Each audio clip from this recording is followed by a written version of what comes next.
Paramashivoham. Om Nithyananda Paramashivoham. Om Nithyananda Paramashivoham. Om Nithyananda Paramashivoham. Om Nithyananda Paramashivoham. Om Nithyananda Paramashivoham. Om Nithyananda Paramashivoham.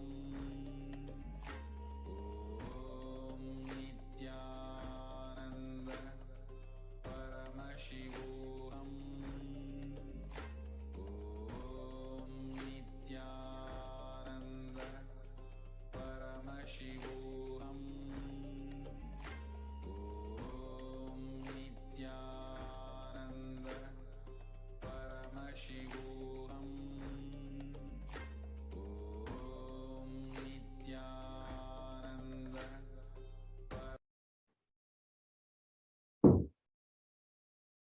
Nithyanandam Paramasukadam Kevalam Jnanamurtim Dvandvatitam Gagana Sadrusham Tattvamasyaadilaksham Ekam Nityam Vimalamachalam Sarvadi Sakshibhutam Bhavatitam Trigunarahitam Sadgurum Tam Namami.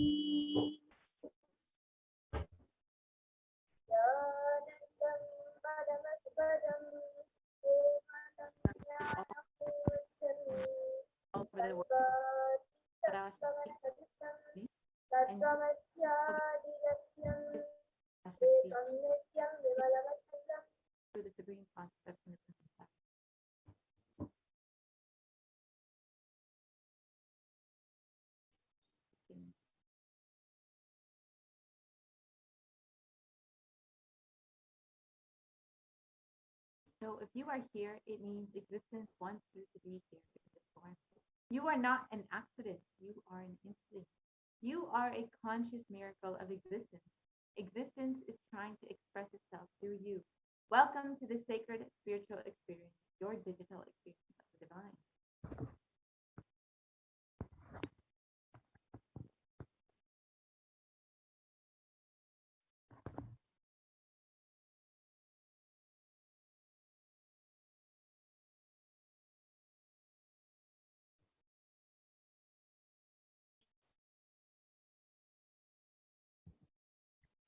So this may be what you think as your first time in the presence of a divine cosmic being.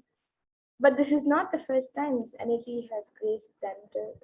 So if you are watching this now, it is not a coincidence, but a cosmic intervention in your life to make you manifest what you want.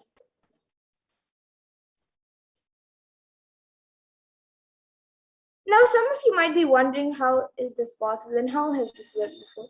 So here today, you can experience these answers through the powerful cognitions as referenced from the ancient texts of Hinduism, revived by the Supreme Pontiff of Hinduism.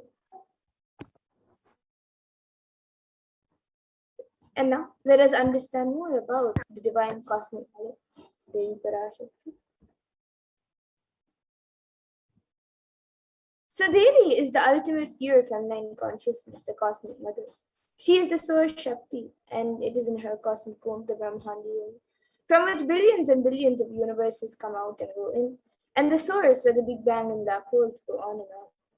Parashakti is the main deity of the sacred feminine and divine consort of Bhagavan Paramashiva, who is the primordial divinity of Hinduism.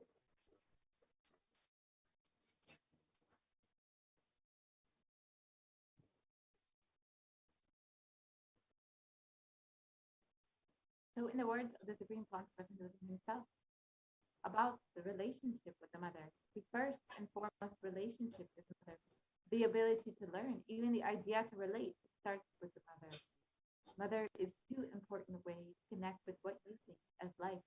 In the Vedic tradition, our rishis were aware your ability to connect with the mother should be directed towards the cosmos. It should inspire, it should awaken your higher consciousness.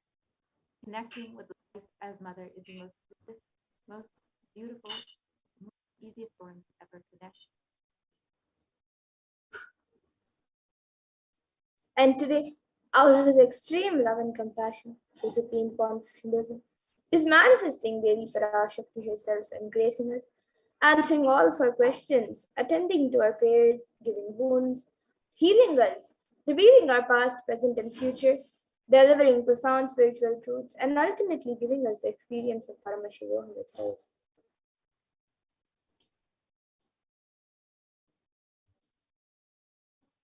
So let us all understand what is the Bhava Darshan, the science behind the Bhava Darshan. What exactly is the Bhava Darshan that all of us are going to witness today? So Sama is oneness, means source. So Samadhi means one with the source. Bhava means attitude or aspect. So Bhava Samadhi means being one with the source through this aspect. And darshan means to have a glimpse of. So, in the Vedic tradition, it is used to describe the moment when you come face to face with the cosmos and behold the deity and avatar, a saint or an enlightened being. As just seeing such a being can cleanse the karmas of lifetimes and create a deep, lasting transformation in the receiver. And darshan is a powerful subconscious vibration that is present around an avatar at all times. And he simply radiates darshan just as the sun continuously radiates light. And the auspicious moment when you are able to catch it becomes the moment of darshan for you, raising you to the next level of super consciousness that is like hitting a reset button on your being. And let us understand the science behind the Bhava Darshan. The first thing we need to know is that divine cosmic beings are real. They manifest from Kailasa, the enlightened time space itself, through deities and incarnations. And divine cosmic beings manifest through the Artavataras, the deities in temples, and through the Bhava Darshan in Nijavataras, the incarnation. And the Bhavasamadhi Darshan is the science where the Nijavatara manifests Paramashiva, the consciousness. And it is where the formless, the being of Paramashiva, expresses through the Divya Sharira, the light body, and manifests as Nijavatara, the physical form or embodied form, for us, the experience Paramashiva.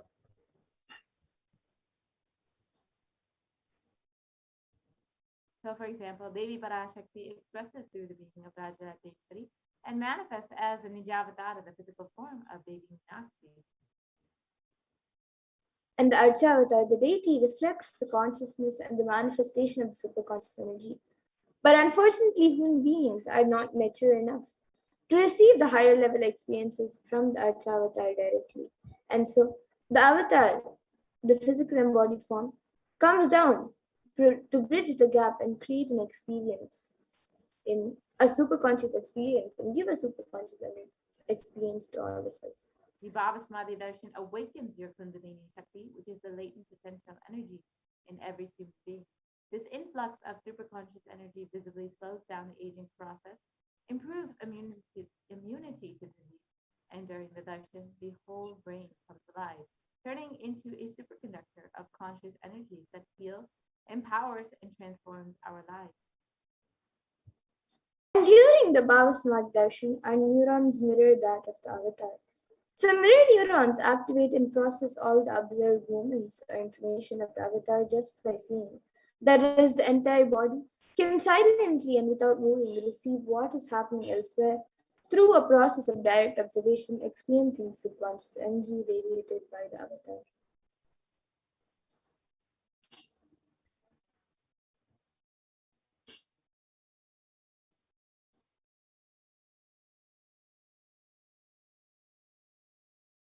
Creation and destruction happen simultaneously. In the dimension of time starts the past, present, and future. And because Akashic records are stored in the Akasha, the space dimension, there is no past, present, and future. That is why what you call as happened, happening, yet to happen, are clearly already recorded. So now let us understand more about who the supreme point of Hinduism is, the one who, out of his extreme love and compassion, is giving us this pure and great science of Bhavasamadhi Darshan. So the supreme point of Hinduism, Jagat Guru Mahasannidhanam, His Divine Holiness Bhagavan Sri Nithyananda Paramashivam, is the reviver of Kailasa, a macrocosmic, ancient, enlightened Hindu civilization nation. And supreme point of Hinduism is the 1008th incarnation of Paramashiva as per Hinduism, recognized by his predecessors who are enlightened masters and adepts. The supreme point of Hinduism has made the science of power manifestation, yoga, and temple based activities a lifestyle for humanity.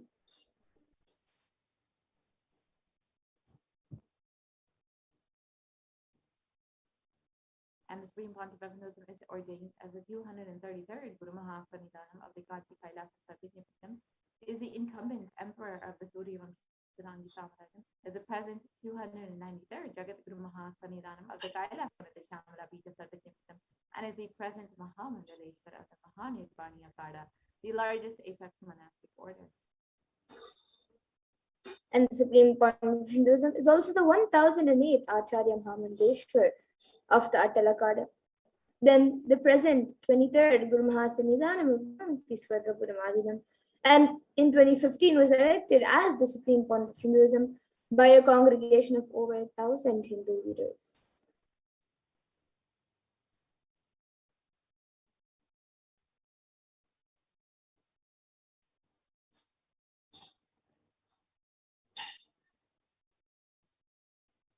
And the Supreme Pontiff of Hinduism is revered as a teacher of Hinduism, the most prolific, most viewed, read, and watched, and has authored over 300 books and 10,000 articles in 3 languages, English, Tamil, and Sanskrit, which have been translated into 50 languages with over 1,000 titles. The Supreme Pontiff of Hinduism has over 20 million copies of books and articles sold, read, and downloaded, and has over 10,000 hours of discourses delivered. The Supreme Pontiff of Hinduism has enriched and enriched over 1 billion lives digitally, and is respected as the commentator of all sacred scriptures, including the Upanishads, the Bhagavad Gita, the Shiva Sutras, the Brahma Sutras, the Yoga Sutras, the Ashtavakra Gita, Jai Sutras, and more. And the supreme point of Hinduism is also honored as a leader of Hinduism, the reviver of over 108 ancient Hindu sampradayas, including the Rudrakanyas and Rudras, Rishis and Rishikas, Bhairavas and Bhairavis and Sannyas, and is the establisher of the largest Hindu university, Kailasas Nithyananda Hindu University in the world, with satellite campuses in 150 countries, and is also the establisher of 1,000 plus Kailasa enlightenment ecosystems, the founder and reviver of over 100 Saivagnipitas, and the collector of the largest Hindu library with over 1 million books, 1 million palm leaf scriptures, and over 20 million digital books. And now with that, we will be getting into the next segment of this program where all of us will be seeing a live demonstration of the extraordinary Shaktis. So today the Balasansanti and the yogis and initiate disciples of Supreme Point of Hinduism will be demonstrating and sharing with all of you the experiences and results of the extraordinary manifestation awakened in us through the Diksha, the initiation, by the Supreme Pontiff of Hinduism.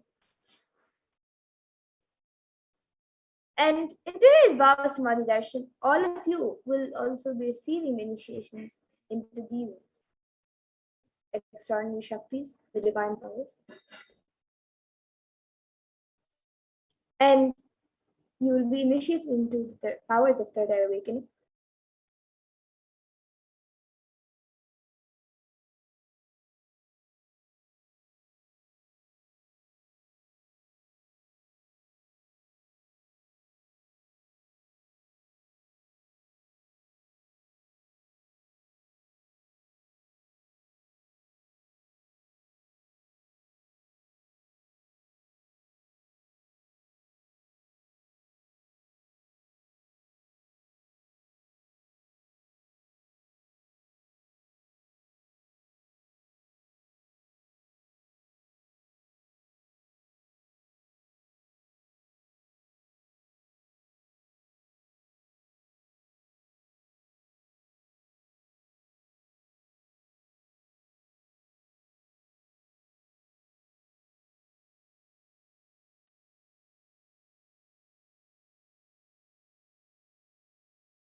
Yes, so in today's Bhava Samadhi Darshan, all of you will also be receiving the initiations into the extraordinary Shaktis of third eye.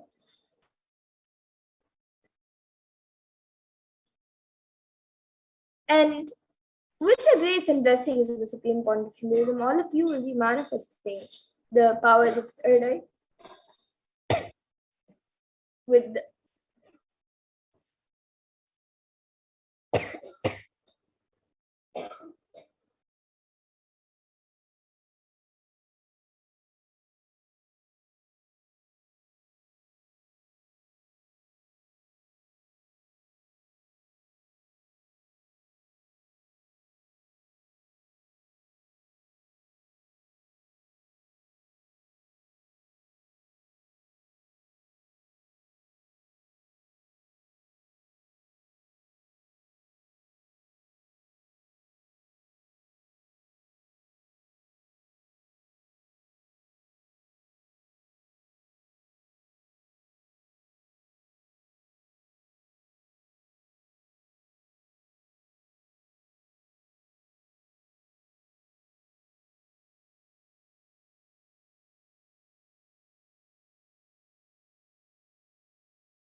yes, we're sorry about the technical glitch. So all of the grace and blessings of Supreme Point of Hinduism, all of you will be manifesting the power of third eye, which is seen with eyes blindfolded, and various other powers of the third eye. Now, some of you might be wondering where exactly the third eye is located and how it works. So the third eye is actually a cosmic browsing center located between the brows, which upon initiation one can effortlessly express powers and see through the third eye just as you would with your two eyes.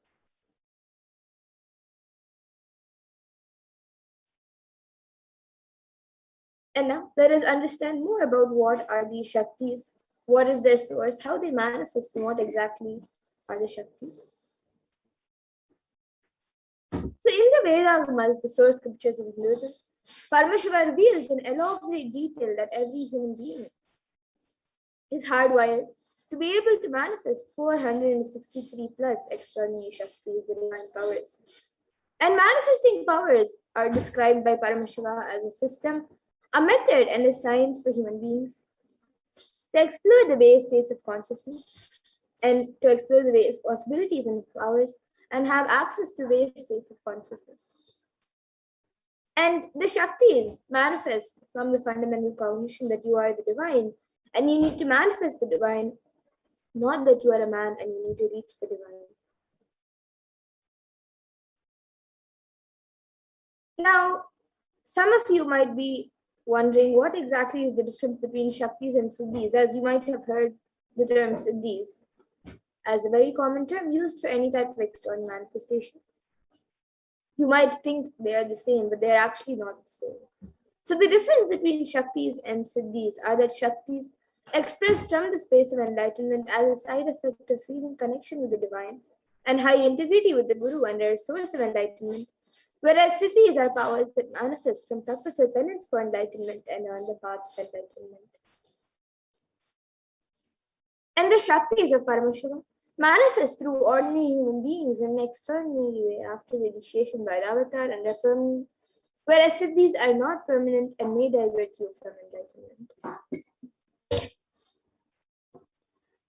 And the source of all these Shaktis, Paramashiva, is the primordial divinity in Hinduism, the ultimate reality, and cause which is self-effulgent, Swayam Prakasha, all-pervading, unchanging beyond time, space, form, and causality. And as the fundamental base of Avyakta, the unmanifest, and Vyakta, the manifest existence, he performs the Panchakritya or the five cosmic acts of Shrishti, which is creation, Sthiti, which is sovereign rulership and maintenance, Samhara, which is rejuvenation, Prabhava, which is pulling out of delusion, and Anugraha, which is liberating grace for all living entities. And now, the supreme point of Hinduism, Jagadguru Mahasannidhanam, His Divine Holiness, Bhagavan Sri Nithyananda Paramashivam, has come down as the 1008th living incarnation and representative of Paramashiva and the reviver of Kailasa, the ancient enlightened Hindu civilization nation and the great cosmic goddess in the nation.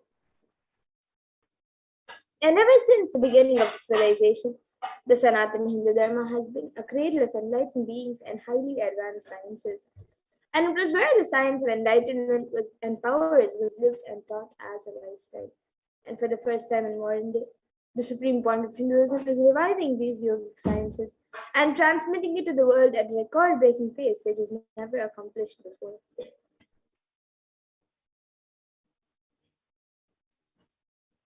Now, all of you can see the Guru Parampara, which is the word in Sanskrit used for the lineage of gurus.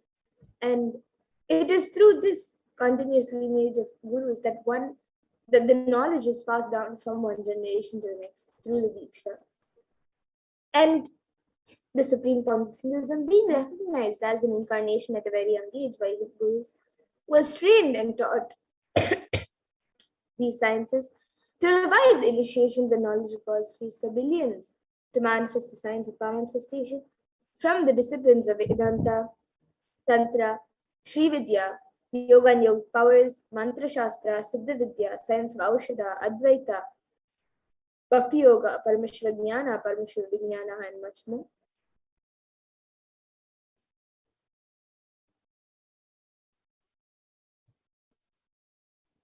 So now let us see how we can outline Shaktis in us. How can you manifest these Shaktis yourself?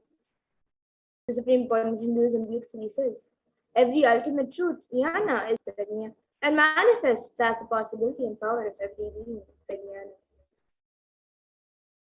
So now let us watch a small video on the science of initiation, how the science of Diksha works.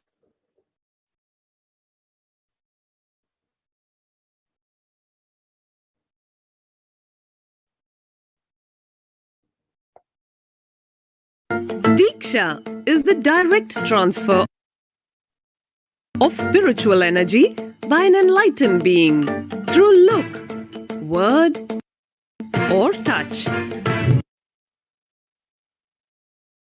The traditional Vedic book Navaratneshwara states, Sarva Samapi Diksha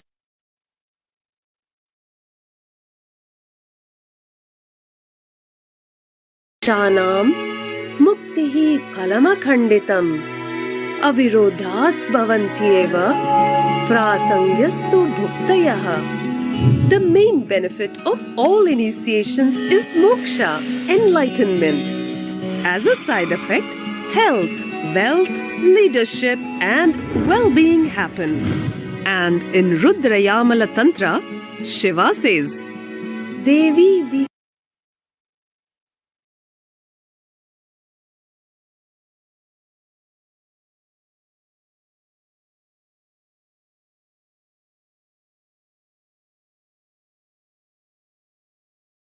Diksha vihinasya na siddhihi na cha sadgatihi tasmat sarva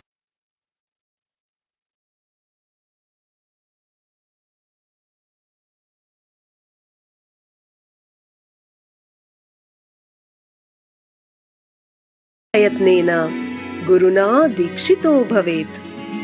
The one who is not initiated does not attain liberation nor a better future. So by all efforts, one should get initiated by Guru. What is the science of initiation? Neuroscience has proved that the process of initiation floods the brain with energy. This is the superconscious energy of Kundalini, our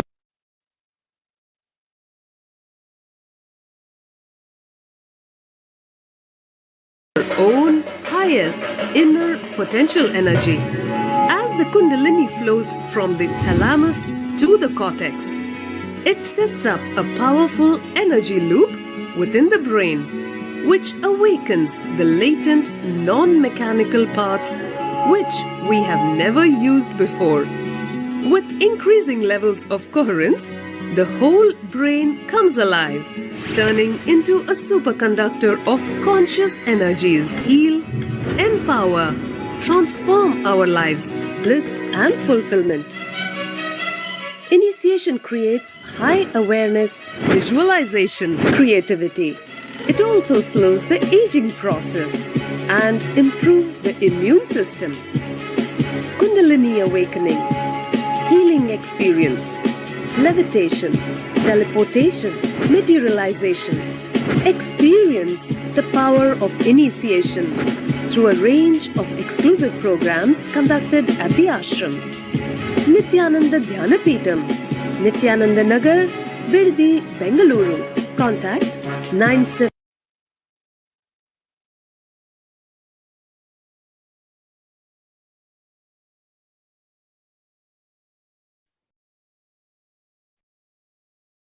Yes, so that was a video on how the science of Diksha works. So let us now see how the science of manifestation is authenticated through four aspects of evidences or pramanas. So the first is the Shastra Pramana, which is eternal, unchangeable truths, revealed in the source scriptures. Then the next is the Apta Pramana, which are the experiences and results of Aptas or authorities of Hinduism, where the Vedic rishis and scientists have time tested and verified the sciences. And the next is the Atma Pramana, which is an account from the life of the Supreme Point of Hinduism, this millennium's avatars, personal experience of the manifestation. And then the Pratyaksha Pramana, which is empirical evidence from observation and scientific experimentation. Now, some of you might be wondering what exactly are these Vedas and Agamas, in which Paramashiva has described all of these sciences in a very elaborate way. So, the Vedas are the ultimate superior authority for Hindus and are a pure science where the ultimate truths are explained. And the Agamas are the scriptures where the applied technology and the applied sciences are expanded.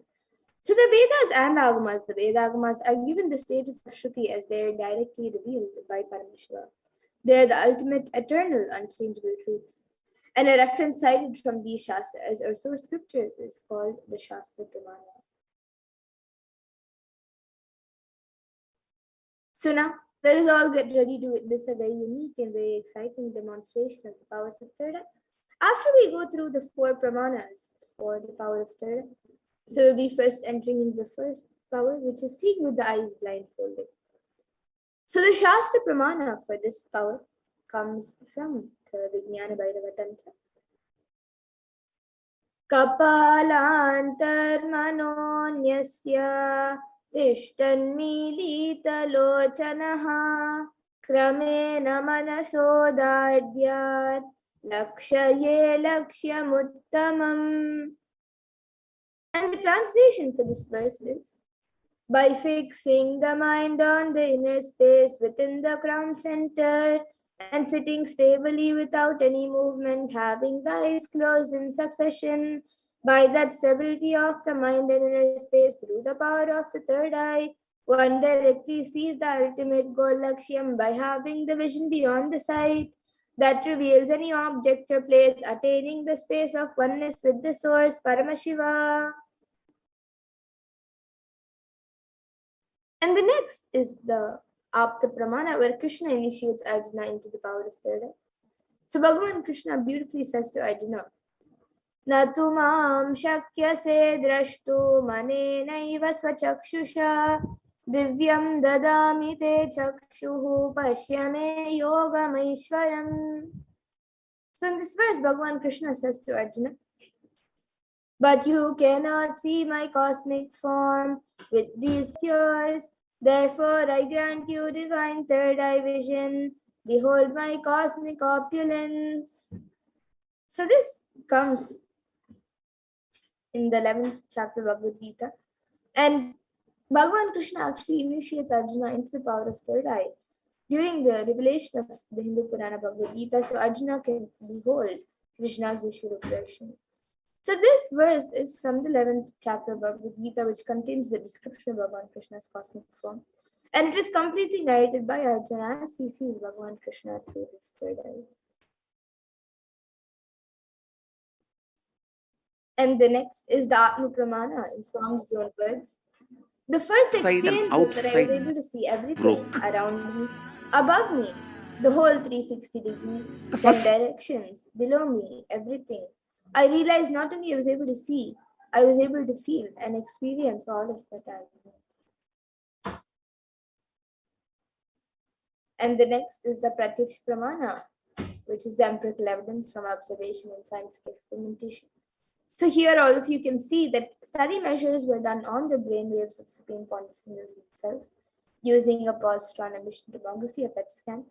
And it was measured that when doing daily activities, there is high activity in the brain where the third eye is located. And when in deep Samadhi state, only the third eye region is active and almost 90% of the rest of the brain is at peace.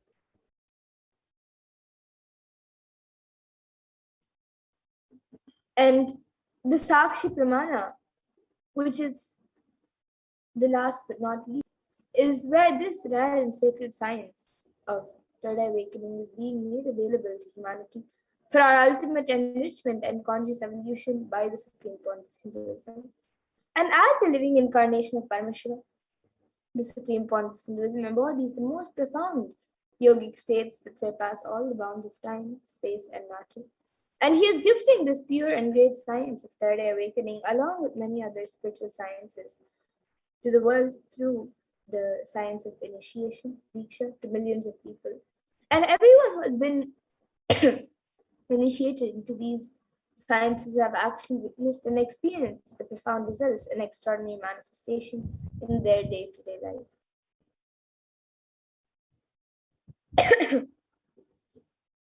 Yes, so now we will be getting into the live Sakshi Pramana, the live demonstration of the powers of third eye.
Yes, so now let us enter into the live demonstration of this power. So here with me, I have this eyeband, which in front it is a thick opaque plastic sheet. And in the back, there is thick black sponge, which will not allow any type of light to enter around the eyes. And into these two sockets over here, my eyes will sit into these two sockets over here. And it will also be covering the bridge of the nose. So this eyeband will be put on my eyes by a volunteer. And once that is done, any of you watching us live on YouTube, you can put your comments in the live YouTube comment section on Kaila's HDH Nithyananda YouTube channel. And I will be reading out your comments. It can be anything that you would like me to read. And now this eyeband will be put on my eyes by a volunteer. And actually this eyeband is certified by ophthalmologists, and it's usually given for people who have insomnia. So you can be sure that there will be no light entering around the eyes. All of you can see as the eyeband is being put.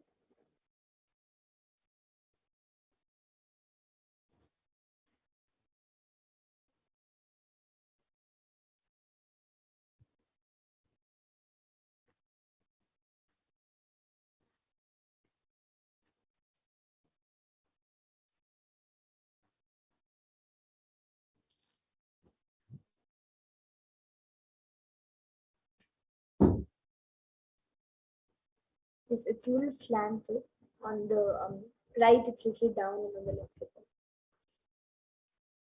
Yes. So now the I band has been put. I will be turning to my right, left, up, and down. So all of you can see that the I band has been put. There's no gaps anywhere. And now the YouTube comment section will be projected in front of me, and we'll also be projecting it for all of you. And once that is done, any of you watching us, once we project the comments, or even before we project the comments, anything, you can post your comments on the YouTube comment section. We already have a few comments. So we have Ma Celine Goelaume, who has put Nithyananda, and then Namaskar emoji and 3 heart emojis. And then Ma Shanbagavalli Reddy, who has put Beloved Swamiji, and then she has again put 2,468.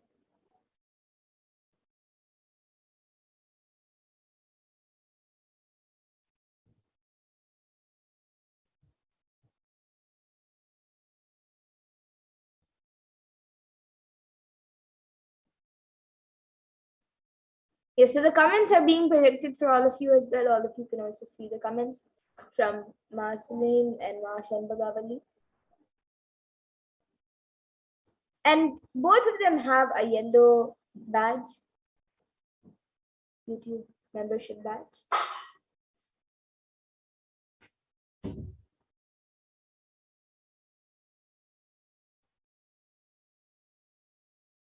And anyone else also who would like to put in your comments, you can put anything, just like how Ma Shanbagavali has put a sequence of numbers or like a number. Even all of you can put numbers, you can put emojis, numbers, letters, words, random sentences. Yes. So now we have a comment from Marceline, who has put a star emoji, and the around the star there are also other yellow dots to show the brightness, and then a heart emoji with a yellow ribbon, and then a house, and then upside down smiley emoji, and then signal light, and then 2 hands like that, and then heart emoji. It has 2 hearts with a circle connecting both.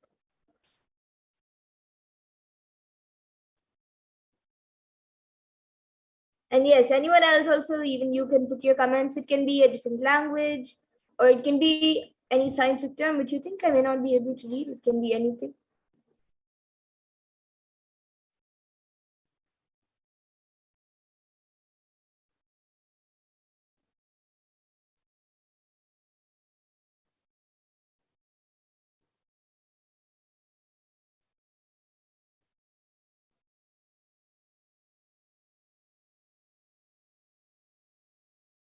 So if you're a doctor, or if you're a scientist, or if in whatever job you're in, it has any special thing about it, even you can put some scientific terms related to that, which you think I may not be able to read. Yes, so now we have a comment from us, Stephanie Dietrich, who has put Ma Spitzwegerich mit Horning. Okay, it's a different language. So it's Ma and then a comma, and then Spitzwegerich is one word, and then MIT, and then HONIG, and then UND, and then PROSPAN, and then SIND, then GUTGEGEN, and then HUSTEN, and then a heart emoji. And Maslanji has put hello, comment, Shava, and a question mark. So that is also in a different language, in Spanish and or German. And the C, it is hello, then comment, and then in the C and A, the C has a dot below. And maybe Ma Stephanie Dietrich, you can get back in the comment section what language it is, and even Ma Siranji, you can get back in the comment section about what language that is. And actually, in the comment that Ma Stephanie Dietrich has put, few words start with the capital letter. A few words don't start with the capital letter. So the first word, ma, starts with a capital letter, and then after that, the first word starts with a capital S. Then the next word starts with a lowercase m, and then an uppercase H, and then a lowercase u, and then an uppercase p, and then lowercase s, and then a lowercase g, a lowercase g, and then uppercase H.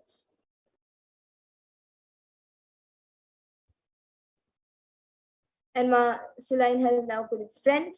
Okay, that's great. Okay, so now we will be moving to the next power, the power of body scanning.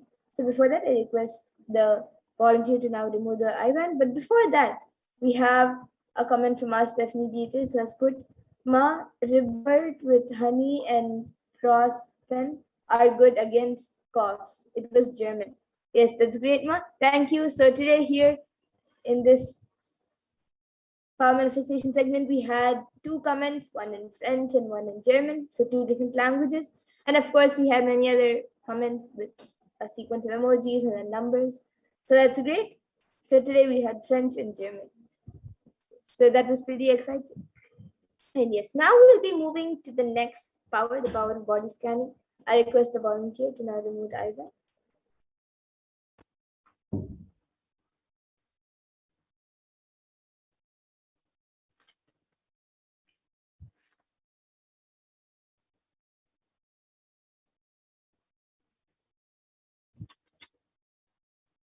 Yes, so all of you can see the IBAN. It's just as it was before. There is nothing removed or added on the IBAN. And now we will be getting into the next power, the power of body scanning. So anyone who would like body scan can put your comments in the YouTube comment section, and we will be doing a body scan for you.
Yes, so this power of body scanning, if any of you are new over here, this power of body scanning awakens the ability to scan any type of diseases, medically diagnosed issues, any illnesses, or any problem in the body, whether it's physical, emotional, or mental.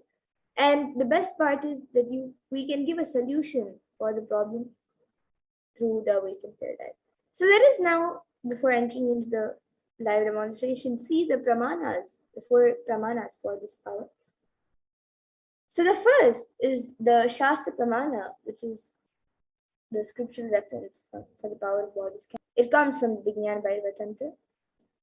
Swadehe jagato vapi sukshma sukshmatarani cha tattvani yani nilayam dhyatvante vyajyate para. And the translation for these verses, in this verse, Bhagavan Paramashiva says, cognize deeply that from the subtle to the subtlest constitutive principles of your whole body, Swadeha, or the whole universe simultaneously consists of the essential reality. They are being absorbed in their source called Paramashiva. By the experience of such restful awareness, one becomes complete from all thoughts, and the ultimate universal divine power, Paradevi Adi Shakti, is revealed, and supreme power manifestation happens. And the next is the Apta Praman, which comes from the life of Siddha, whose name is Terya. So Thereya was the Siddha and one of the prominent disciples of Agastya. And one day a man suffering from severe headache comes to Agastya for healing. And Agastya then uses the power of body scanning and identifies the root cause of the headache. He reveals that there is a small Thereya type of frog sitting in the person's brain. And Agastya immediately instructs Thereya, his disciple, to perform an open head surgery and remove the frog. And once the surgery is completed successfully, the person is healed and cured of the headache. Thus, Thereya gains his name. And the next is the Atma Pramana for this, which was revealed on the 22nd December 2019. So the Supreme Court of Hinduism revealed how he uses the power of body scan. Paraphrasing his words. Only when I had a multiple compound hand fracture, I was forced to go for surgery and therefore for medical checkups related to that. At that time, they detected heavy metal quantity in my different organs. It was revealed that I had been poisoned without our knowledge. I immediately used diagnostic methods instead of medical facilities to study the body condition due to the body's name. Through body scanning, I found out what the problems, imbalances had happened and where balances had to be done. I used allopathy as a second opinion to verify my findings. And here you can all see the Sakshi Pramana. So here are a few sharings from just few of the thousands of disciples who have successfully manifested the power of body scanning. And now all of you will be seeing a live demonstration of the power of body scanning. And you will also be able to experience and manifest this power once you are initiated. So now we will be seeing the live demonstration of this power. And if any of you would like body scan, you can put your comments in the YouTube comment section. Okay, so we already have quite a few comments. Yes, so we have a comment from our Shanbhagavali Reddy who has put, please do healing for Suresh Mahado, who is totally depressed, tired and boiling water was thrown on his face today.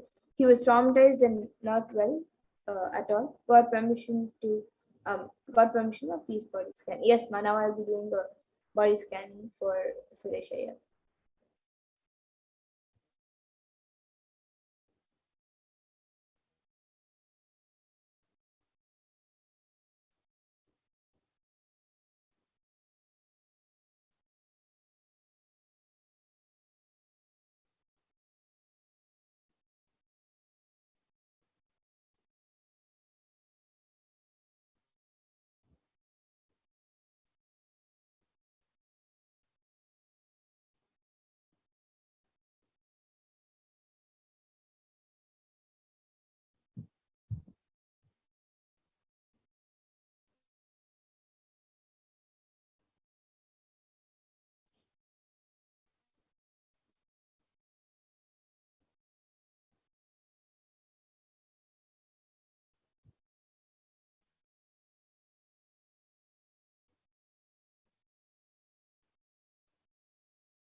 Yes, so Ma Shanbhagavali Reddy, what I was able to see for Suresh Iyer was I've given the healing as well.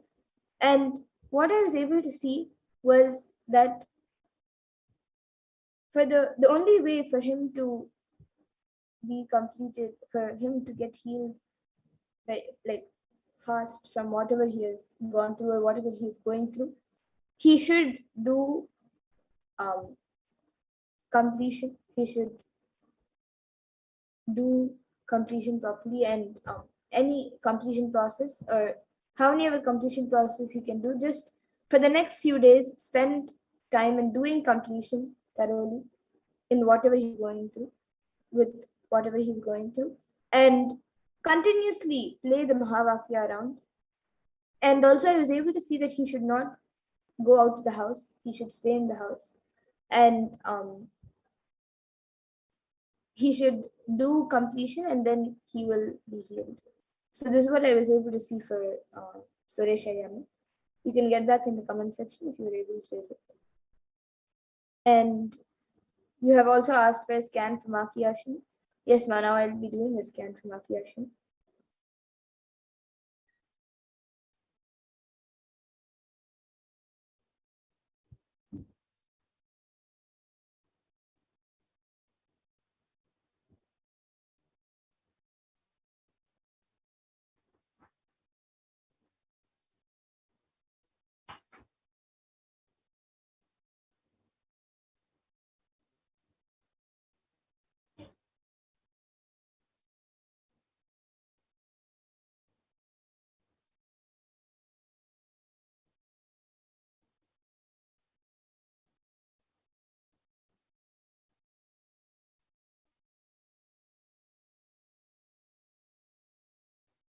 Yes, so Ma Shanbhagavalli, what I was able to see from Ma Kiyashini was that right now she is quite healthy, but I was able to see that in her diet she should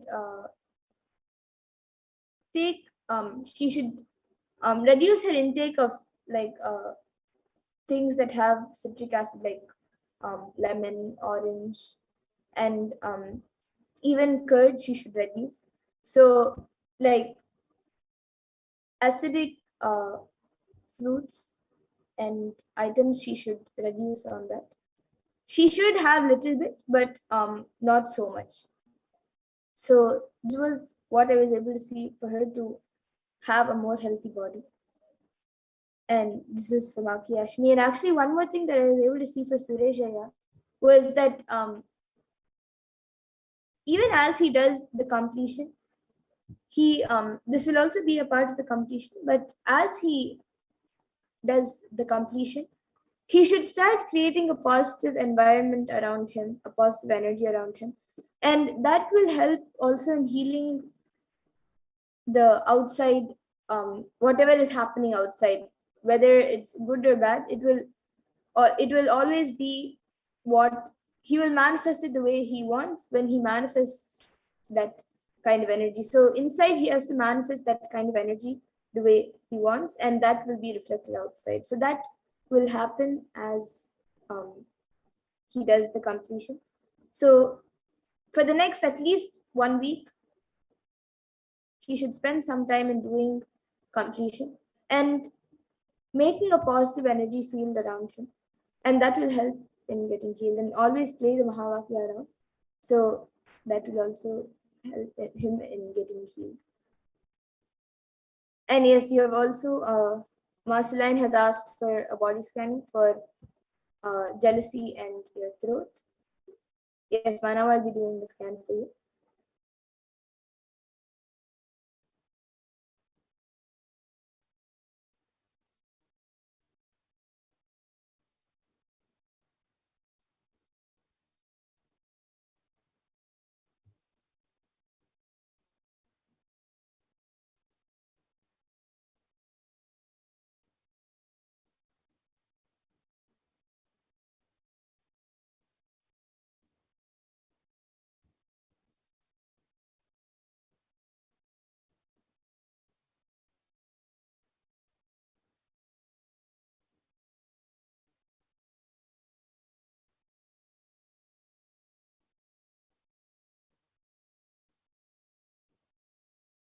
Yes, so Marceline, what I was able to see for you was that your jealousy, you have to break it consciously and ferociously.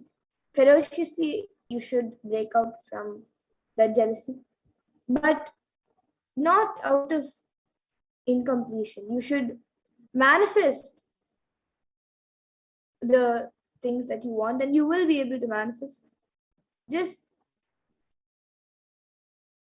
have the cognition that whatever you want to manifest in your life will manifest, and ferociously break the space of jealousy, and that will get healed. And for your throat, I was able to see that you should start drinking hot water with tulsi leaves and mint leaves. So you can boil mint and tulsi leaves along with water and drink that water, and that will help in healing your throat. So this is what I was able to see.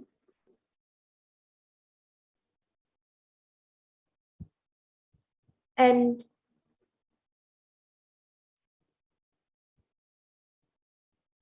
yes, Marceline, thank you for your contribution to Kailasa. And Ma Shanbhagavalli Reddy has also asked why Suresh Iyer should not go to the house. I was able to see that he should not go to the house, Ma. And especially during this time of the pandemic, he should not go out. Unless it is really emergency or it is really needed, he should not step out, at least for the next 1 week until he has done completion. As much as possible, he should not go out. This is what was revealed in the third eye. And yes, Ma Shanbhagavalli Reddy has also asked for a scan for yourself. You have asked for a scan for yourself and healing, and your head feels full and ulcer problems. Yes, Mana will be doing a scan for you, and I will also be doing a scan for Paramaraya.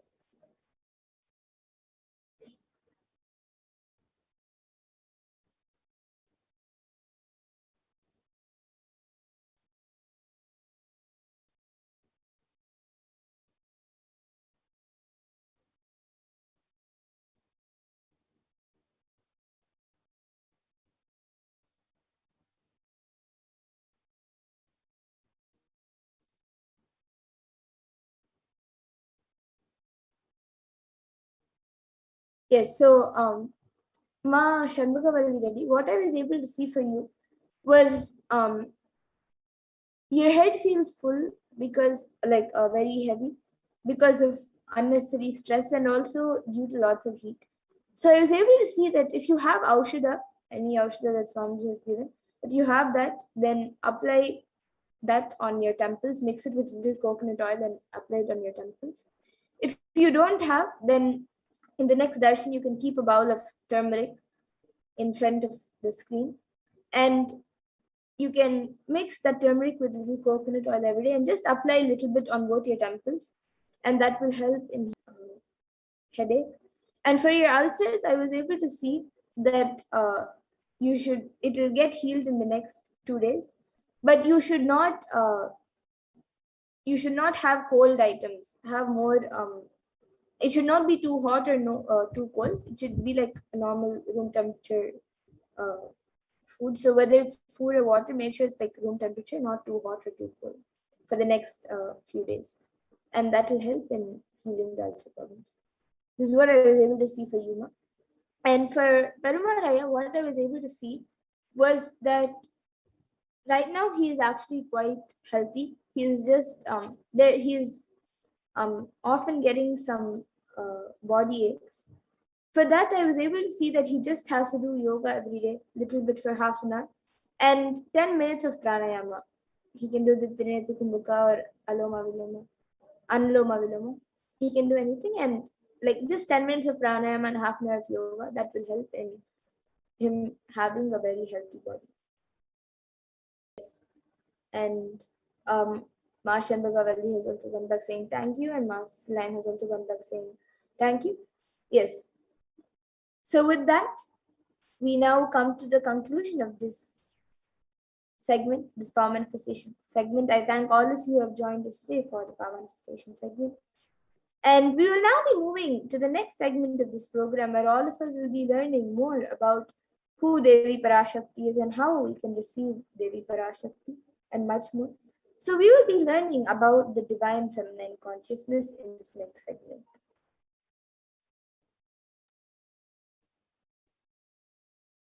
So we'll be first looking at the Dhyana Shloka of Devi Parashakti, which comes from the Lalita Sahasranama Dhyana Shloka. Sindhuraruna vigraham trinayanam manikya mauli spurate taranayaka shekharam smitamukhim mapina vakshoruham panibhyam alipurna ratna chashakam raktotpalam bibratim Saumyam Ratnagatastha Rakta Charanam Dhyayet Paramambikam. And the translation for this verse is: the Divine Mother is to be meditated upon as shining in a vermilion red body, with the triple eyes sporting a crown of rubies studded with the crescent moon, a face all smiles, a splendid bust, one hand holding a jewel cup brimming with mead, and the other twirling a red lotus. And another Dhyana Shloka from the Lalita Sahasranama Dhyana Shloka beautifully says: Arunam Karunatarangatakshim Dritapashankusha Pushpabana Chapam Animadi Viravrita Mayukaihi Rahamityeva Vibhavaye Bhavani. And the translation for this verse is: I meditate on the great Empress. She is red in color and her eyes are full of compassion. She holds the nose, the gourd, the bow, and the flowery arrow in her hands. She is surrounded on all sides by powers such as Anima Pures, and she is the self within me.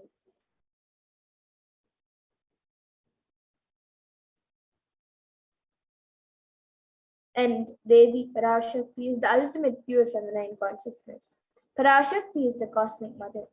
It is her cosmic womb from which billions and billions of universes come out and go in, and the source where the Big Bang and black holes go on and on. Parashakti is the source Shakti, the source energy, the source power, from which all of us came, in which all of us are in even now, and in which all of us are going to merge. And out of her extreme love and compassion, Devi Parashakti herself is manifesting through the embodied form as the Nijavatar of the Supreme Point of Hinduism, Jagat Guru Mahasannidhanam, His Divine Holiness Bhagavan Sri Nithyananda Paramashivam, gracing us, answering all of our questions, attending to our prayers, giving boons, healing us, revealing our past, present, and future, delivering profound spiritual truths, and ultimately giving us the experience of Paramashivoham itself.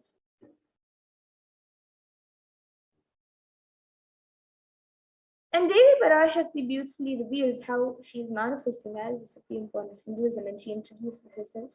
She says, raising as Omkara, expressing as Vedas and Agamas, blossomed as Srimkara, filled as Parashodasi, living in 40 triangles, the Kailasha Swami who is in Kailasha, Sri Purachintamani, Parashodasi, sitting as part of Paramashiva, Parameshwari who rules the world, Paramashakti, Manonmani, Meenakshi, as Nithyananda took Nijavatara here, to give good boons to everyone, to bestow all goodness.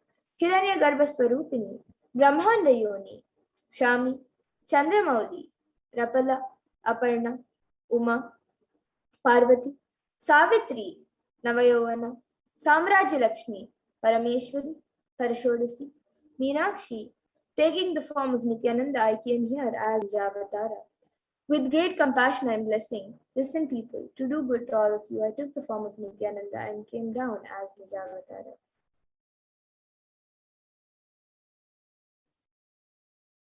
And Devi Parashakti continues to reveal, raising in Omkara, blossoming as Shiva, Shiva manifesting as source of existence, powers of existence, expression of existence, from the oneness of Om, blossoming into two as Prakriti and Purusha, blossoming as three Shaktis, Icha, Kriya, and Jnana, growing as four Vedas, expanding as five Panchabhutas, beyond six chakras, filled as gotras of seven rishis, expanding as eight directions, existing as nine grahas, blossoming as 10 indriyas, being as 11 vidras, creating all the worlds, bringing life to tell and make truth blossom and to do good. Parashodasi, Meenakshi, in the form of Nityananda, I came to bless every one of you.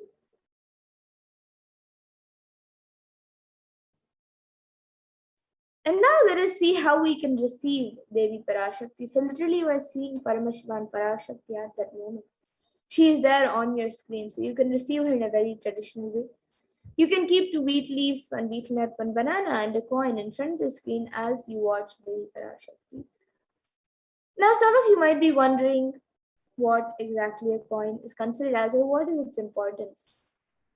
So in the Hindu tradition, a coin is actually considered the traditional dakshina. It is given in temples as an offering to deities, or it is given when you meet somebody for the first time, or when they come to your house for anything or for the first time, or even when they just come to your homes.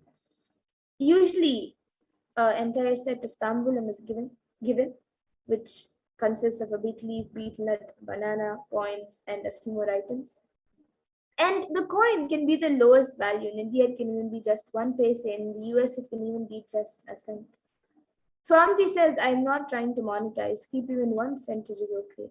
So for 100 days, if you have darshan, it will add up to $1. In India, even 1 paise is okay.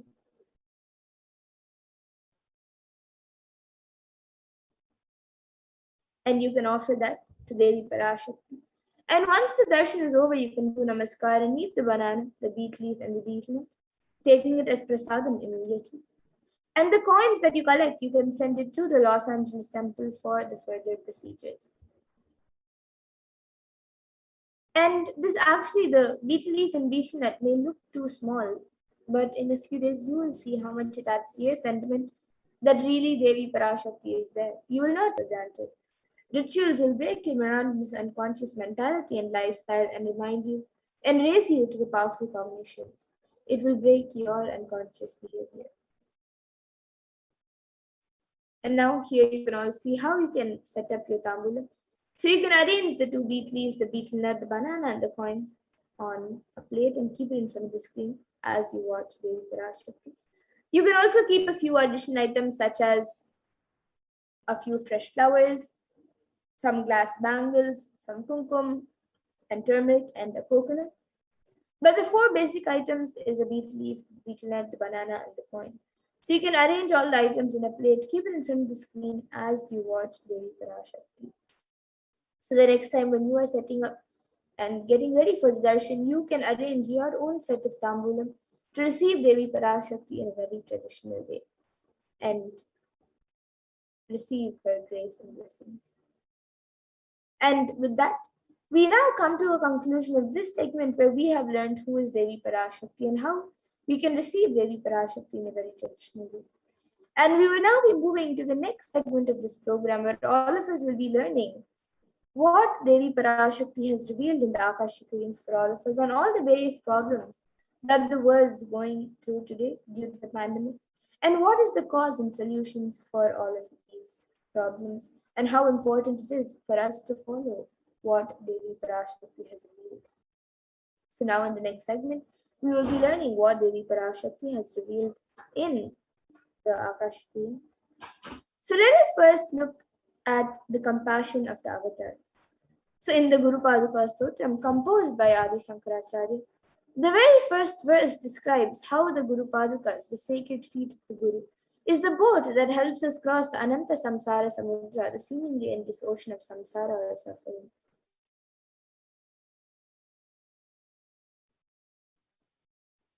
And the first verse of the Guru Paduka Stotram says, Ananta Samsara Samudratara Naukaitabhyam Guru Bhaktidabhyam Vairagya Samrajya Pujanabhyam Namo Namaha Shri Guru Padukabhyam. And the translation for this verse is salutations to the sandals of my Guru, which is the boat which helps me cross the endless ocean of life, which endows me with the sense of devotion to my Guru, and by worship of which I attain the dominion of renunciation.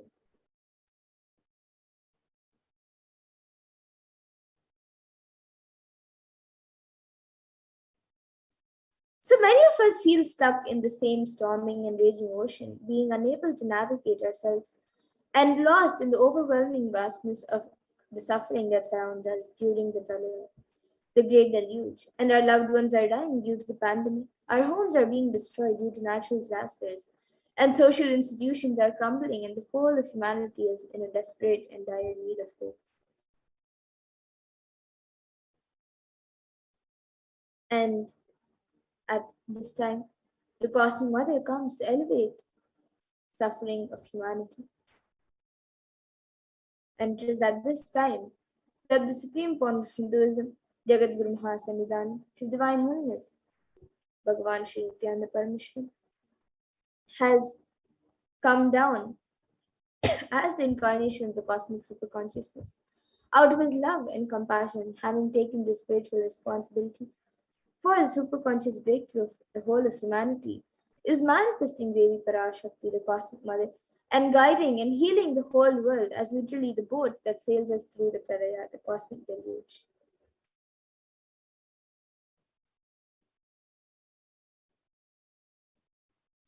And Devi Parashakti is herself manifesting through the Nijavatara and answering each and every one of our prayers, granting boons, healing us, manifesting miracles, removing all our pain and suffering. And Devi has not just attended to us individually, but also to humanity at large.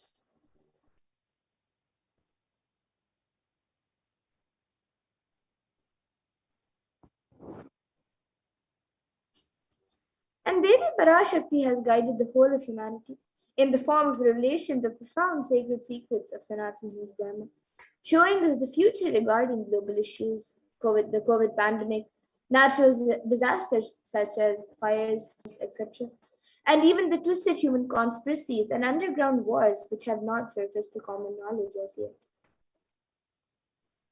we will be elaborating on the statistical, scientific, scriptural references of each sacred revelation, which has manifested precisely as the same guidance emerged from Devi Parashakti, for us to imbibe deeply and to start following as Devi Parashakti continues to protect us until the storm ends and we are safely harbored at the shores of our consciousness.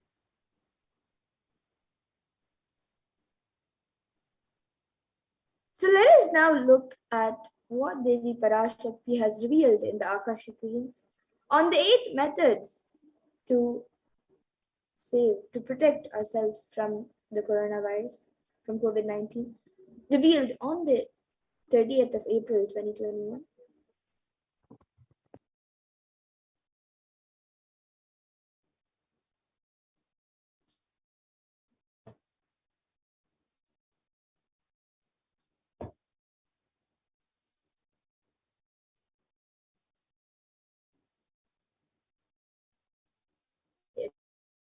Watch the video where Devi Parashakti reveals the 8 methods to protect ourselves from COVID-19.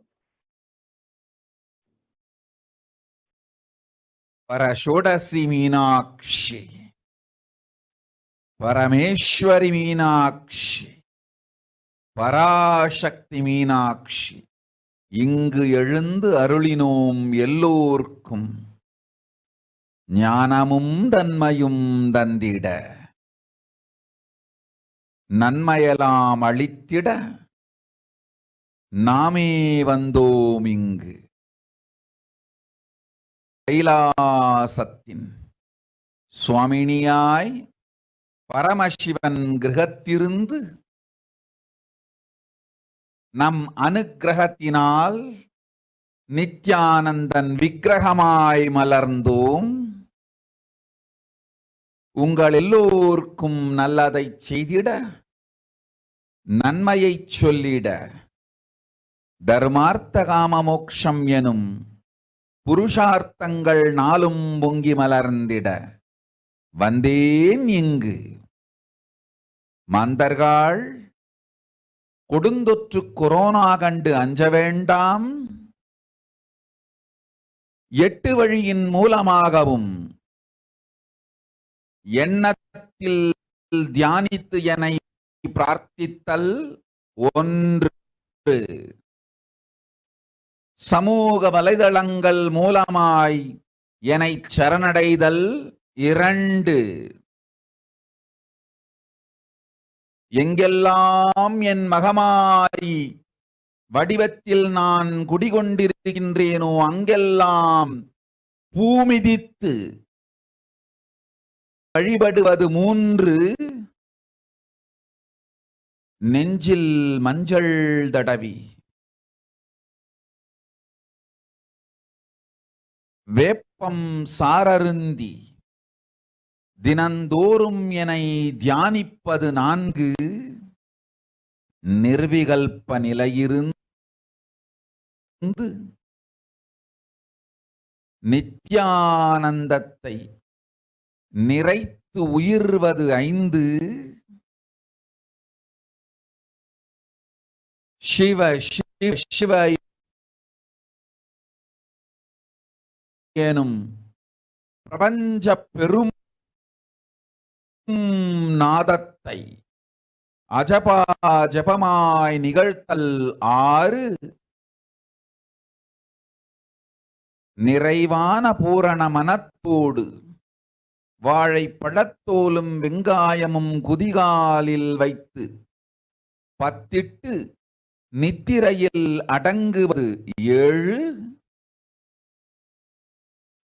பூரணமாய் பரிபூரணமாய் அருணாச்சல ஸ்மரணையில் நினைப்பும் மறப்பும் அருந்த உணர்வு ஸ்மரணையில் அகம் அகம் என ஸ்புரிக்கும் அருணாச்சல ஸ்மரணையில் ஆனந்த ஸ்புரணத்தில் இருப்பது 8 எனும் 8 முறையிலும் என எண்ணியோர் அத்துணை பேருக்கும் இல்லை கொரோனா கொடுந்தொற்றின் தாக்கமும் கொரோனா கொடுந்தொற்றின் பயமும் கொரோனா கொடுந்தொற்றின் மயக்கமும் வாழ்வீர்கள் வளத்தொடு நல் ஞானம் யோகத்தொடு நாமே நிம்மோடு நானே நீயாய் நீயே நானாய் நல்வாழ்வு வாழ்வீர்கள். எட்டில் ஒன்று செய்தாலும் கொரோனா உங்களை எட்டவிடாது காப்.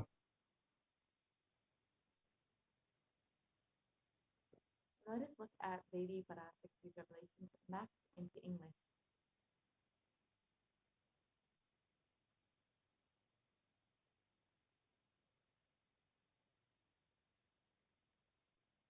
Yes. So let us look at Devi Parashakti's revelations mapped into English.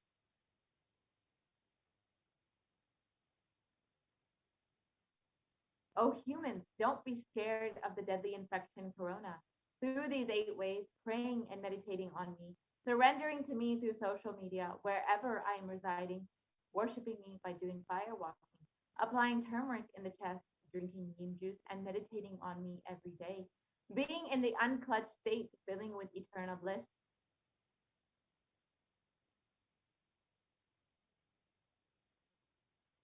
doing the Ajuba Ajuba of the cosmic sound, Shiva, Shiva, Shiva, with complete mind, applying banana peel and onion in the heels and going to sleep, and being in the state beyond any remembrance or forgetting in the Arunachala Swarana that blossoms as Aham, Aham, in the state of Ananda Swarana.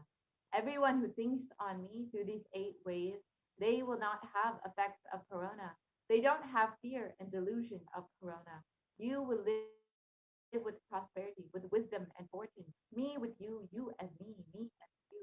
You will live good life even if you do one of these 8 ways. I will protect you. Corona will not reach you. Don't have fear, O people. Be blissful.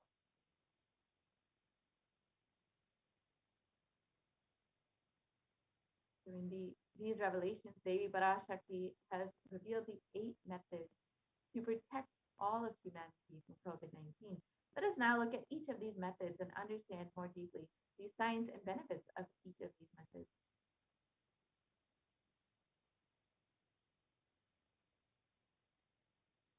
So the first method is praying and meditating on Devi Parashakti.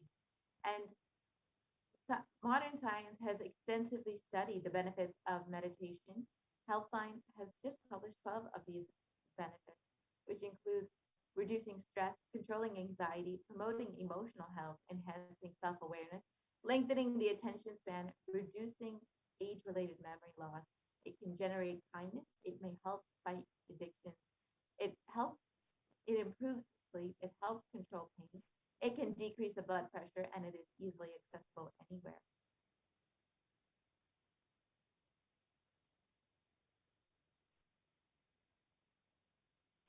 And the Department of Health and Human Services in the United States has shown that meditation has a direct benefit both on our physical as well as our mental health.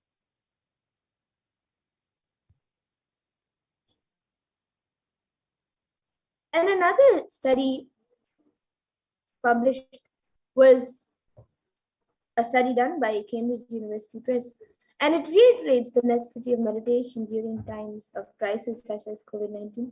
So here you can see the study done by the Cambridge University Press.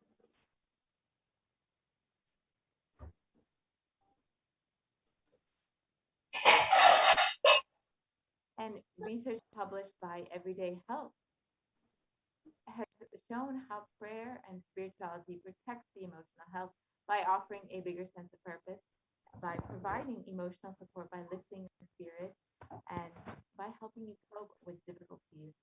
And a report published in Health Psychology in September of 2015 found that when researchers followed 191 people with congestive heart failure for 5 years, they found that those who reported feeling spiritual peace and also who made small lifestyle changes were significantly more likely to live longer than their peers. And it was also found in another study in depression and anxiety, that people with major depressive disorders or chronic medical illnesses who reported high levels of religiosity, which includes daily religious experiences, generally become more optimistic than their peers. And this was published in July of 2015.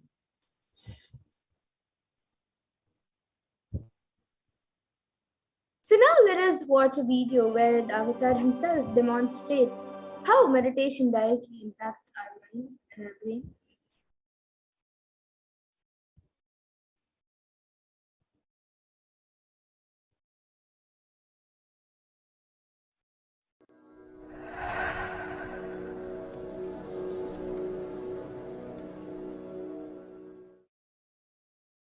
If you are not allowed to do yoga, made to believe early morning sleep is the best thing in your life, you are tortured, you are abused, your divine rights are violated. If you are constantly inspired to do yoga early morning, Brahma Muhurta time, and everyday puja, sit that 30-40 minutes and melt down by feeling connection. Understand? Nothing can be compared to prayer to bust your stress. I tell you, prayer is the best stress buster. Deep feeling connection and tears rolling in your eyes and melting down. Prayer to Paramashiva. Intense yearning, Vyakulata, talking to Paramashiva, relating to Paramashiva. Nothing can be compared to that to bust your stress. I tell you, every day puja is an ultimate recharge. If you do everyday puja,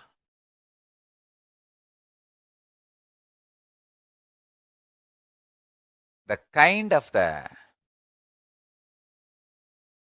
stress-free life you will live, your whole biological clock will be aligned to Kailasa. I tell you, I have seen the people who have the habit of Nitya Puja live long. Not just long, happy.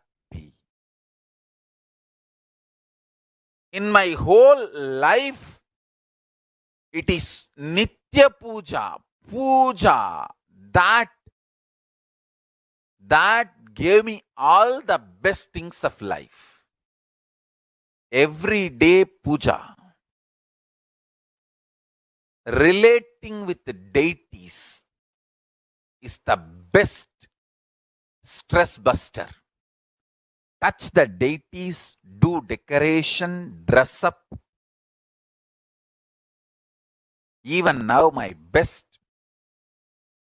time of the day is when I sit with my deities. When I sit with my deities,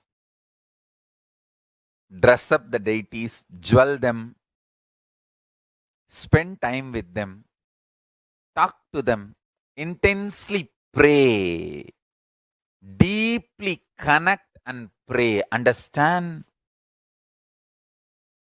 You do not know the power of Archavatara. God landing in physical deity form. Never underestimate the power of Archavatara. The Archavatara is equivalent to living avatara. What living avatar can do to you, an Archavatara can do. Atma Linga I am giving to all of you is literal Archavatara. is a piece of God. Literally.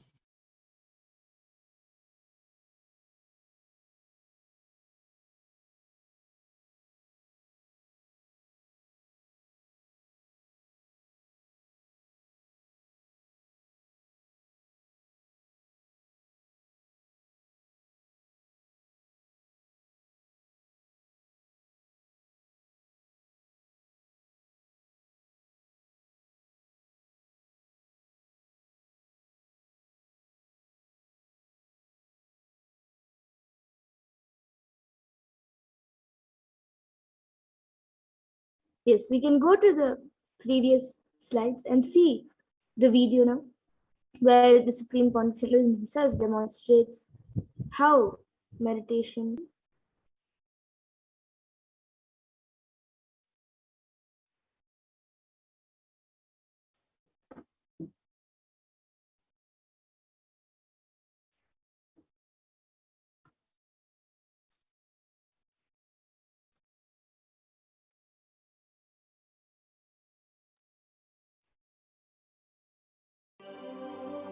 So all of us just saw a video where the Supreme Pontiff Hinduism speaks about the need of prayer and meditation. So now let us watch a video where the Avatar himself directly demonstrates how meditation impacts the brain. Nithyananda participates and encourages scientific researchers to derive evidences for meditation and healing through meditation. Dr. R. Murli Krishna, President COO, Integris Mental Health and James L. Hall Jr., Center for Mind, Body and Spirit, Oklahoma in US, and his team invited Nithyananda to derive scientific evidences for meditation and the state of his enlightenment. When Swamiji came, I have requested him to do one thing. I asked him, would you be willing to undergo some scientific investigation of the meditation process? He very cheerfully agreed without one complaint. He went for 3 repeat sessions for PET scanning and 3 repeat sessions for quantitative EEG sessions. And these are really not very easy tests to go through. It requires a lot of patience and a lot of willingness to do that. So we did that, because if a meditation process is doing something to your brain, we should be able to detect that. Scientific findings are verifiable. They're replicable. You can replicate them, duplicate them. So Swamiji went through those sessions and we found some interesting findings. In PET scan, they inject a radioactive dye which goes and sits in parts of the brain that are active. In the normal, non-meditative state, the brain is very active. And when we are seeing someone, the rear end of the brain, the visual cortex, is very active, as shown in the diagram. Usually the brain is so active, there are 100 billion brain cells there. But what meditation does is something very interesting. It shows the frontal lobes getting more active. The frontal lobe is where you have judgment, wisdom, reasoning. Here are some of the brain scans I'm going to share with you. This is alert, non-meditative state. The second one is 30 minutes into 30 minutes meditation. Look at the frontal lobes, how they light it up. They light it up big time. 60 minutes of deep meditation, and here is a deep, deep level of meditation where it lights up significantly right there. Right in the middle, probably 1.5 inches, 2 inches deeper.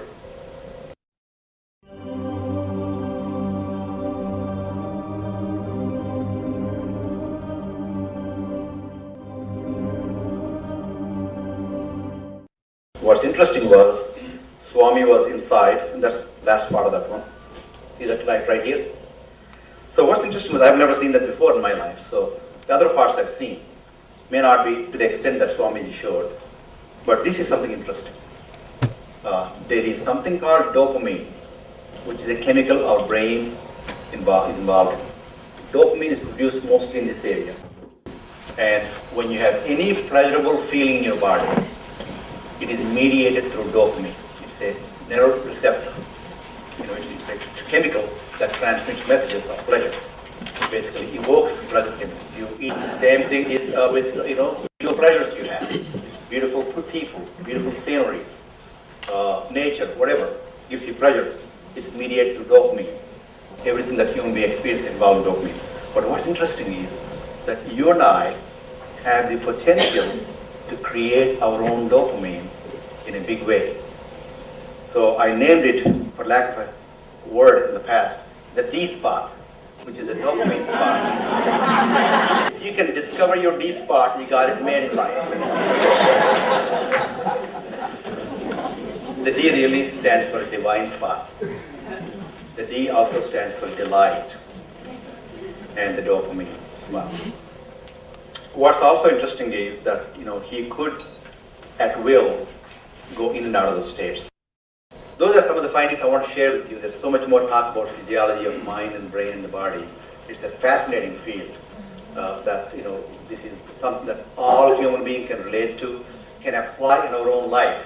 Not only a sophisticated knowledge, but these things have application in daily life for all of us. Nithyananda's system of free healing, known as Nithya Spiritual Healing, has been baffling the medical world, curing diseases from migraine to cancer. Qualified people are also initiated to become healers. The complete report of the research conducted on Nithyananda's neurological system can be found in the book Mystic Phenomena, Scientific Data.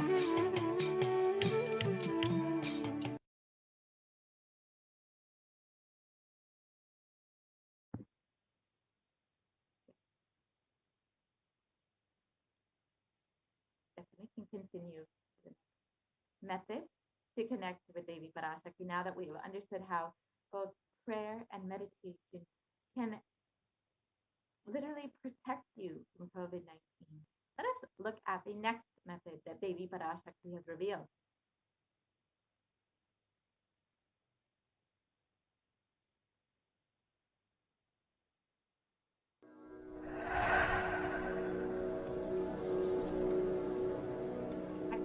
The Devi Parashakti has revealed for protecting humanity from COVID-19.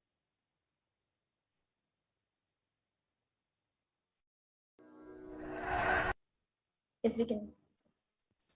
Yes. So the next method revealed by Devi Parashakti is to surrender to Devi through social media.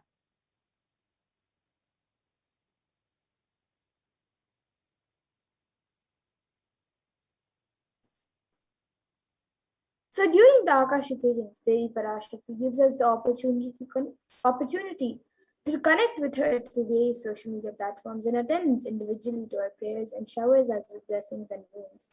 So let us now see how we can connect to Devi Parashakti through social media. So the first way to connect with Devi is through YouTube. So you can go ahead and join as a member of Kailasa's SBH Nithyananda YouTube channel. And once you have become a member of the channel, you can ask your question in the live YouTube video in the comments section of the live video. So it's a very simple process. Go ahead and go to visit Kailasa's SBH Nithyananda YouTube channel and click the join button right next to the title. And once you've done that, you can ask your questions in the comment section of the live YouTube video.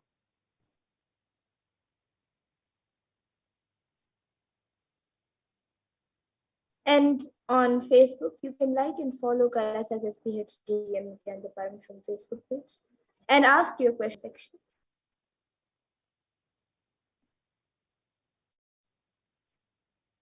And the next way is to follow at Sri Nithyananda on Twitter.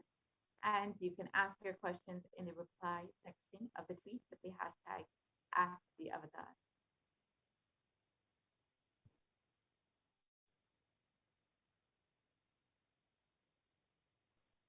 And on Instagram, you can follow Sri Nithyananda and you can ask your questions in the comments.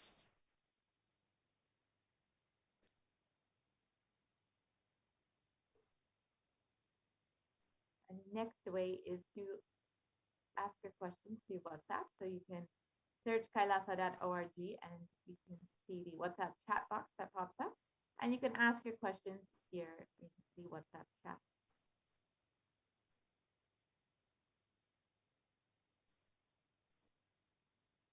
So now let us watch a short clip of Devi Parashakti blessing people. And you can also experience the same when you ask your questions to Devi Parashakti via these 5 social media platforms.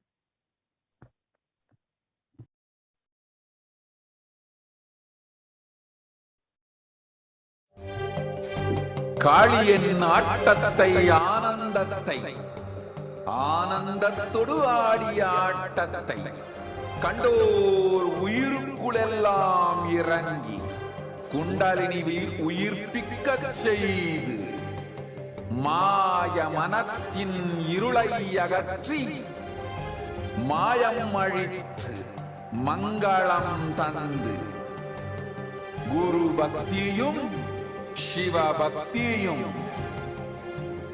Paramasiva பக்தியும் பரமசிவ சக்தியும் அளிக்கின்றேன்.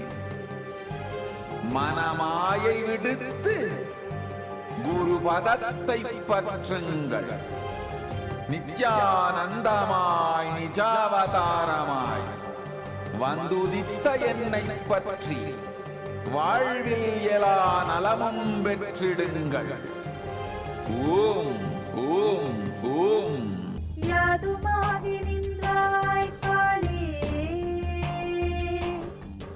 ஓம் காளி ஓம் சக்தி, ஓம் காளி ஓம் சக்தி, ஓம் சக்தி.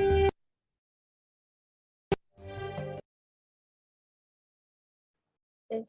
So now let us look at the third method, where Devi Parashakti says to worship her by doing the fire walking wherever she is residing.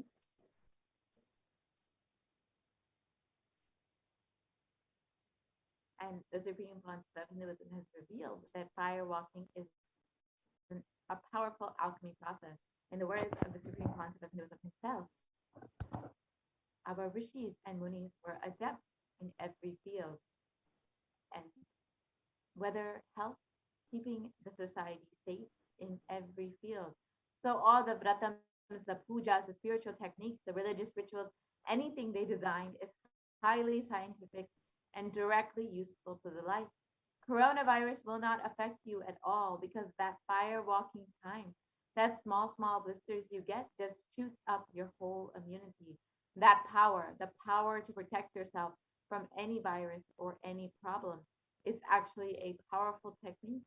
It's a very powerful technique followed in those days, especially during this season.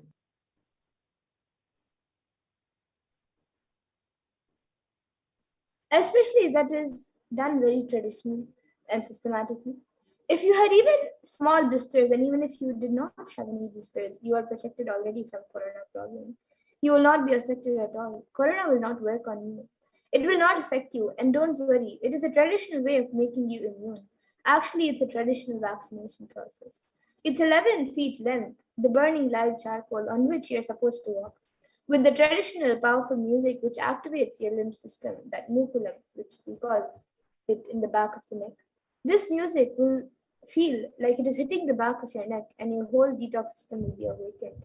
In that peak altered state of consciousness, you should walk on fire. Not just like that, you will walk.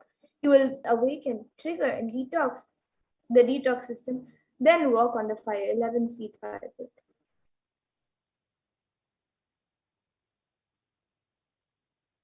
And if you do for one fire walking, you are absolutely protected from corona.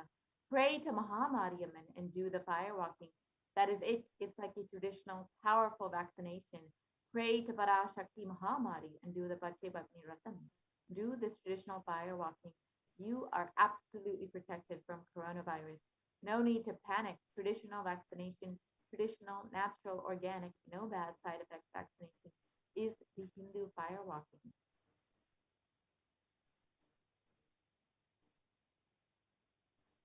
So now let us all watch a video where the Supreme Court of Hinduism reveals the science behind fire walking.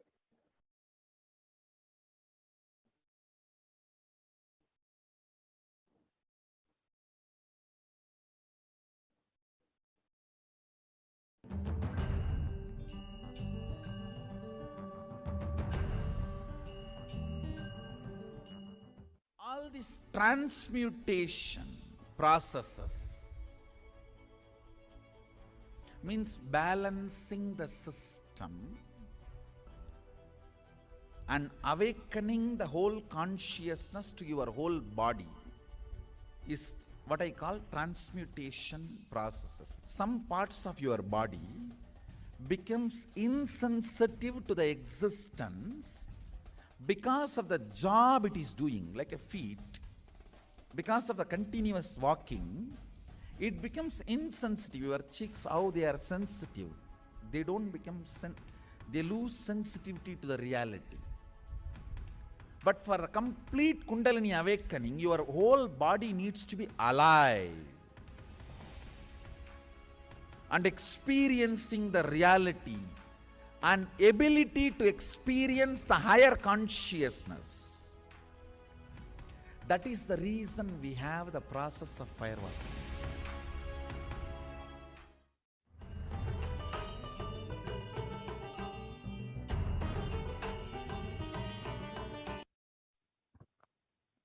Yes, and now that we've understood the science behind firewalking, let us watch a short clip of the Supreme Pontiff of Hinduism himself doing the firewalking in Tiruvannamalai.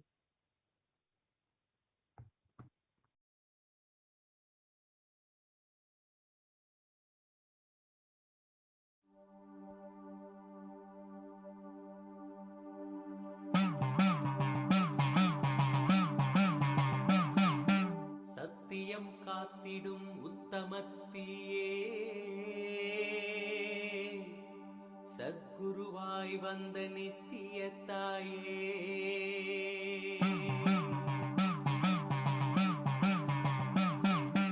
வேதங்கள் வணங்கிடும் ஆதியும் நீயே ஜோதிமலையிலே அவதரித்தாயே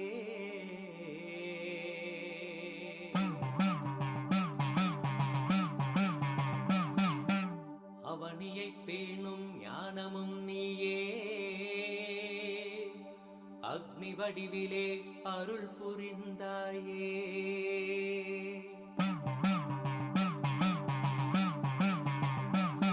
தீனிலே பிறந்தவளே நித்ய ஆனந்தத்தியே நித்யானந்தேஸ்வரி தீனிலே பிறந்தவளே நித்ய ஆனந்தத்தியே நித்யானந்தேஸ்வரி கர்மங்களை கொன்றிட வந்தாய் நித்யானந்த தரிட வந்தாய் கர்மங்களை கொன்றிட வந்தாய் நித்யானந்த தர்ம மண்ணை வென்றிட வந்தாய் தீனிலே பிறந்தவளே நித்ய ஆனந்தத்தியே நித்யானந்தேஸ்வரி.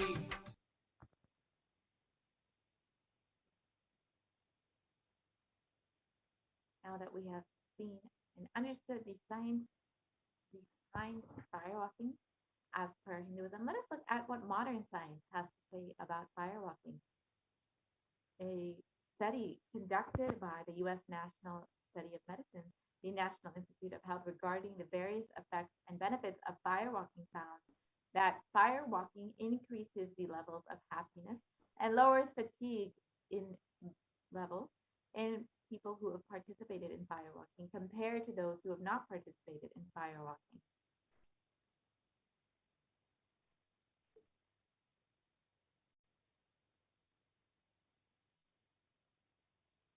So now let us see the fourth step, which is applying turmeric on your chest, drinking neem juice, and meditating on Devi Parashakti every day.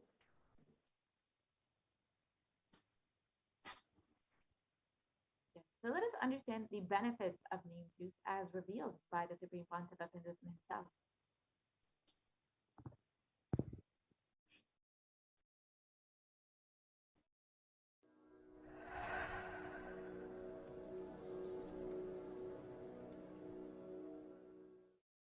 Bididi. It is not, I'm not talking from air, I'm talking from ground. In Bididi, before we came to that land, 30 borewells were dug, no water. Now, from the day we came till now, we have water for 10,000 people to live comfortably in that very land. It's only pouring, pouring Karumari's grace wherever we started ashram. Nature completely cooperates because we know biology, whole biology thinks.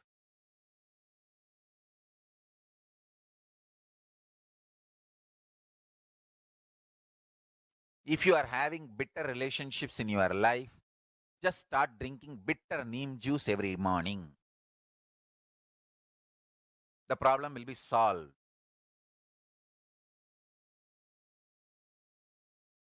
Understand, if you are irritated, even if you don't react, even if you don't talk to people, you release that kind of vibes. Take Haritaki, you will see you release sweet kind of vibes. Take neem juice, you release healing, compassionate vibes. A woman who applies neem powder and takes bath, who applies turmeric powder and takes bath, is equivalent to Karumari Mahamayi.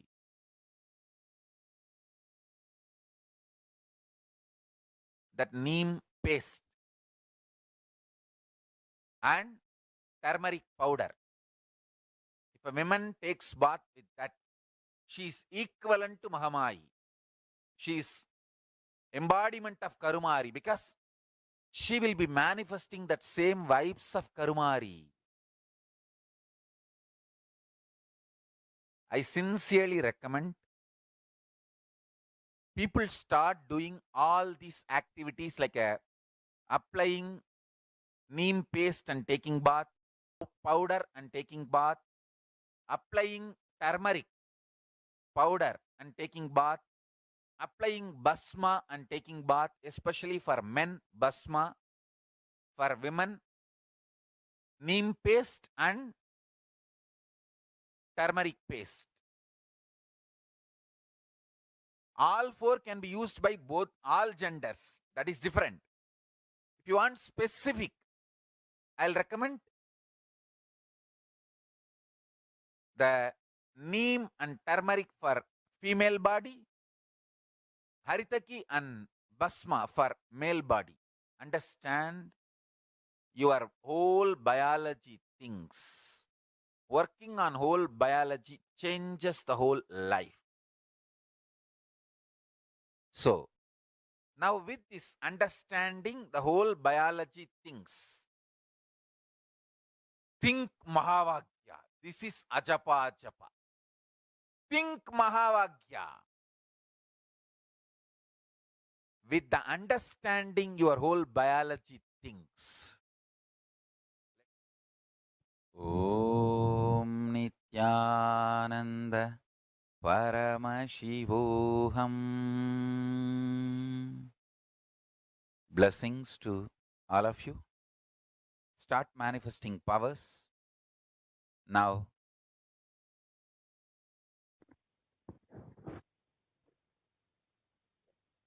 Now that we've understood the benefits of neem as revealed by the three plants of Hinduism, let us look at some of the benefits of turmeric. Of course, traditionally, it is very well known as an anti-inflammatory agent, but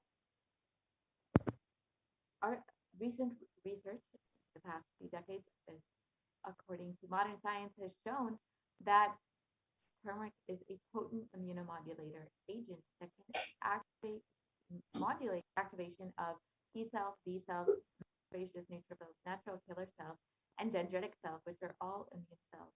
And curcumin can also downregulate the expression of various pro-inflammatory cytokines and chemokines. This was published in the National Center for Biotechnology Information in the US, and this essentially means that turmeric helps boost your immunity. So when you have a stronger immune system, you will be much more likely to healthy, and protected from COVID-19.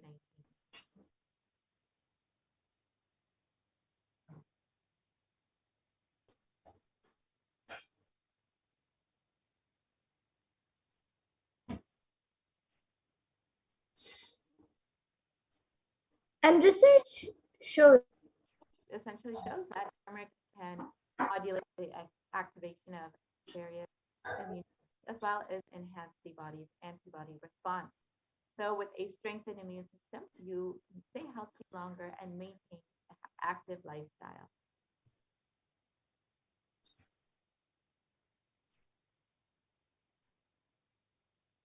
And another study by India.com shows and says that neem can help you fight against coronavirus. And it says that it is an important part of Ayurveda and neem can be effective in dealing with the novel coronavirus infection.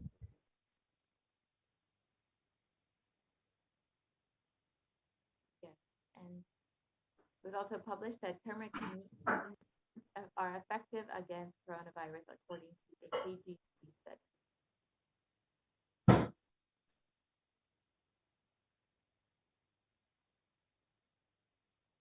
So now let us look at the fifth step, which is with the complete mind applying banana peel and onion on your heels before you go to bed.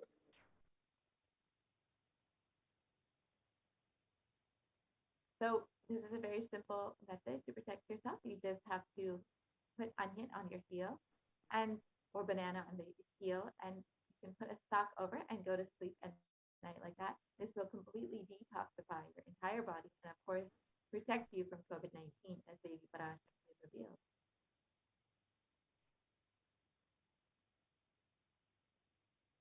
And onion is very well known for its detoxifying effects. And Medical Daily has published an article explaining the detoxifying effects of onion. And it states that onions contain a high amount of sulfur compounds, which not only give onion the recognizable smell, but also they are powerful detoxifying agents.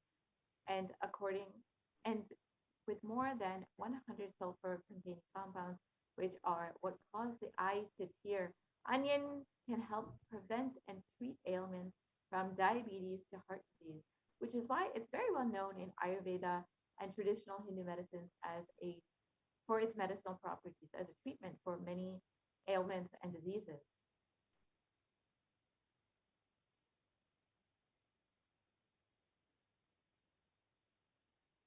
And an article reviewing the detoxifying effects of onion published in the Journal of Phytotherapy has stated that compounds from onion have been reported to have a wide range of health benefits, which includes anti-carcinogenic properties, anti-platelet activity, anti-thrombotic activity, anti-asthmatic, and antibiotic effects.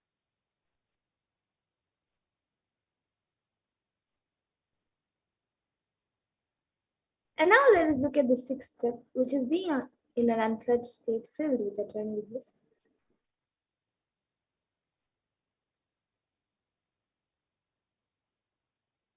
So let us understand the science of unclutching as revealed by the Supreme Pontiff of Hinduism himself.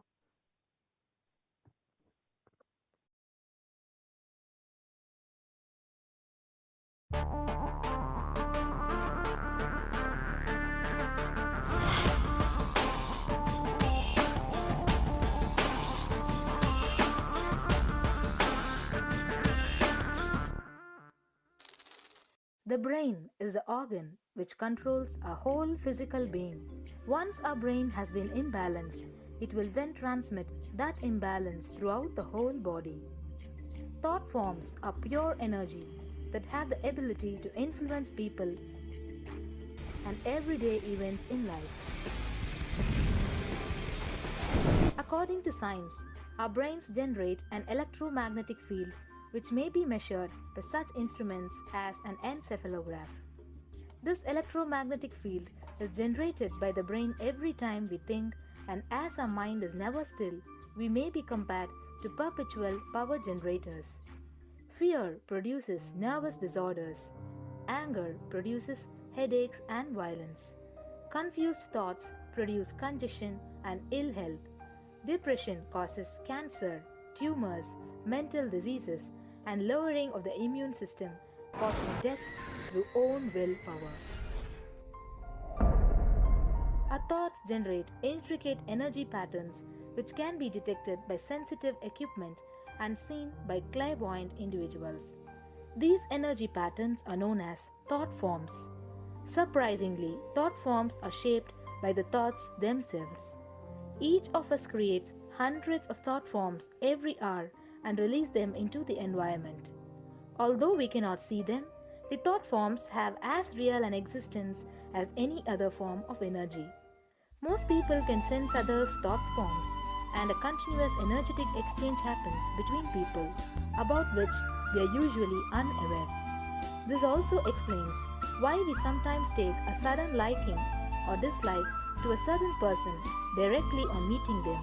We just catch their vibes. Unclutching is a guide for equanimity and enlightenment. Thoughts are like bubbles in a fish tank. Just as bubbles in a fish tank rise from the bottom, our thoughts also rise in the same manner. When one bubble comes and reaches the surface of the water, the next bubble starts and the third bubble starts. Because the bubbles are rising at high speed, they look like a continuous stream. But our mind is not a continuous stream. There is always a gap between two thoughts. Like the bubbles, we also experience a neutral space between two thoughts. This neutral space between two thoughts is our original state, the pure silence. It is a state of pure consciousness, the state of God. Since the gap or the neutral space between two thoughts is too small, we think all thoughts are connected and form a shaft. But there is always a gap between two thoughts. In the forest of northern India, the hunters trap the birds using a trap. They tie a rope between two trees. The rope is the shaft that we create by connecting two thoughts. In the middle of the rope, they secure a wooden stick. The stick is our mind. The rope is tied at the midpoint of the stick. When a bird comes and sits on the stick, the bird's own weight turns the whole stick upside down. It turns topsy-turvy. The moment it turns upside down and loses its sense of balance, it feels totally shaken and tightens its grip on the stick. It simply holds onto the stick as if its life depends on it. Similarly, we connect thoughts and form a shaft out of it and live in the fear that if we drop our mind, we might be lost. We might lose our identity. Because it is hanging upside down, it thinks, if I unclutch from this stick, I will fall and die. It's similar to the fear that if we start trusting that we are unconnected, independent and illogical thoughts, we might be lost. If the bird lets go and relaxes, it may flutter to balance for a moment or two. When it leaves the stick, maybe for a few seconds, it will fall, but then it will adjust itself and start flying. In the same way, we hold on to whatever we think is our identity and security, our mind, our life, our relationships, or our bank balance. Ultimately comes to remove the stick that is our identity. Just like the bird, we don't realize that if we try that moment, we can become a... In Mundaka Upanishad, there is a story which explains there is a huge tree, and in the tallest branch of the tree, there is a golden bird sitting unclutched from everything in bliss, like Dakshinamurti. In the lower level branch, there is a small bird which jumps from here and when it eats a bitter fruit, it feels bad. Whenever she eats the bitter fruit, she sees the bird which is looking above, silently, like Dakshinamurti, and feels why I should not be like that bird. But unfortunately, when the same bird, when it eats tasty fruit, it forgets the bird sitting above it. In the same way, she keeps battling between branches, eating bitter and tasty fruits again and again. One day, as a small bird flies up higher, and as it reaches near the golden bird, it realized that he and she are the same. There is no difference between them both, and realizes her original state. The small bird realizes that she also can be in the same state of the golden bird and become a Paramahamsa. This moment, trust yourself. Don't bother about losing your identity. Just trust yourself and let go of your identity. You will immediately become a Paramahamsa and be liberated. All you need to do is to trust that you're unclutched. Dropping the conclusions you can't be transformed is unclutching.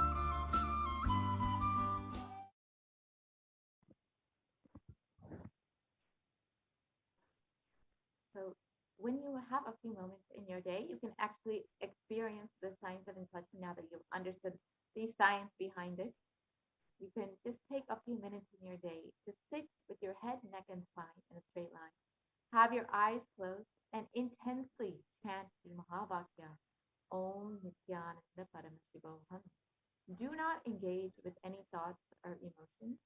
Purely let the space of unclutching manifest in you.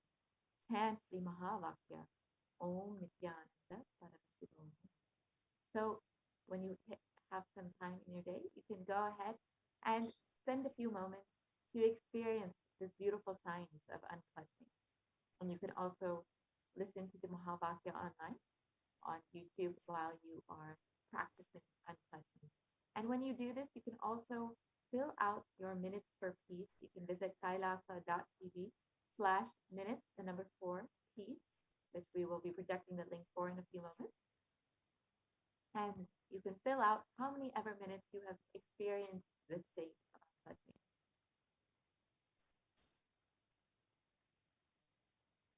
Now let us look at the next method for protecting yourself from COVID-19 as revealed by Devi Parashakti, doing the Ajaba Ajaba cosmic sound, Shiva, Shiva, Shiva.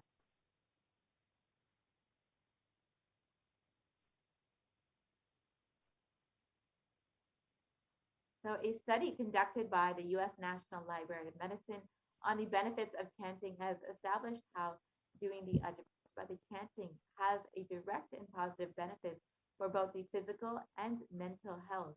And this study correlates the chanting of the Ajaba to the vagus nerve stimulation, which is used as a treatment for depression and epilepsy.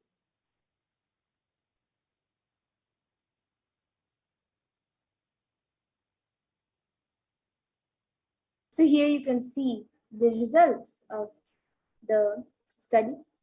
And another study conducted by Dr. Masaru Emoto establishes that human intentions, words, or thoughts can change the molecular structural formation in water. And this interesting research clearly depicts how, when the water is being exposed to positive sound vibrations, the molecular formation in the water changes to a pleasant formation, whereas any negative sound vibrations or words can disfigure or distort the water molecular formation.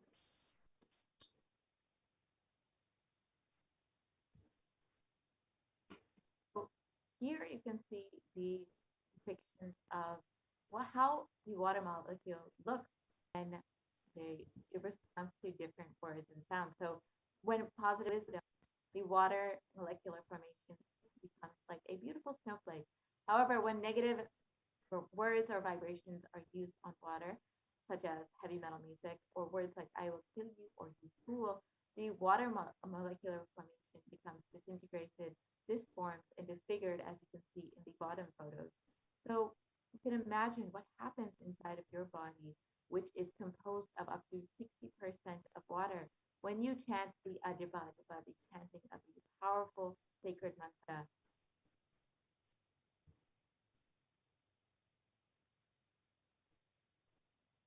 So you can become a part of the global and you can register your minutes for peace when you practice the unclutching or when you practice the Ajba, the chanting of the sacred mantra, Shiva, Shiva, Shiva.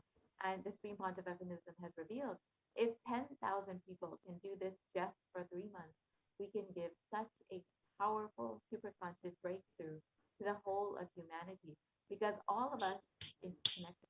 We are not all islands. These are all fundamental truths. When you start unclutching, Kailasa starts experiencing joy, bliss of you unclutching. Nothing goes to waste in this cosmos.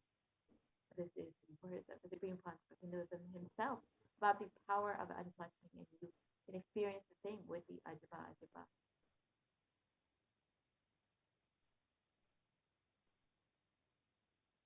So now let us see the eighth method, which is being in the state beyond any remembrance or forgetting. In the Arunachala Spurana that blossoms as Aham, the Ananda Spurana.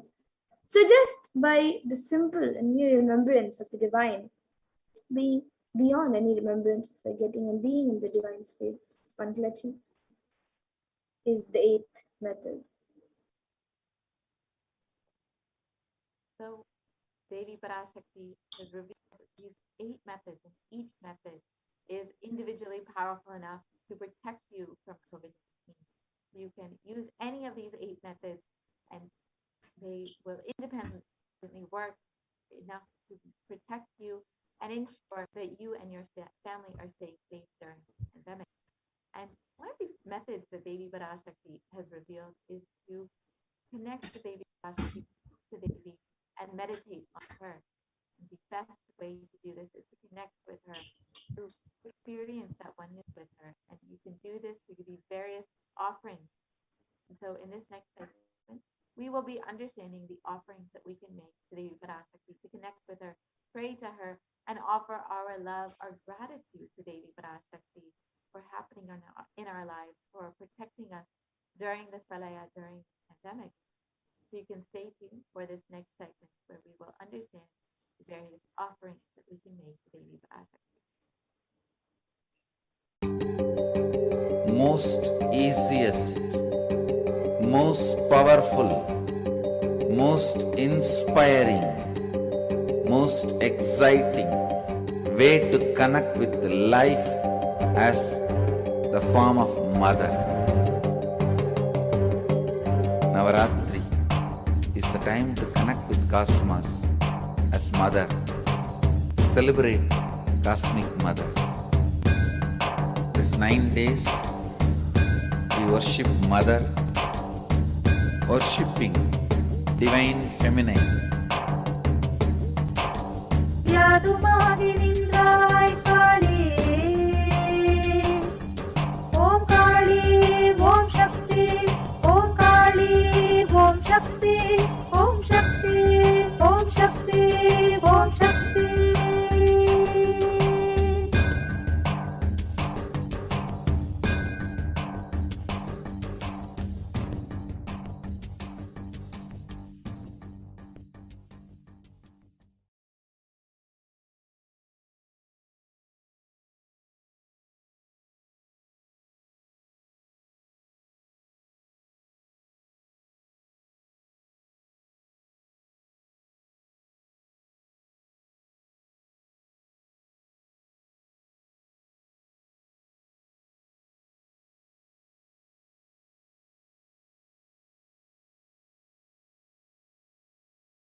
most easiest, most powerful, most inspiring, most exciting way to connect with life as the form of mother. Navaratri is the time to connect with Cosmos as mother. Celebrate Cosmic Mother. This 9 days we worship Mother, worshipping Divine Feminine. யாதுமாகி நின்றாய் காளி, ஓம் காளி ஓம் சக்தி, ஓம் காளி ஓம் சக்தி, ஓம் சக்தி ஓம் சக்தி ஓம் சக்தி.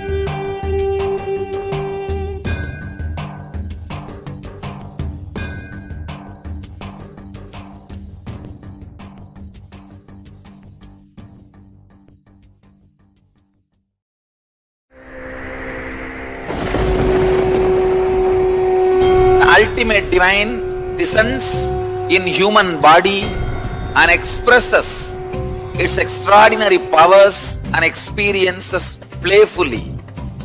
Sundareshwara is the embodiment of this statement. He is not Shiva as you understand, sitting in the Himalayas, frozen in the ice, in Samadhi. Sundareshwara is an artist with tremendous heart, ready to listen to human sufferings, ready to bend for human emotions. The one and only thing you need to obtain His grace is simple feeling connection. That's all. He bends for anybody, to any level. Even the word compassion is too small. He is still available. Even now, He is there. He assumes human body and relates with you, answers you, responds to you, raises you.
I don't know, I was lost. And then he was done speaking, and just tears just started pouring out of my face. I'm just like, ugh, I don't know what just happened. It was just like unbelievable, just unbelievable. I was just, I'm shaking now just remembering it.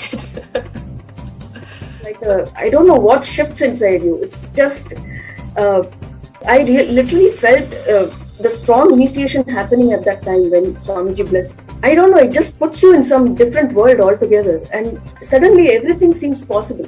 Everything seems, like that impossibilities in that 1 second, fraction of a second, that impossibility drops from you. And you just, everything seems possible, that you get into that space of possibility.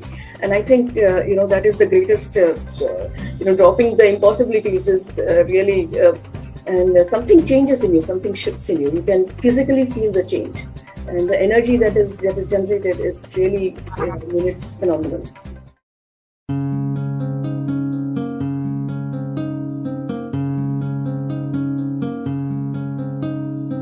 There are some gods, 9 unknown gods. The moment you call, they will be there. Venkateshwara, Balaji. I tell you, people give so much for Venkateshwara because he does the job. He is the 9 unknown god. There is a village folk story where Venkateshwara borrows from Kubera for his marriage, and he is still paying the debt. Venkateshwara takes the responsibility of reserve to reserve. This whole story, beautiful story of Venkateshwara is an amazing concept. He is making Yaksha into Lakshmi. He is making the reserve to reserve. It's an amazing truth.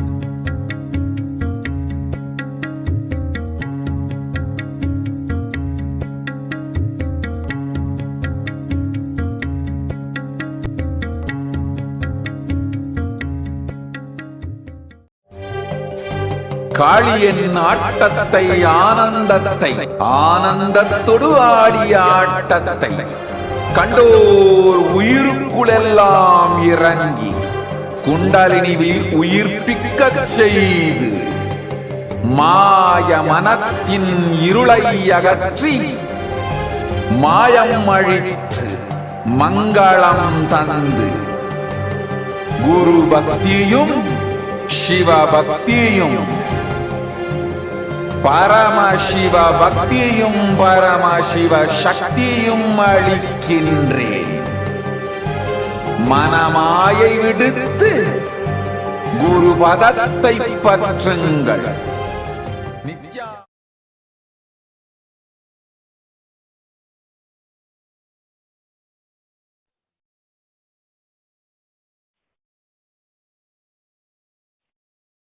Yes, Nithyananda. Now we will be moving into the segment offering Devi Parashakti. Let us see the offerings we can make to Devi Parashakti as we get ready to receive her blessings today.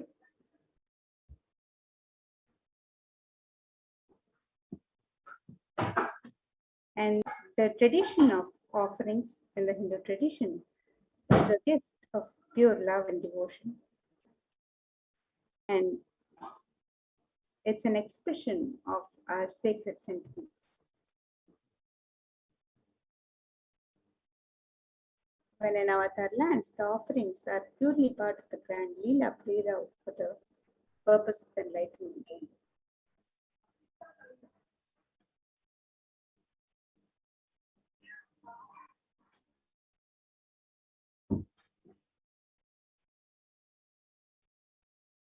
So let us remember Devi Parashakti through the Dhyana Shloka as we get ready to make the offerings and receive Devi Parashakti's darshan. This Dhyana Shloka from the Mula Agama, Manonmani Dhyana, it describes Induni Bhaveda Karavani Nayanam Syat Pankajavara Japakshara Sarayuktam Angahima Bhushana Vichitra Vasanam Syat Tunga Makutojvala Manonmani Swarupam.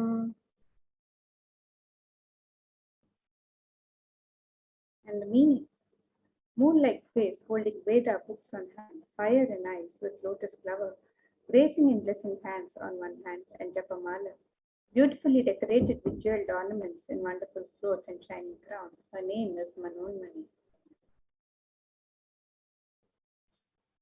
And another Dhyana Shloka on Devi Parashakti describes Dhyayet Devim Trinetram Shashinibhavadanam Vedahastam Dadhanam Kavye Padmam Varadam Apare Chapayam Chakshamalam Divyairabharanair Vibhushita Tanum Brahmadi Vibhujitam Devi Meva Manonmanim Pratidinam Kamarthadatrim Shubham. And the meaning of this verse, it says, I meditate on Devi with 3 eyes glowing like a moon and holding the Veda, the lotus and gracing with blessing and gracing hands. She is wearing beautiful ornaments.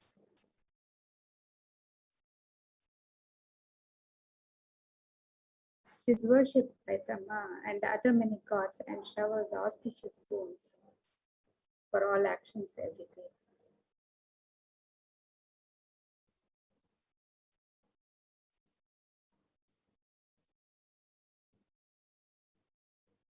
And in the Hindu tradition, the sacred element of gold is used in abundance in all the traditional rituals and offerings to the divine.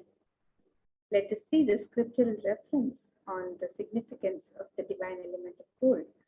This verse from the Atharva Veda describes Tretajutam Janmanedam Hiranyam Agnerekam Priyatamam Bapuva Somasyaikyam Insitasya Parapatata Apamekam Veda Samreta Bahudatte Hiranyam Tridastavai Vishe.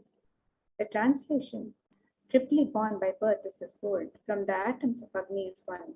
It becomes dearest to Agni. One fell away from the Soma when it was hurt. One they call the seed of virtuous and powerful Apa, the watery molecules.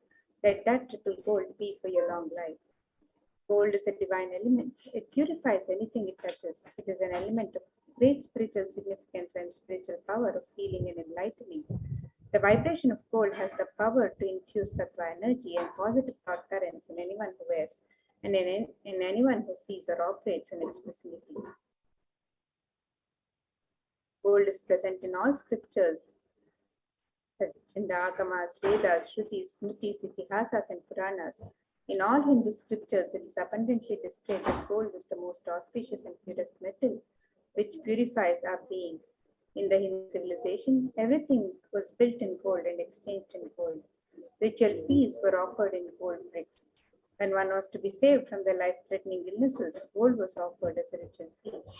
Gold was in abundance and used for weighing equivalent amounts of commodities, including cows. Kingdoms were built with huge doors of gold. The streets would have huge columns and huge archways made of gold. Horses, cows were dressed in gold. The Hindu civilization thrived on the banks of rivers of gold. The Indus River was called Hiranmaya, the river of gold in Rigveda. The river Saraswati was called Hiranyavartini in Atharva Veda. Gold is the supreme element for offering gifts to the ones you love and revere. Temples are constructed and paved in gold. Deities are made in gold and decked and adorned in gold because it preserves the enlightenment energy for thousands of years and it lasts forever.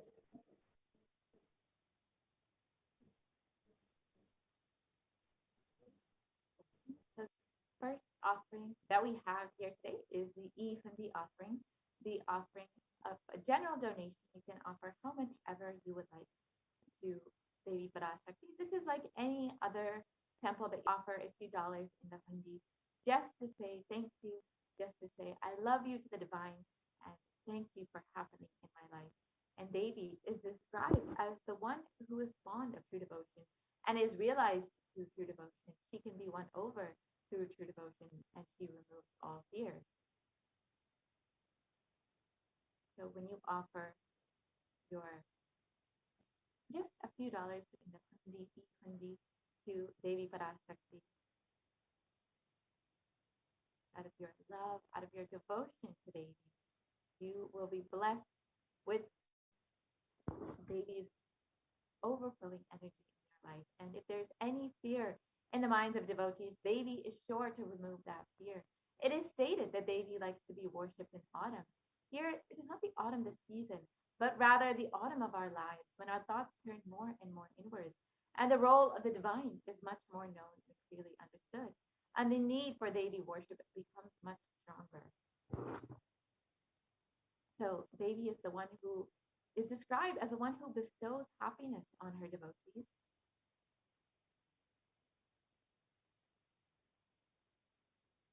And so you can offer your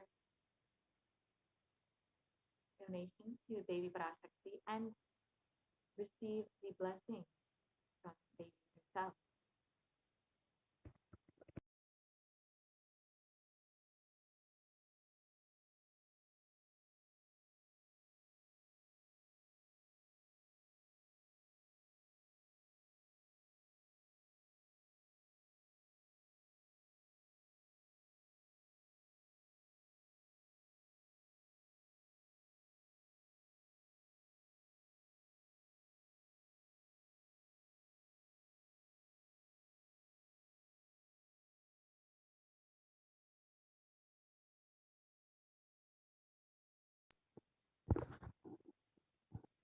Yes, and the next offering is the Sankalpa chanting.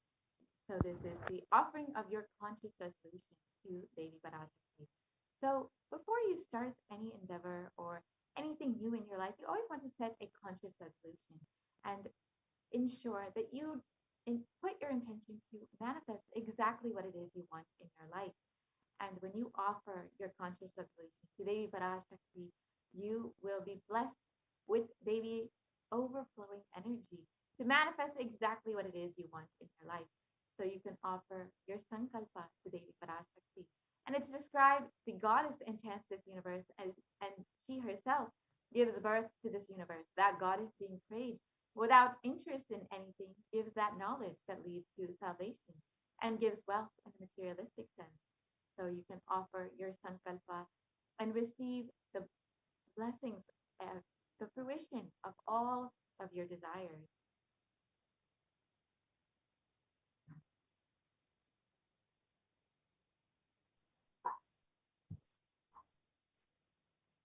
The next offering to Devi Parashakti is the offering of the Sahasranama Swarnakasi.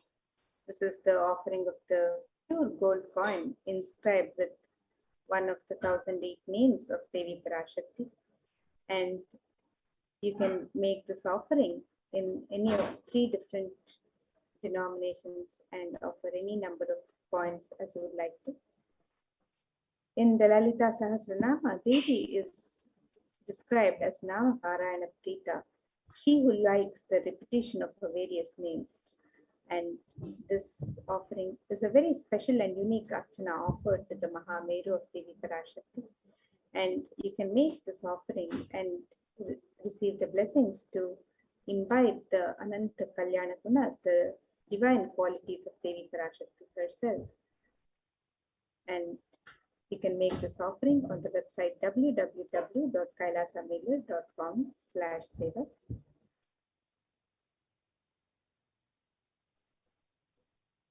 And the next offering is the Mukta Angrati, the finger ring with a pearl.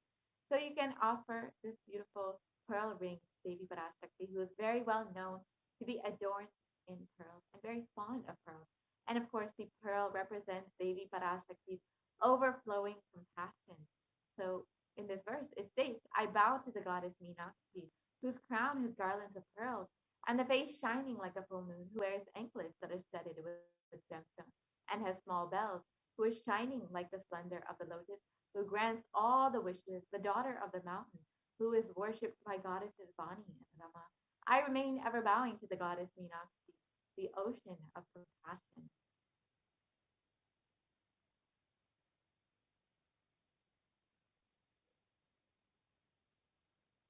So you can offer this pearl ring to Devi Parashakti and receive the blessings to be showered by her overflowing compassion and love in all of your business endeavors.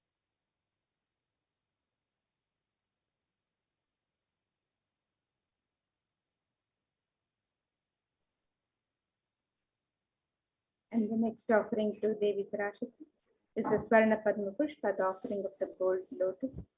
In the Kamkakama, one of the verses describes the significance of the gold lotus. It says, Ashtavidyeshwaroteta Kumbhavarana Samyatam Sarve Sasutra Vastradya Hema Pankaja Pushitaha Sapidhana Satcha Kurachascha Pakva Bilva Pala Prabha Snapanadhyaya Samsiddha Pramanena Samanvitaha. And it says, all the kalashas would be wound around with a suitable thread and covered with new cloth. They should be adorned with lotus flower made of gold. And there are hundreds of scriptural references in the Hindu tradition for using the lotus flower in the worship of Paramashiva. Almost everything in the worship of the ultimate involving the consecration or meditating on the mudras and asanas used during worship involves the lotus flower, the lotus leaf, the lotus pericarp, the lotus petals. The lotus is a divine flower in the Hindu tradition. The Shakti of Paramashiva is also called a lotus. The base of the Paramashiva Linga is the lotus. The disciple of Paramashiva Linga is also considered a lotus, the one who is about to bloom. You can offer the gold lotus in any of the 3 different sizes as you would wish to. And be blessed to have the state space powers and being of Devi in your inner space amidst any and every adverse situations in life. The next offering is the Swarnamati, the gold toe ring, and Devi is described. The toenails of Devi are described in the verse. You whose brightness from the toenails destroy the darkness of ignorance from the minds of your devotees who prostrate at your feet. You whose brightness from your 2 feet and overpower that of the lotus flower.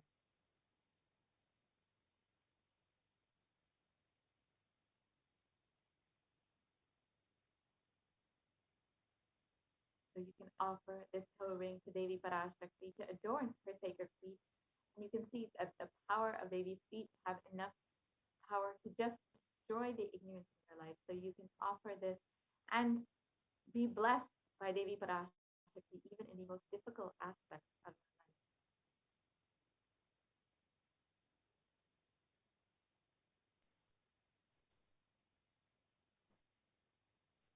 life. The next offering we can make to Devi Parashakti is the offering of the Swarnamangtika, the gold hairline jewelry. You can offer the Swarnamangtika, which represents the nectar overflowing from the Sahasrara, which is fully open with the sacred sentiment of gratitude. And Devi is described as Sudha Sharavi Varshini, she who makes the nectar flow in all our nerves from the Sahasrara, she who gives the very pleasant experience of the ultimate. We can offer the Swarnamangtika to Devi Parashakti and receive the blessings of achieving the blissful state of overflowing gratitude and the space of complete completion.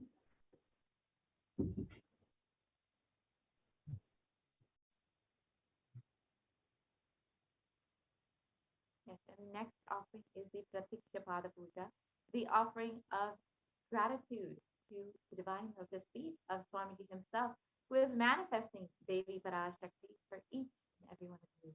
And in the Saundarya Lahari, it describes that the nails of Devi have been sharpened by constantly being touched by the crowns of the celestial beings who always prostrate before Devi. Tamoguna is darkness in this stotram, and tamas is indicative of the ignorance in the minds of the devotees. And by constantly prostrating before Devi, their ignorance is removed and they attain the knowledge. So when you offer the Pratiksha Pada Puja, the offering of worship to the divine lotus feet of Swamiji manifesting, you will be blessed with the most auspicious path to enlightenment, to achieve the ultimate state of knowledge.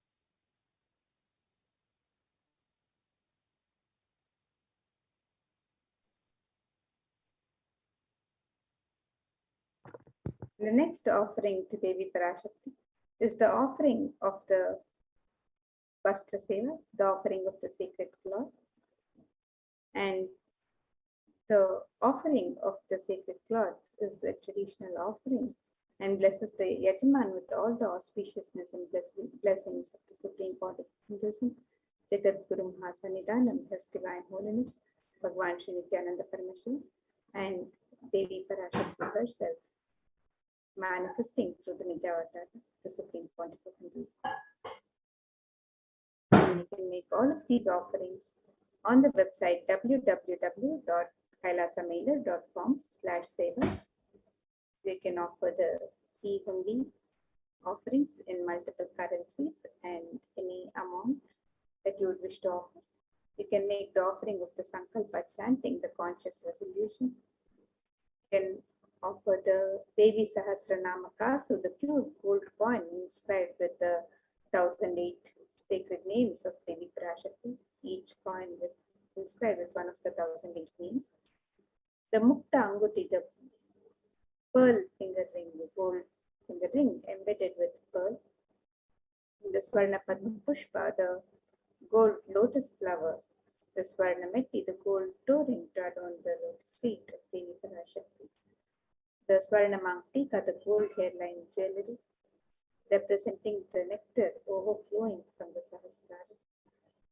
The offering of the Pratyaksha Pada Puja, a very sacred offering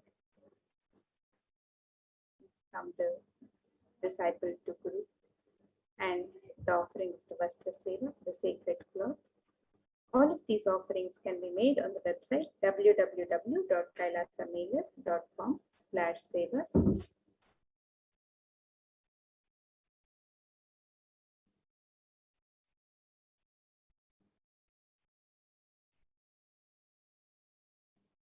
So you can take a look at the website here, www.kailasamailer.com/sevas. And we have the various offerings to Devi Parashakti, which you can make on the website by clicking on the link here on step 2. You can also make the offerings for e-hundi. And if you'd like to make an intention to make an offering, you can make the intention on step 1. And once you've made an offering, you can fill out the details of the sankalpa for yourself and your family members, the names and the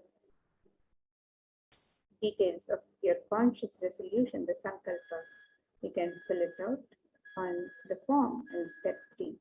So if you'd like to make the various offerings of jewelry or seva to Devi Parashakti, you can make the offering through this website, where you can offer the Devi Sahasranama Kasu, the Mukta Anguti, the Swarna Padma Pushpa, the Swarna Meddi, the Swarna Mamtika, the Pratyaksha Pada Puja, the Vastra Seva, and various other offerings on this website to Devi Parashakti. And you can make the offerings of the e-hundi with the multiple currencies, any currency of your choice, US dollars, Australian dollars, New Zealand dollars, Canadian dollars, euros, Indian rupees, Singaporean dollars, Malaysian ringgits, Great Britain pound, and the Chinese yen. And you can make the offering in any amount of your choice. So you can make the offerings on the website www.kailasamailer.com/sevas.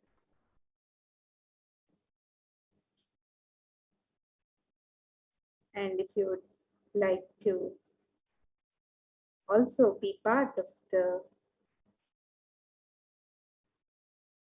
YouTube channel as a e-Kailashian, if you would like to sign up as an e-Kailashian, and if you would like to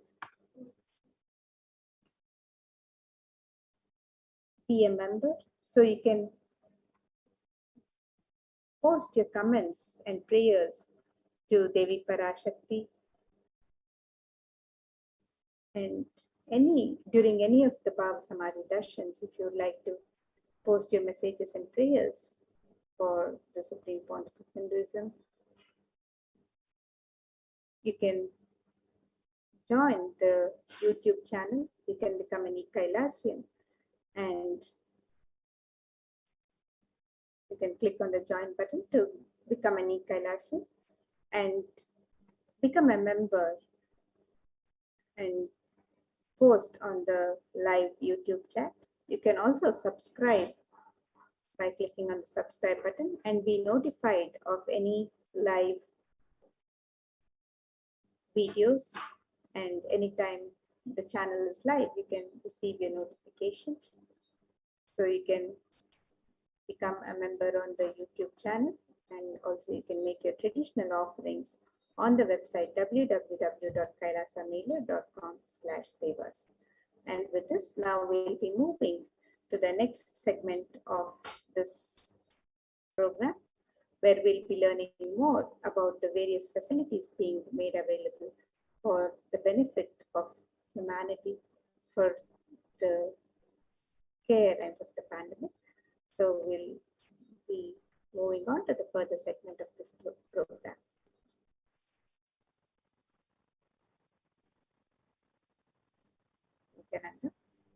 Nithyananda Madhyamaya Swami. Nithyanandam Amrita. Nithyanandam, everyone. Welcome back to this segment. With the blessings of the Supreme Pontiff of Hinduism, Jagat Guru Mahasannidhanam, His Divine Holiness Bhagwan Nithyananda Paramashivan's blessings, let's start with this segment of Kailasa's COVID Care Protection Center, de facto spiritual embassies of Kailasa.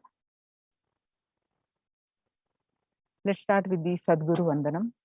नित्यानन्दं परमसुगदं केवलं ज्ञानमूर्तिं द्वन्द्वातीतं गगनसदृशं तत्त्वमस्यादिलक्ष्यम् एकं नित्यं विमलमचलं सर्वदी साक्षिभूतं भावातीतं त्रिगुणरहितं सद्गुरुं तं Namami.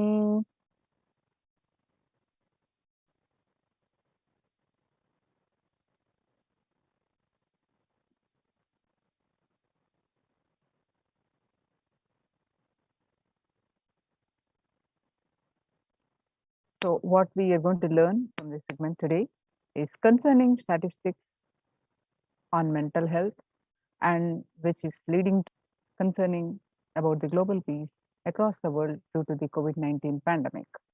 And what are the Supreme Pontiff of Hinduism and Kailasa's contributions for the global peace and the combat the solutions for the COVID-19. And Supreme Pontiff of Hinduism, spiritual solutions for COVID-19, and Kailasa's COVID care protection centers, some of the glimpses, why temple-based ecosystems, and UN recognizes Kailasa's contributions, join Kailasa's COVID care protection centers.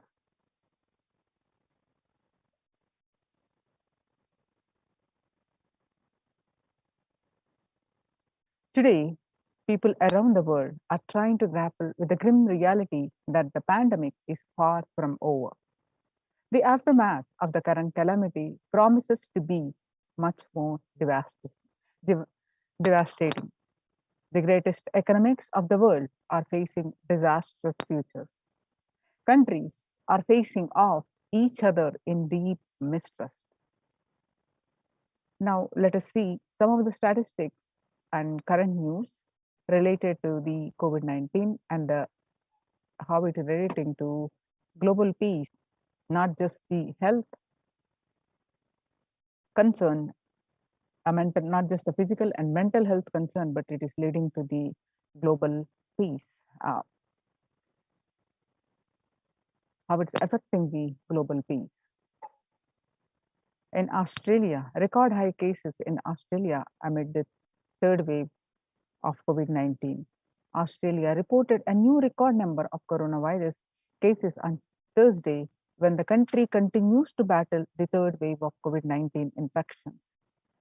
There were more than 2,400 new locally acquired infections reported nationwide on Thursday morning, the figure surpassing 2,000 in a single day for just the second time. The World Health Organization makes a big statement about Delta variant of COVID-19. The World Health Organization on Tuesday said that the Delta variant of coronavirus has elbowed out all the three other COVID-19 variants of concern that now represent a tiny fraction of the samples which are being sequenced. Less than 1% of alpha, beta, and gamma are currently circulating. It's really predominantly Delta around the world, said the World Health Organization technical lead on COVID-19, Maria Van Kerkhove. The Delta variant, which was first detected in India last year, has become more fit and it is more transmittable, and it is outcompeting, it is replacing the other viruses that are circulating. She said, and added that the variant has been detected and is more than 185 nations till date.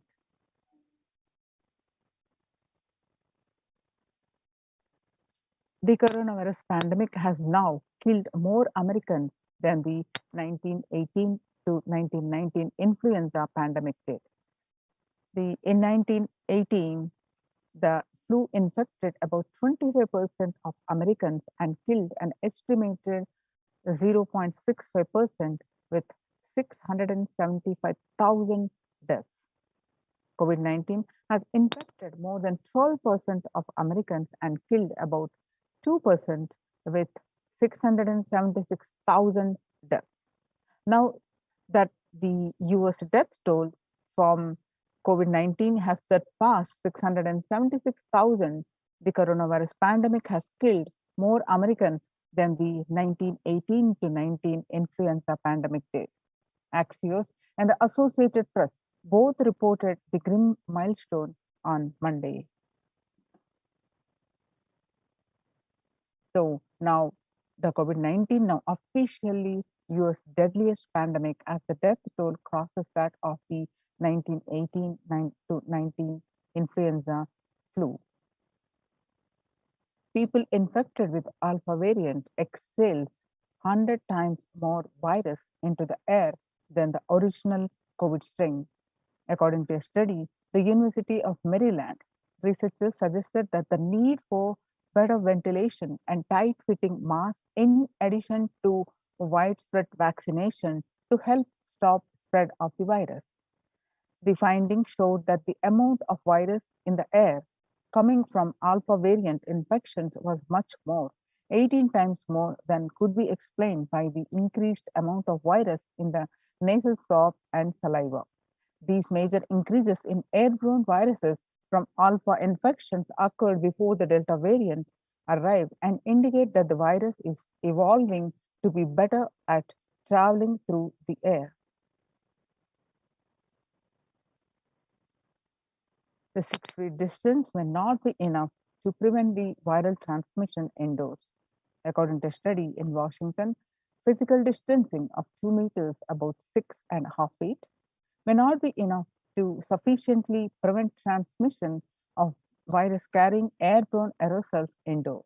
According to a study, the result published in the journal Sustainable Cities and Society suggests that the physical distance alone is not enough to prevent human exposure to exhaled aerosols and should be implemented with other control strategies such as masking the adequate ventilation. The researchers examined 3 factors: the amount and rate of air ventilated through a space, the indoor airflow pattern associated with the different ventilation strategies, and the aerosol emission mode of breathing versus talking.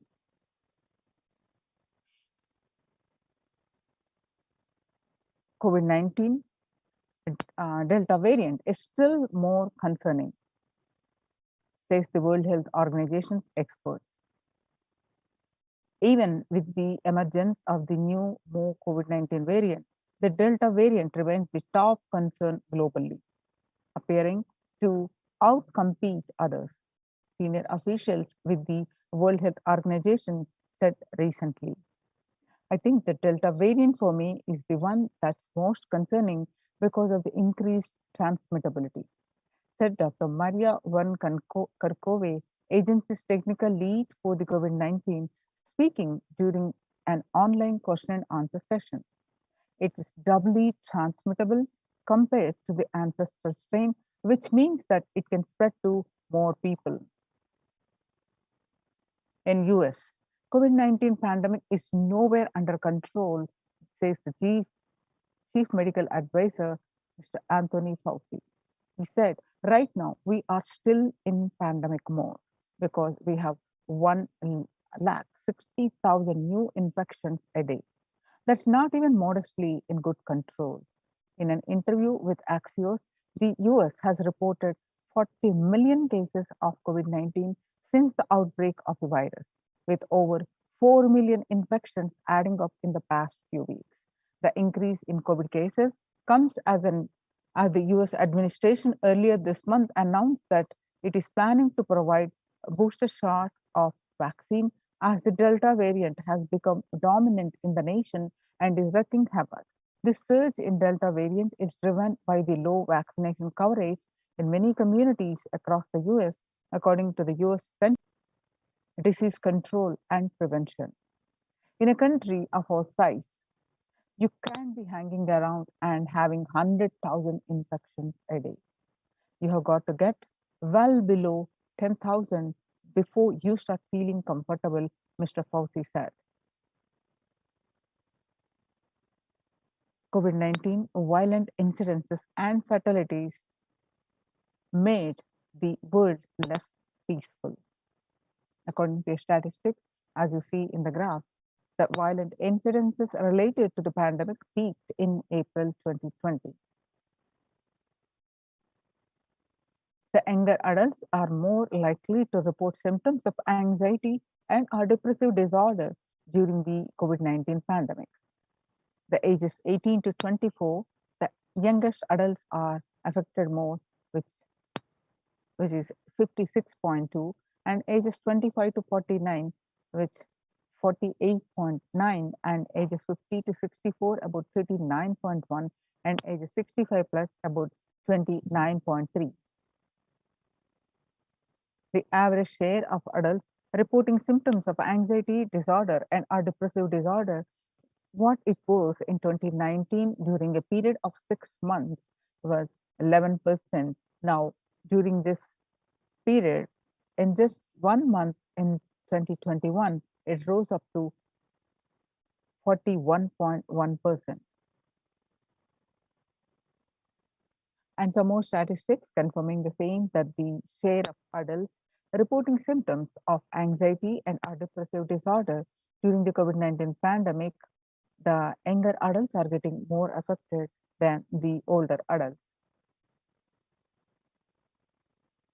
Stress in America in 2020, a national mental health crisis. COVID-19 is a significant stressor for most Americans. Nearly 8 in 10, which is 78%, say the coronavirus pandemic is a significant source of stress in their life. Nearly 7 in 10, which is 67%, say they have experienced increased stress over the course of the pandemic. COVID-19 could exacerbate doctors' existing mental health burden. More than 60,000 healthcare workers have contracted COVID-19. 300 have died. An estimated 300 to 400 physicians die by suicide every year. And of the healthcare workers who treated patients during the China's COVID outbreak, 50% showed signs of depression and 45% showed signs of anxiety, according to a preliminary research. The self-reported mental health among pregnant women and new mothers. Before the COVID-19 pandemic, the depression was 15%. Now, during the pandemic, it rose up to 40.7%. And the anxiety levels were 29%. Now it is rose up to 72%. Living under stay-at-home orders, 8 in 10 students are struggling with focus on school or work and avoiding distractions. And 55% of all students do not know where to go for help for their mental health. Nearly 82% of women surveyed said their lives have been negatively disrupted by the pandemic. Nearly 70% of women who have experienced these disruptions are concerned their career growth may be limited as a result. The global economic outlook during the COVID-19 pandemic, a changed world. The pandemic is expected to plunge most countries into recession in 2020, with per capita income contacting the largest fraction of countries globally since 1870. The COVID-19 recession has seen the fastest, steepest downgrade in consensus growth projection among all global recessions since 1990. Most countries are expected to face recessions in 2020.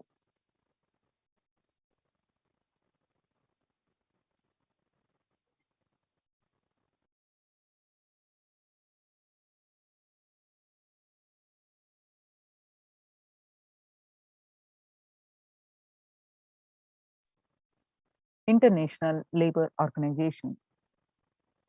COVID-19 is a threat to peace building in conflict-affected nations.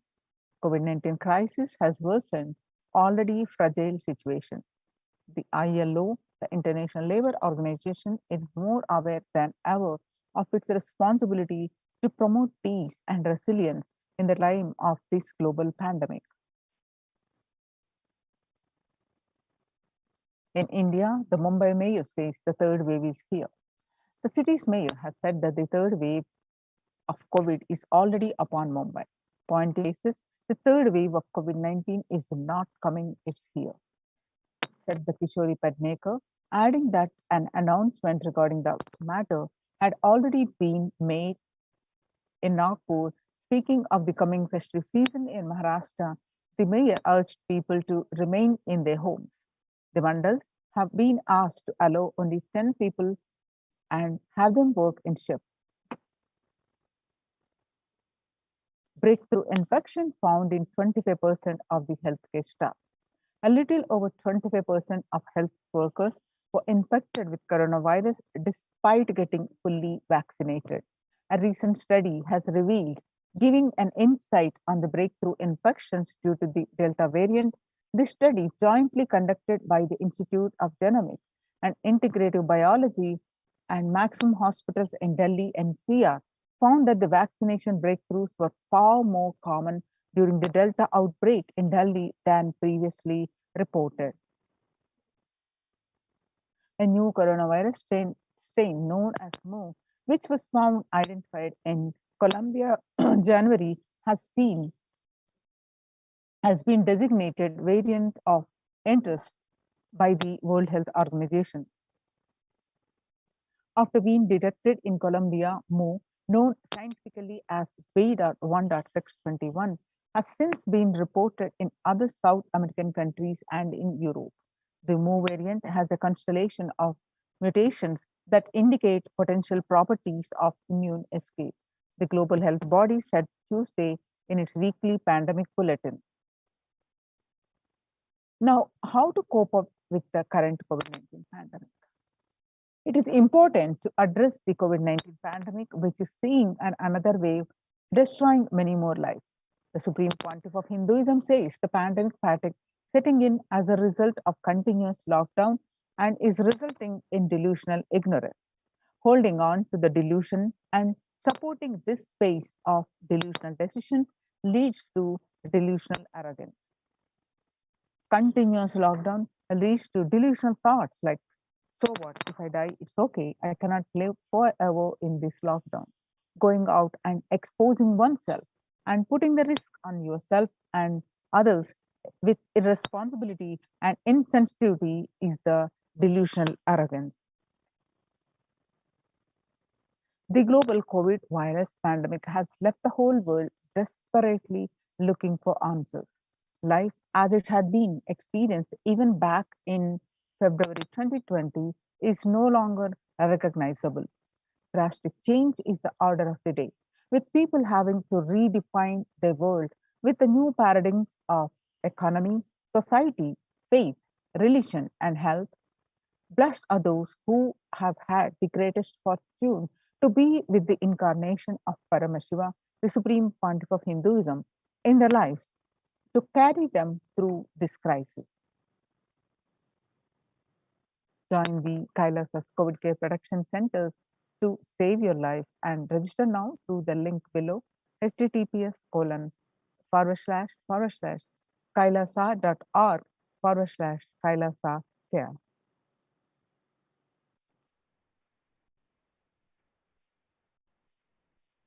Now, sustainable developmental goals, making peace with the nature is possible if we start now, and even amid pandemic, 2021 can go down as the year we made peace with nature and set the planet to healing cycle together.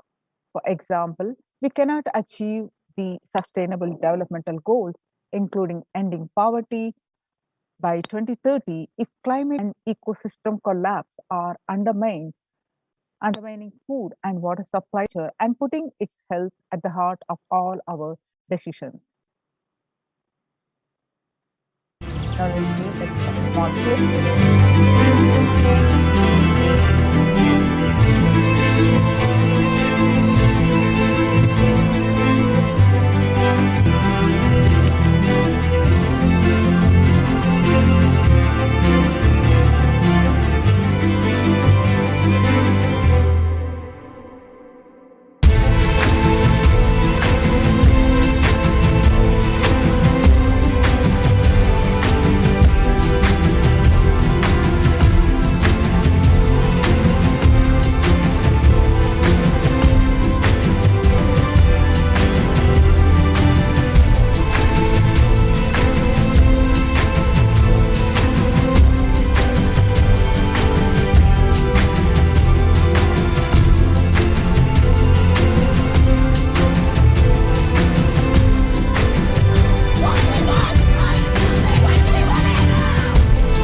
The World Health Organization Health and Peace Initiative. Health and peace are interrelated. In the words of the Director General of the World Health Organization, Mr. Tedros, there cannot be health without peace, and there cannot be peace without health.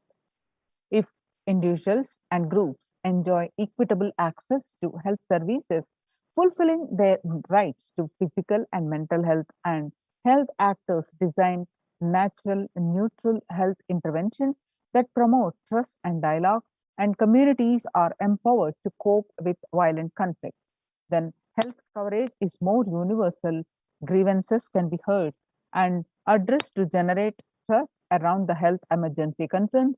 Affected communities are more likely to make meaningful contributions to peace and reconciliation and to resist incitement to violence. United States Institute of Peace. Amid COVID, we need enhanced international coordination to build peace.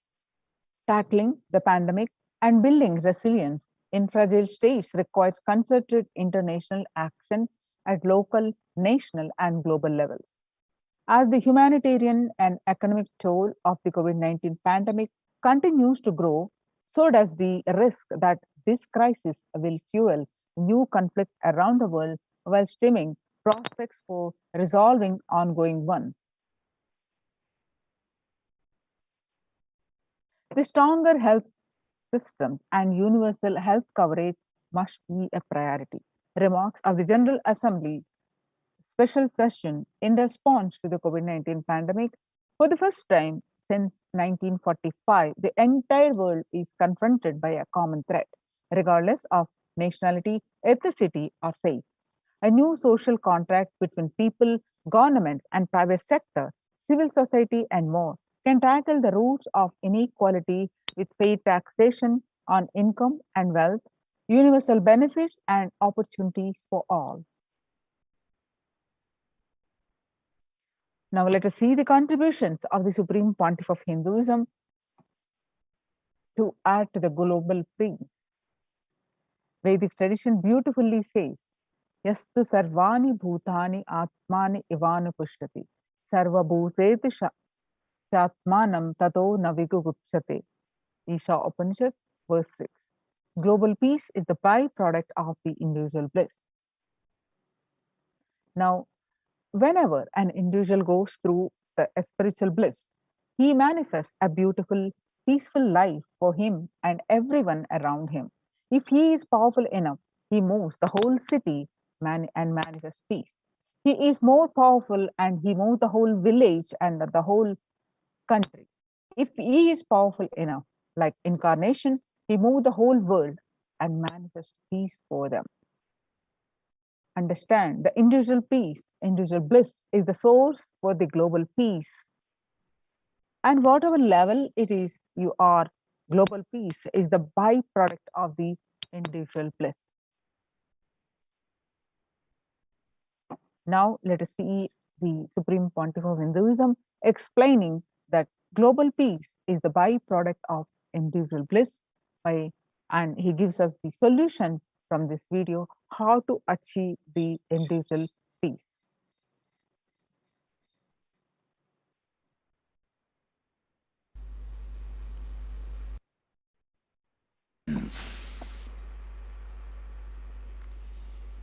Because the more deeper you go, the more you experience the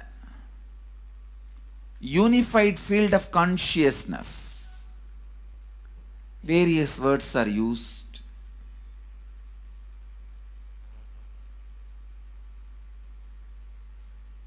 Some of the Hindu traditions uses the word Atma, Brahman. Some of the Hindu traditions use the word Nirvana. Whatever word you may use, Atman, Brahman, Nirvana, unified field of consciousness, whatever. But one thing I want to tell you, the deeper and deeper you go in your inner space, you experience the vast oneness. The more superficial you are, the more incompletions you carry with others, even with yourself. The more superficial you become, even your own right hand and left hand fights with each other. Different parts of you fights with you. Different thoughts of you fights with you. Even you fight with you, the more superficial you go, the more deeper you start traveling. First, you get integrated. The you fighting with you stops. Then, the people around you get integrated. They fighting with you stops. Completion with yourself, then completion with others, then comes completion with other things, not just living beings, even with inanimate beings. The completion starts happening. Even with a nature, completion starts happening. Please understand, the more deeper you travel, the more deeper you go, the more deeper you settle down, the more deeper you start living. Your cognition expands. Your cognition includes. Your cognition becomes more and more inclusive. More joy, more bliss, more knowledge, more enlightenment. Please understand.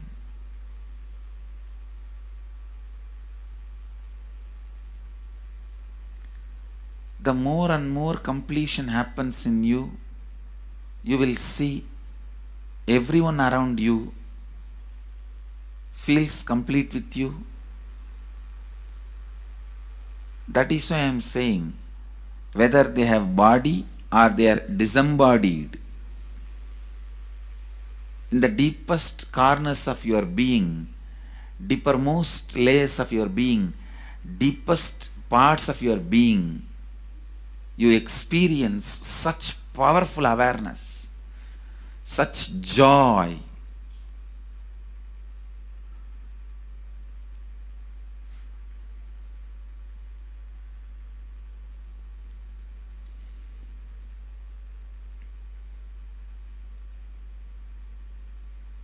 Going into the deepermost corners of your being not only is a joy, it's a power. Because suddenly you will see everybody around you, everything around you listens to you. It really becomes a vibrant power where the tendency to exploit is not there. Listen, that's a very important thing. Power without the tendency to exploit. Because as long as you feel the other person is separate from you, when you get the power, it will always be used for exploiting.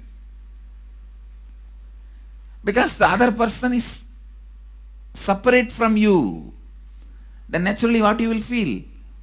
Let me suck all the possible energy, intelligence,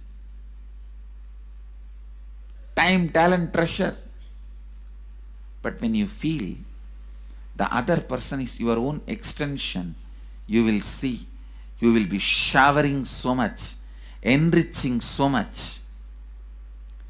The power you have will not be exploiting, it will be enriching.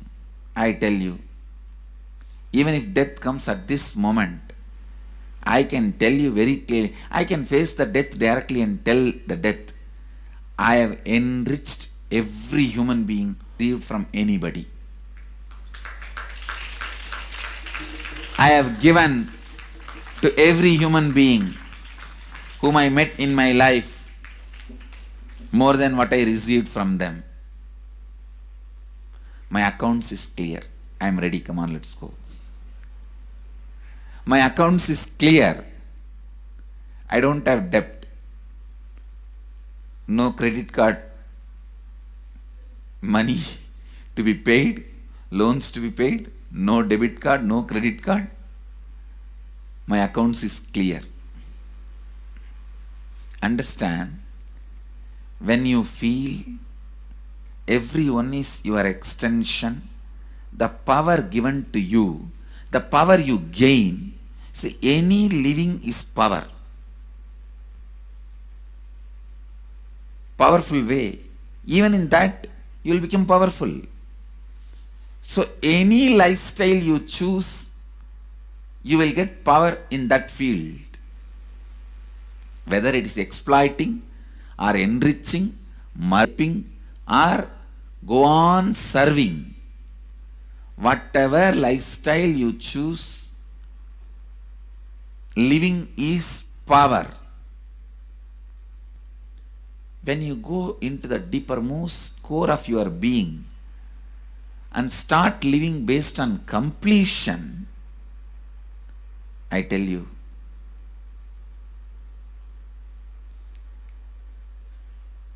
the first power you will experience is everything around you listens to you. That power will simply make you enrich everyone. The best power you can have through living is power of enriching.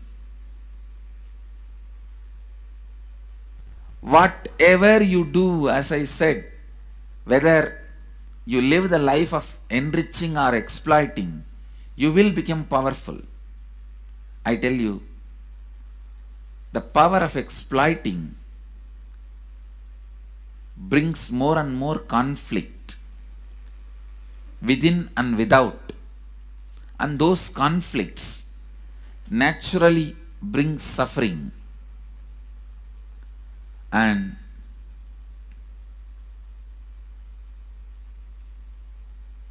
the power of enriching brings more and more completion in you and in others. This full month, Nithyananda Sangha all over the world.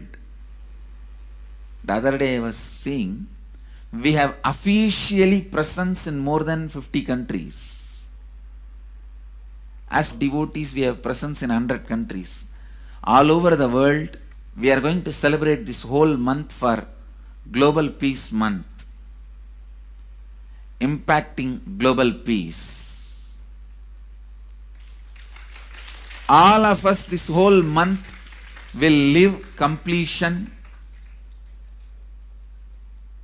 and do samskara dahana kriya, means burning the patterns which separates us from others, burning the patterns which are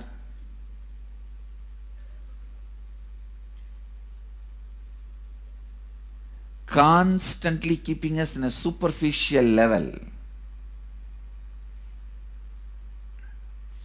All over the world,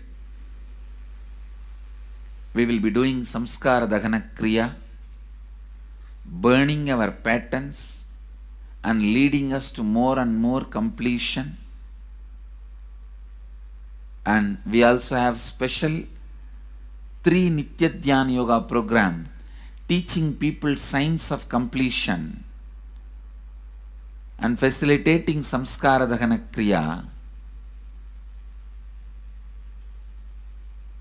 This month, 20th, 21st and 22nd,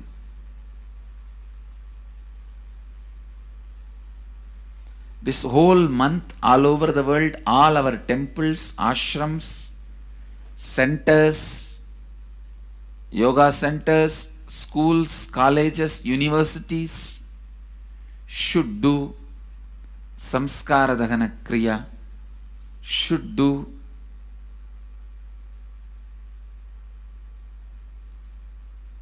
the practice of burning all the incompletions and patterns which leads to conflicts, bringing more and more peace inside us and outside us, spreading peace. This whole month, let's impact global peace. Let us really contribute to the global peace, not just talking about it. Let's do it. Let's do it. Not just talking about it. Let's do it.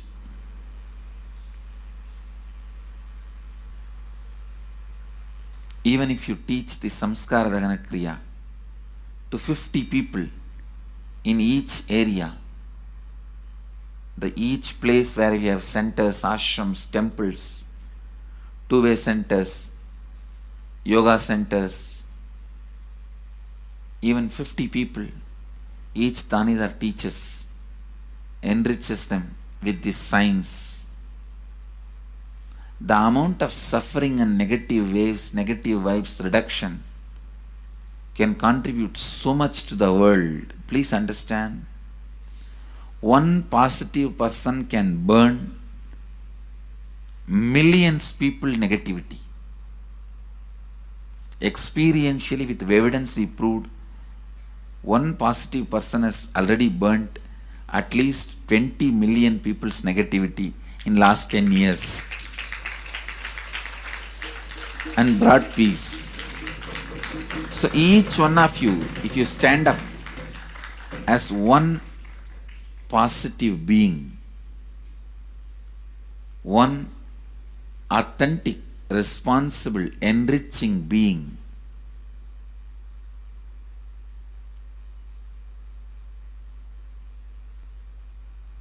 I tell you,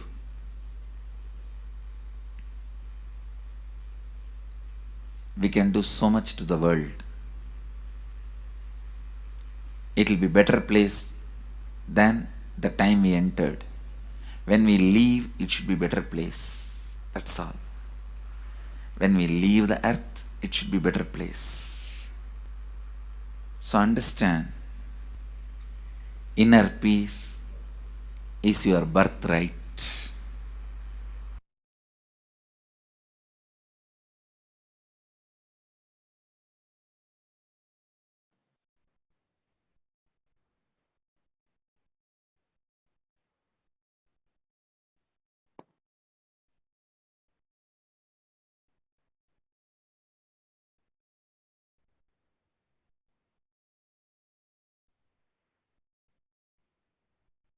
The sovereign order of Kailasa, led by the Supreme Pontiff of Hinduism and Nithyananda order of monks, nuns, and Hindu diaspora, are working for global peace and to give a super consciousness breakthrough to humanity. It is the Supreme Pontiff of Hinduism's mission to revive a conscious world where the global issues at the climate, economic, social, health, and humanitarian levels cease to exist for their very root, turning the problems of poverty, hunger, violence, discrimination into powerful living through the experience of oneness. The Supreme Pontiff of Hinduism has been working from the very grassroots level to usher in an era of peace at all levels, individual, societal, national, and global. His deep insights into the workings of the human mind body emotions have enabled him to powerfully and directly address various social and emotional problems facing humanity today. Some of the ways the Supreme Pontiff of Hinduism provides spiritual solutions to combat the pandemic and other issues. Since the beginning of the global lockdown, the amount of contribution and activism the Kailasa has increased multifold through the Paramashivoham online program, bringing super consciousness breakthrough to the whole humanity. Paramashivoham program is an online free program according to the Vedic calendar. Every new moon and full moon, a new season starts, and it's a approximately 15 day and 16 hours a day, and all this program is works towards your spiritual conscious breakthrough. By starting the Akhanda Nirvikalpa Samadhi Jnana Yajna and contributing almost 3 million minutes now. Paramashiva Sankalpa chanting, the sacred Sanskrit mantra chanting to heal 24/7 via Zoom sessions. Spiritual healing to one and all 24/7. Healing humanity to cope up with insecurity, fear, disease, and empowering individuals to heal themselves and learn to cope up emotions like depression and tough situations in relationships. Providing alternative solutions to worldly problems through power manifestation. Initiating thousands every day into manifest the innate superhuman capabilities in the Kailas courtyard sessions, providing healthy solutions like a technique to clear the stomach from the Ayurvedic solutions, which ultimately brings clarity out to the spiritual truths and gives a conscious breakthrough. In the long term, establishing self-sufficient communities. Continuing and intensifying the service of Annadan, the free food to Nithyananda Annalayas around the world, Tirunamalai and Los Angeles, paving way in the new world order, starting the agriculture-based communities and in Adi Kailas and several other locations. Peacekeepers of Kailasa offering various life solutions from the teachings of the Supreme Pontiff of Hinduism. Hinduism prescribes various methods for global healing. One such is Maheshwara Puja. Nullifying collective negativity simply through the presence of the avatar and his order of the monks. Offering Maheshwara Puja to the natural calamities hit victims. Bhava Samadhi Darshan to raise the individual conscious breakthrough. Devi Parashakti Akashik reading, the cosmic revelations.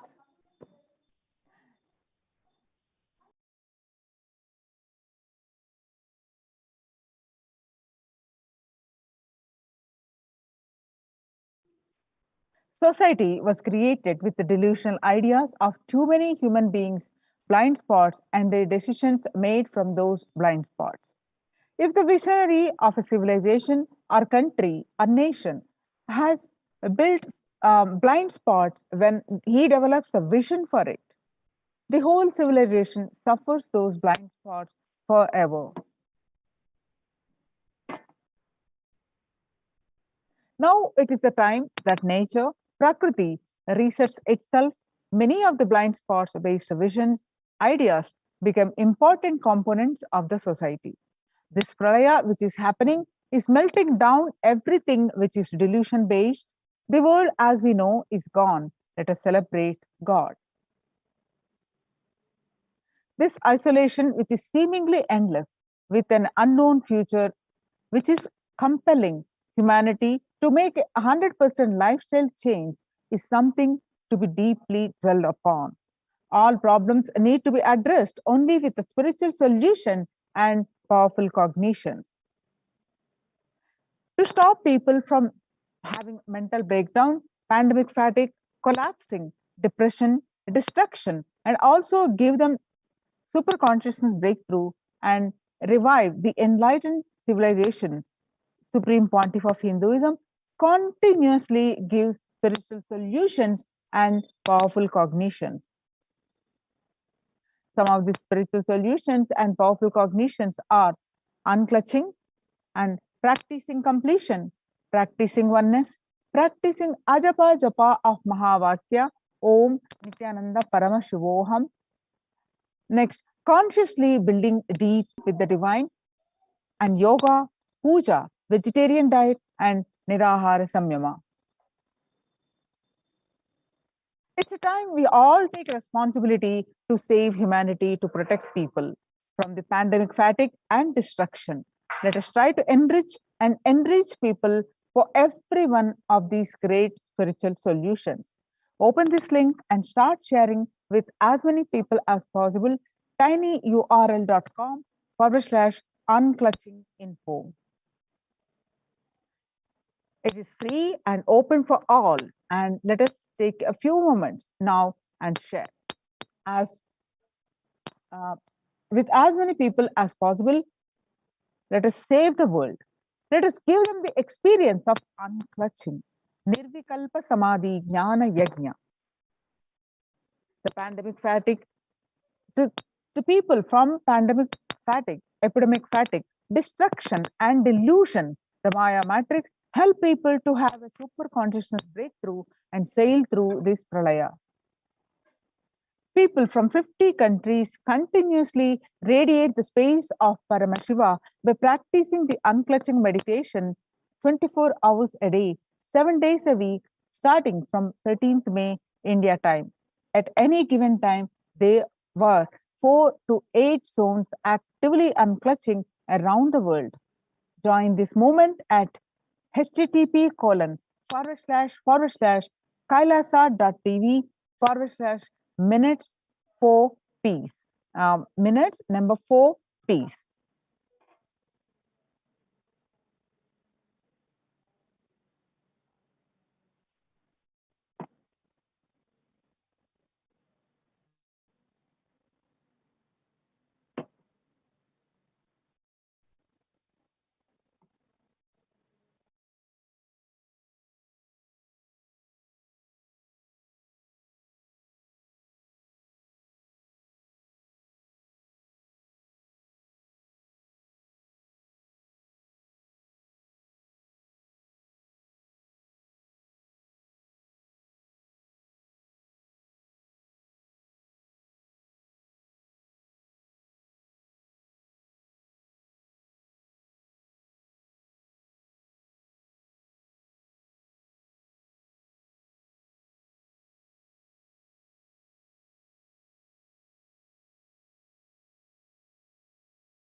Now let's see, Supreme Pontiff of Hinduism explains more on the Sri Kailas is all about peace-based powerfulness. Listen carefully.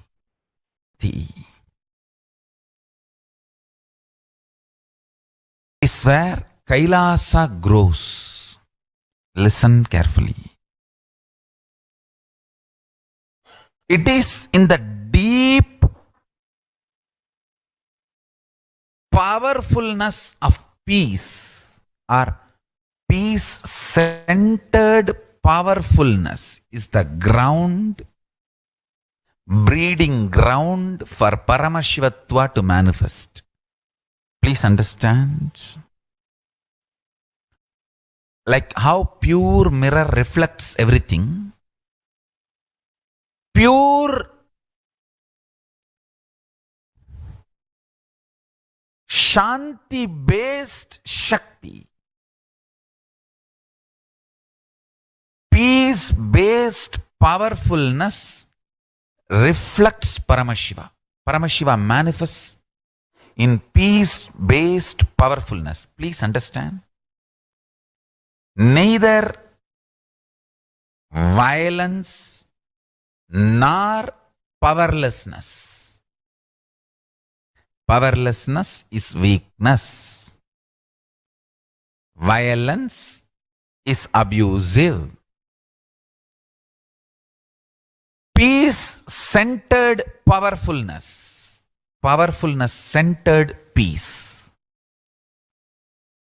All the Upanishads starts with peace, completes with peace. Shanti mantra. Starts with Shanti mantra, gets completed with Shanti mantra.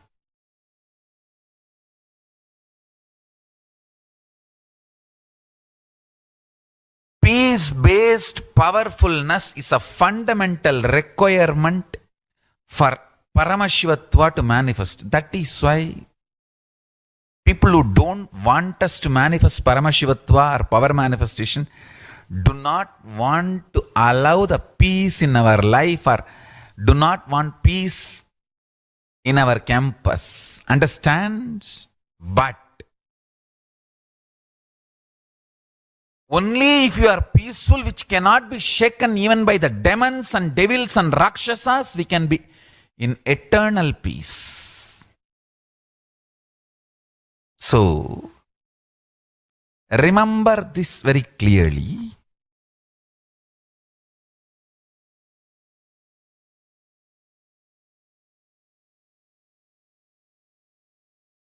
Peace alters the very DNA structure, genetic structure, the core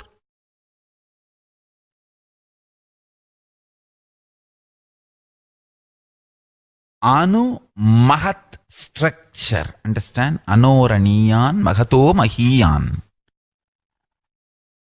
The consciousness in you is atom inside the atom, Mahat more than that. Anoraniyan Mahato Mahiyan. That consciousness starts growing in you with more and more peace-based powerfulness developing in you.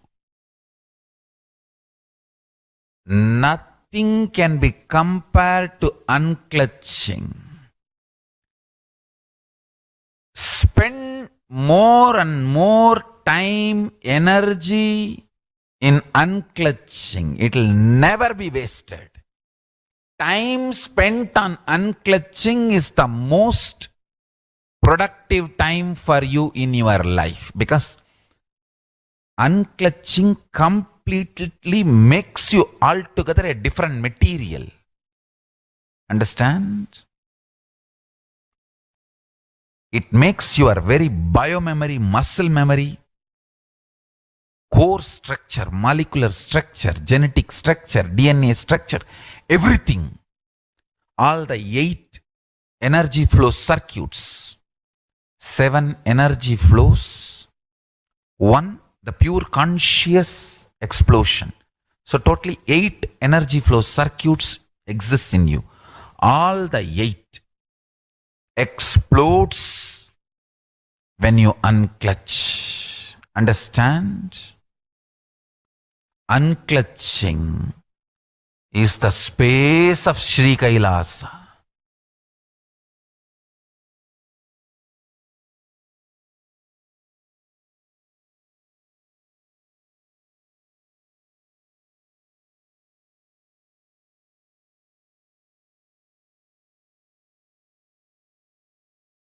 Listen carefully.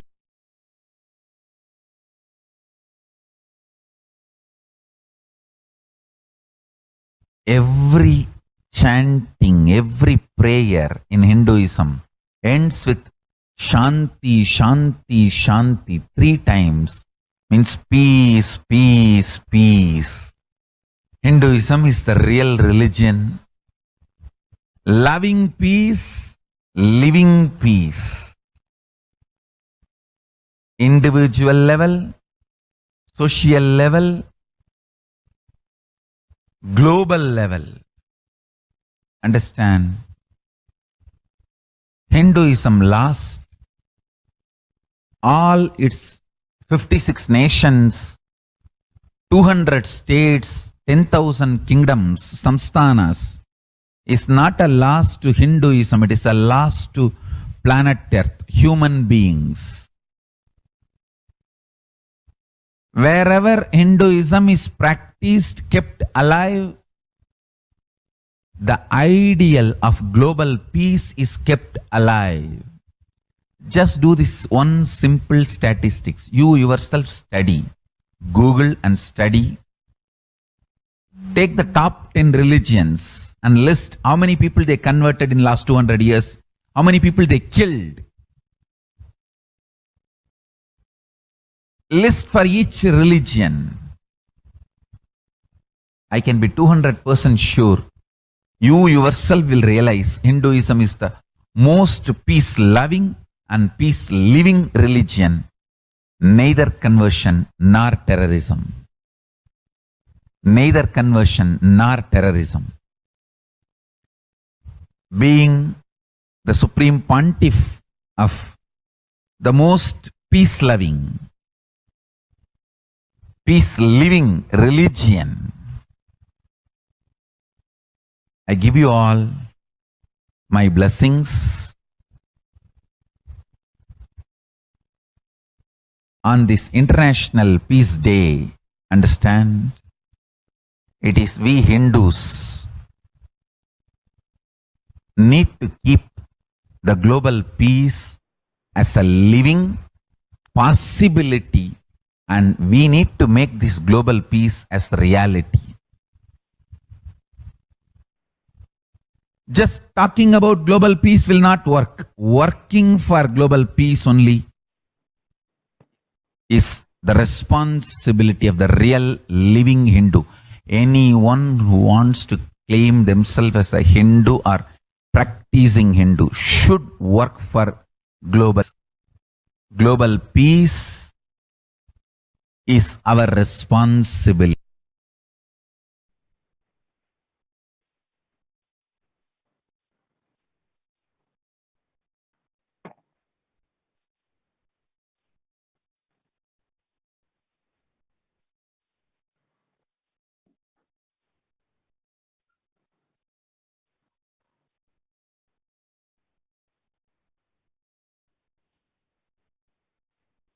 So,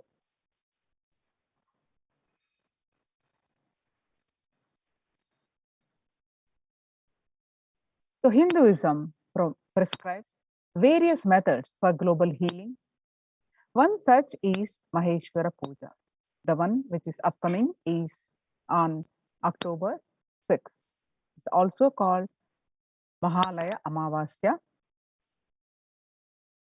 and nullifying the collective negativity simply through the presence of the avatar and his order of monks, offering Maheshwara Puja to the natural calamities hit victims.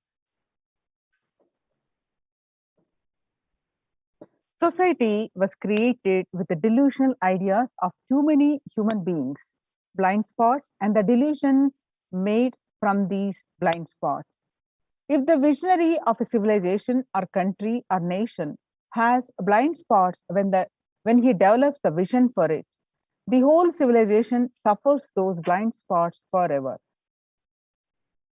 Now it's the time that nature, Prakriti, resets itself. Many of the blind spots based visions, ideas become important components of the society. This pralaya which is happening is melting down everything which is delusion based. The world as we know is gone. Let us celebrate God. This isolation which is seemingly endless with an unknown future which is collapsing, compelling humanity to make 100% lifestyle change is something to be deeply dwelled upon. All problems need to be addressed only with spiritual solutions and powerful cognition.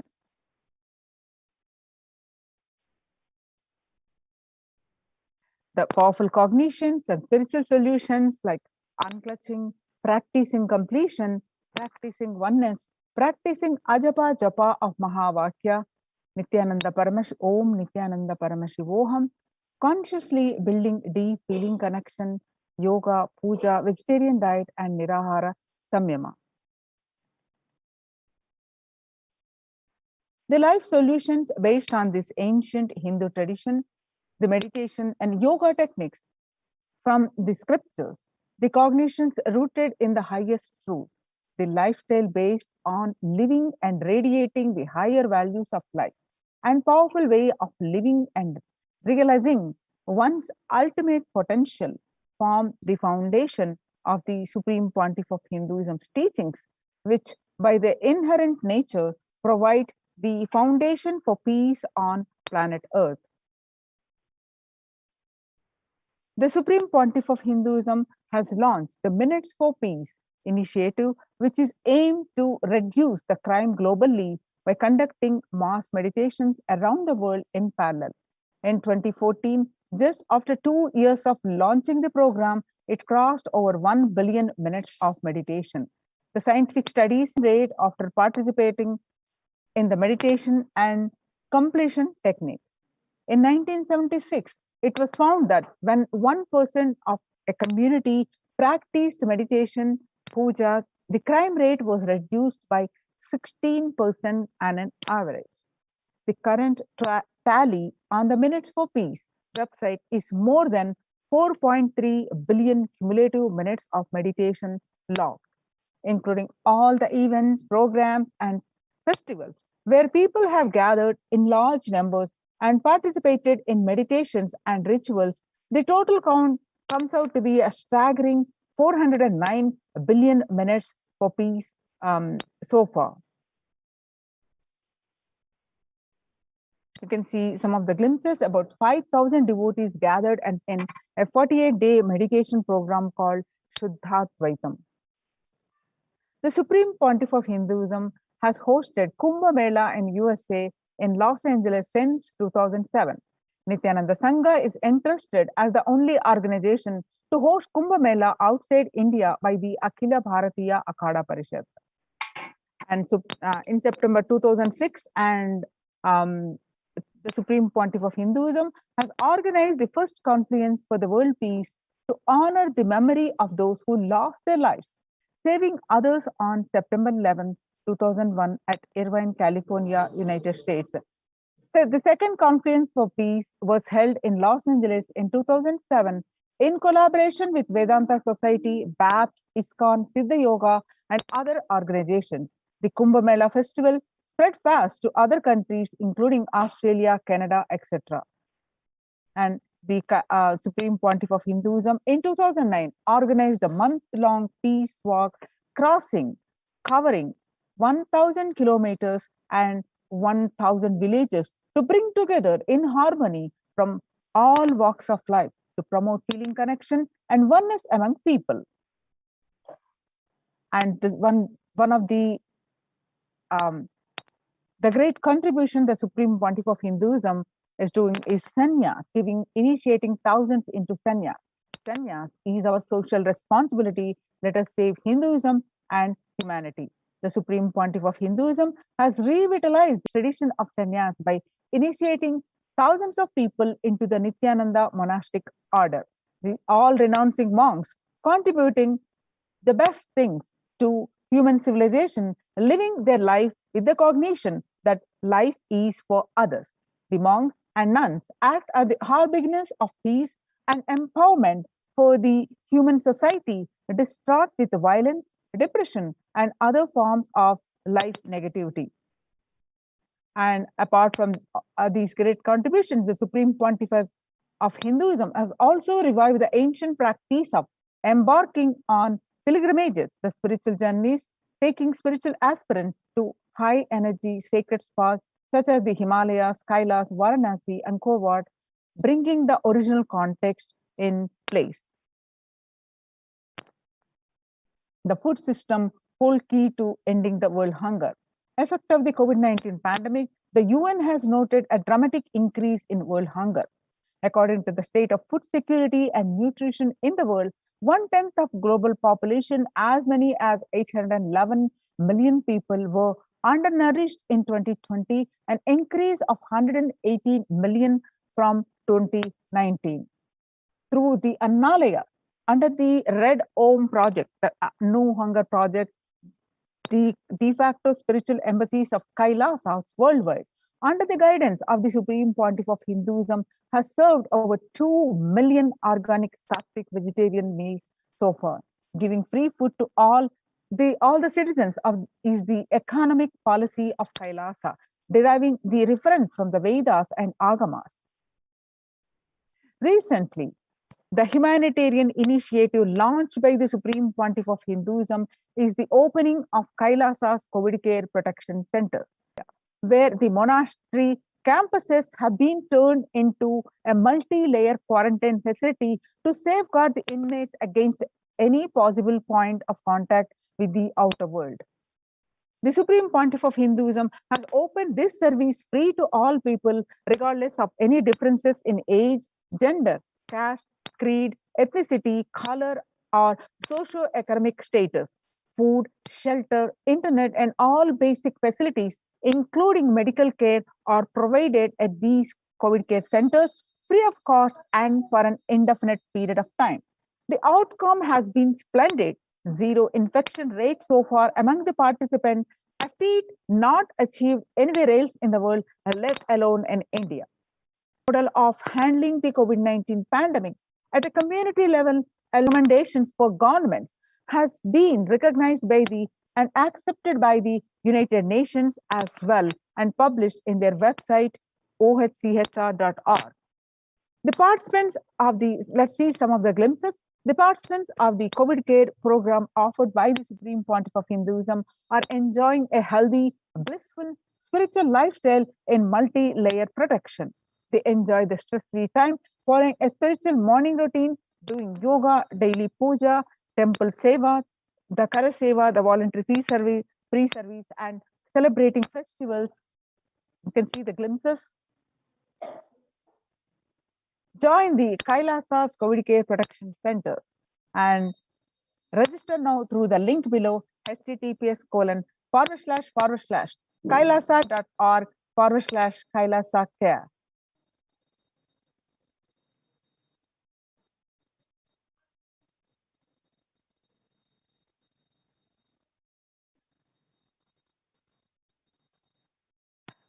Revelations to the world by the Devi Parashakti. On 13th May 2021, Devi, listen well to my words. For India, I made ship as protection. Nithyananda Navapashana Lingam invite the Sarovar. Go to Adi Kailasa, O Indians, listen. All those regretting losing Nithyananda Nija Avatara without confusion and without talking as just lip service, go to Adi Kailasa. And on various occasions, Devi Parashakti revealed Akashic reading, stressing the importance of taking shelter in one of the COVID Care Protection Center, especially Adi Kailasa. For saving your life, go to Adi Kailasa. Best life is there. Before Corona takes your life away, go to Adi Kailasa and save your life. When the first world countries closed their borders during a massive global emergency, Kailasa has opened its doors to all without exception. The free COVID care centers opened across India. Various centers like Adi Kailas in Biddi, Bangalore, Salem, Tiruvannamalai, Rajapalam,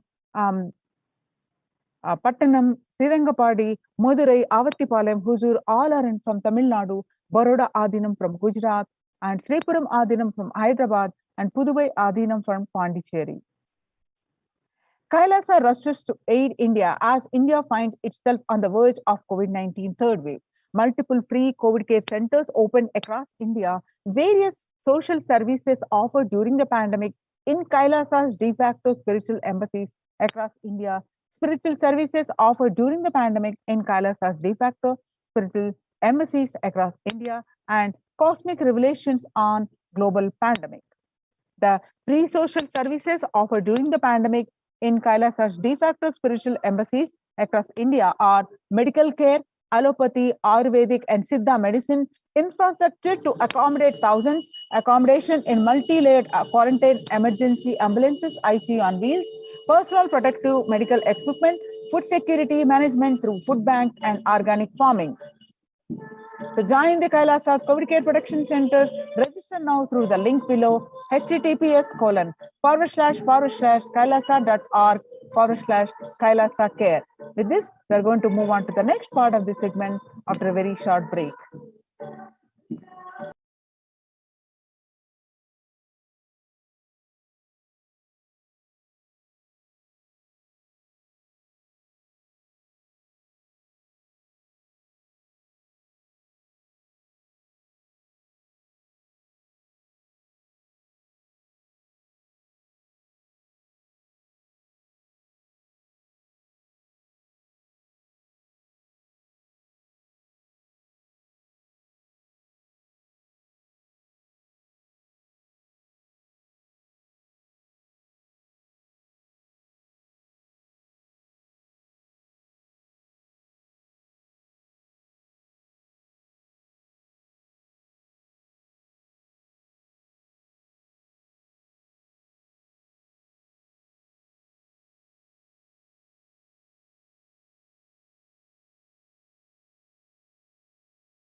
most easiest, most powerful, most inspiring, most exciting way to connect with life as the form of mother.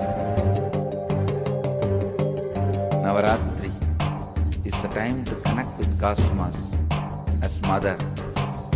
Celebrate Cosmic Mother. This 9 days we worship Mother, worshipping Divine Feminine. யாதுமாகி நின்றாய் காளி ஓம் காளி ஓம் சக்தி ஓம் காளி ஓம் சக்தி ஓம் சக்தி ஓம் சக்தி ஓம் சக்தி.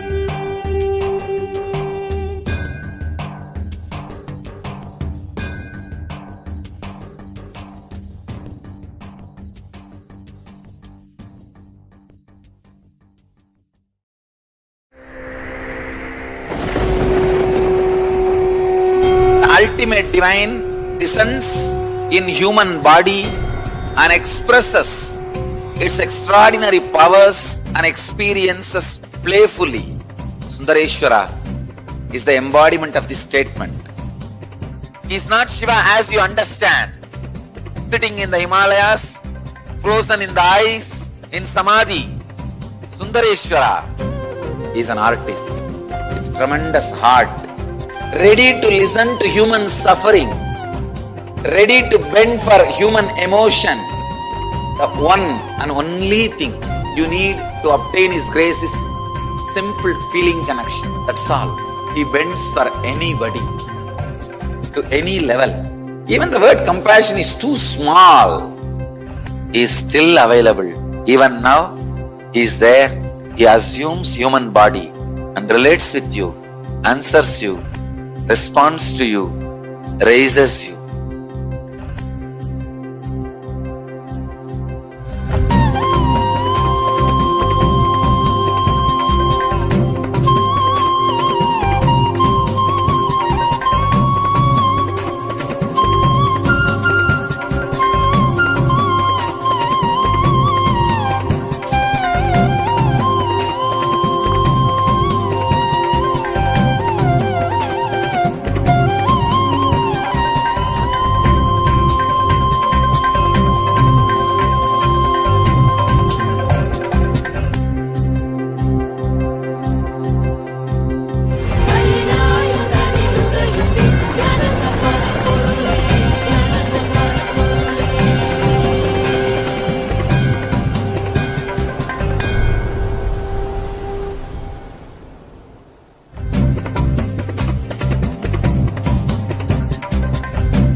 I don't know, I was lost.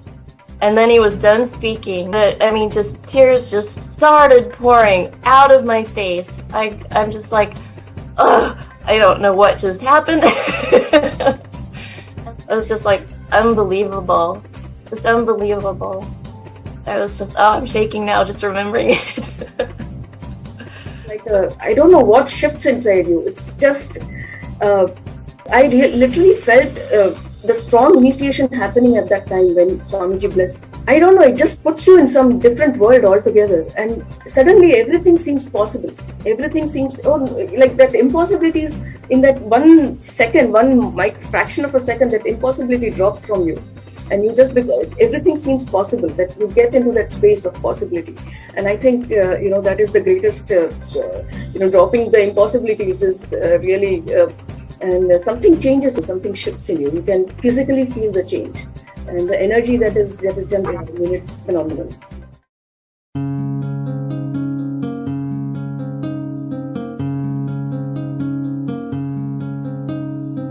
There are some gods, 9 unknown gods.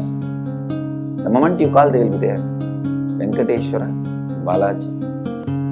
I tell you, people give so much for Venkateshwara because he does the job. He's a 9 unknown god. It's a village folk story where Venkateshwara borrows from Kubera for his marriage and he is still paying the debt. Venkateshwara takes the responsibility of reserve to reserve. This whole story, beautiful story of Venkateshwara is an amazing concept. He is making Yaksha into Lakshmi. He is making the reserve to reserve. It's an amazing truth.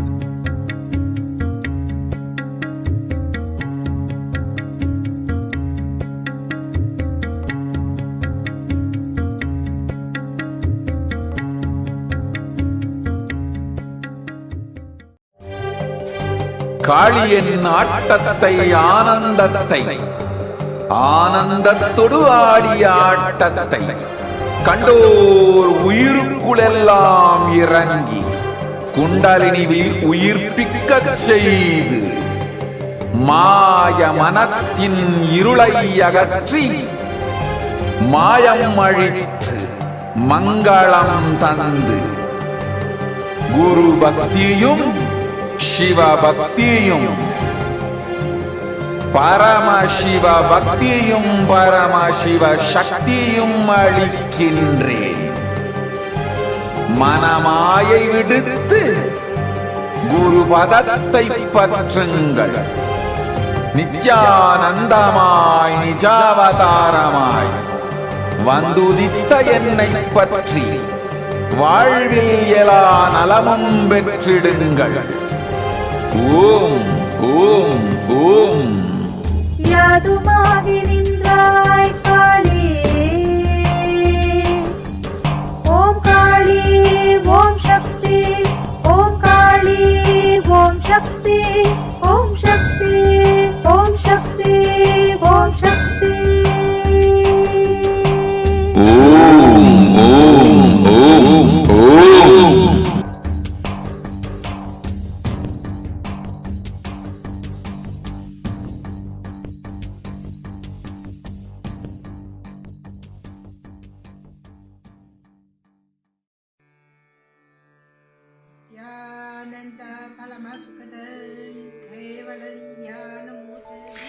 Here is the Australia Kailasa.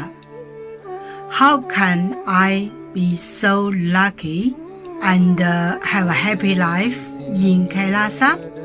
It's a long story. My name is Li Qi. My guru is His Divine Holiness Bhagwan Nithyananda Paramashiva. Since I was very little, I already wonder what life for. I really want to know the result, the reason. A long time ago, I think if I earn enough money, I will be very happy person, and then life is for happy. I tried to earn money, and then I really rich, but money didn't give me happy. Then I tried to get the happy life in romantic love. Then the really romantic love take me go lots of place. Too many stories during this time. But I still don't feel I get the result, get the life reason. Then I start study from book, from video, from religion in many different ways.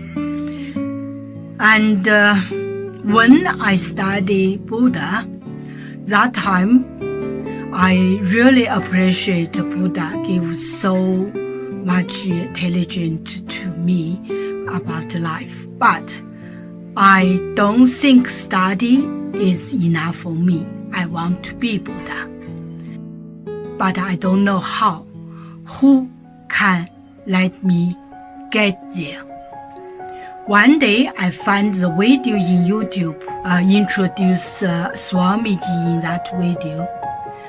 I suddenly, my eyes open wide. I get it. He must be my guru. I can get there. He can let me get what I want to know. and He can take me home, real home. This kind of feeling, then I start study from Nithyananda Sangha. One day, Swamiji Satsang said he need people devote land, home, money to build up Kailasa. Then I discussed with my husband, decide to give the whole farm to Nithyananda. That time, because both of us believe help Swamiji means help whole world. It's a big decision, but we just discussed so short time already. Done, decide. I really appreciate my husband love me so much and believe me, trust Swamiji so much. Soon here will be big temple, Gurukul, Goshena, and library. Introduce this my story to you just mean don't give up any chance to be founding father of Kailasa. It's the best thing you can do in your life.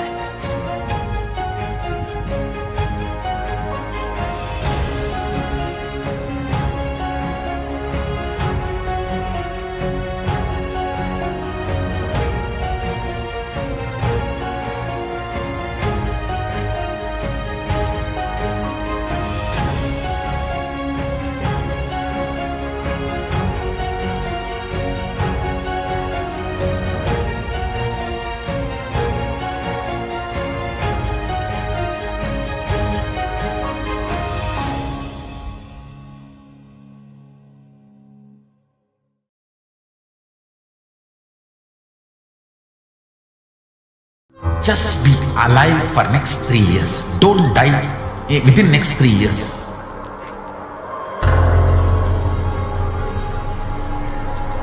Just don't die within next 3 years. Be alive. Somehow be alive. I'm working sincerely.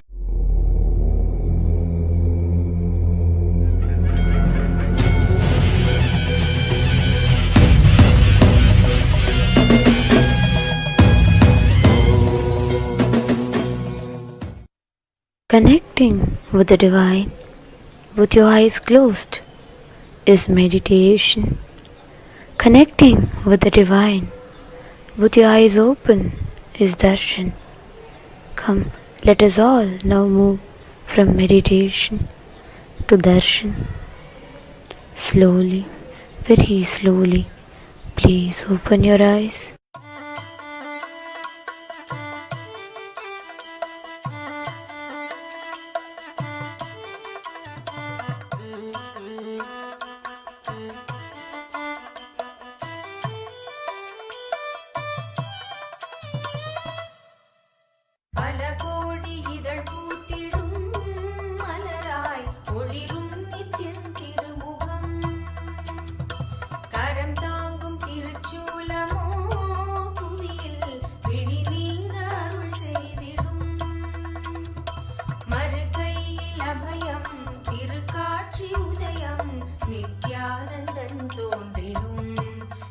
स्वर्ण सूर्य प्रभैवाहनम्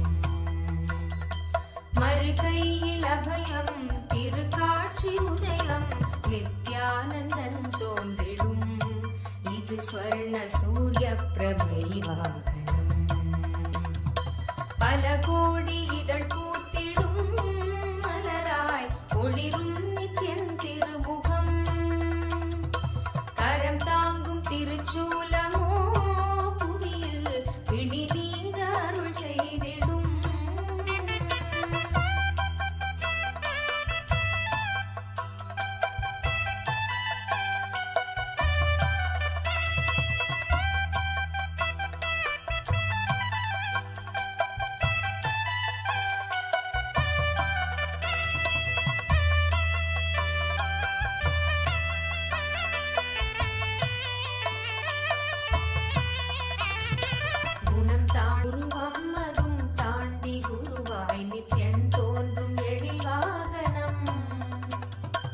குணம் தாண்டி உருவம் அதும் தாண்டி குருவாய் நித்யன் தோன்றும் எழில் வாகனம் அருளாக அகவாழ்வின் இருள் நீக்கி சன்மார்க்க நெறி காட்ட அவன் காட்சி தரும் வாகனம் அருளாக அகவாழ்வின் இருள் நீக்கி சன்மார்க்க நெறி காட்ட அவன் காட்சி தரும் வாகனம் திருக்காட்சி கண்ட விழிகள் விரிந்திடும் வேண்டும் வரம் கேட்கும் மனம் மாயமாய் மறைந்திடும் பல கோடி இதழ் பூத்திடும் மலராய் ஒளிரும் நித்யன் திருமுகம் கரம் தாங்கும் திருச்சூலமோ புவியில் பிடி நீங்க அருள் செய்திடும்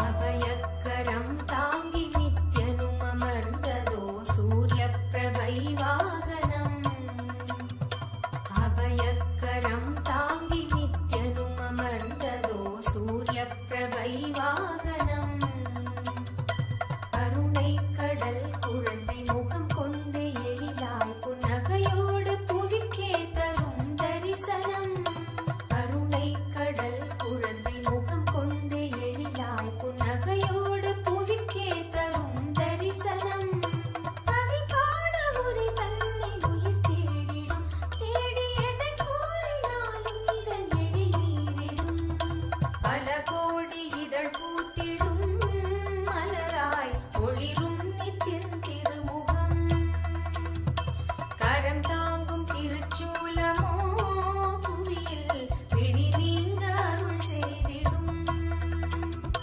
மறுகையில் அபயம் திருக்காட்சி உதயம் நித்யானந்தன் தோன்றிடும் இது ஸ்வர்ண சூரிய பிரபை வாகனம்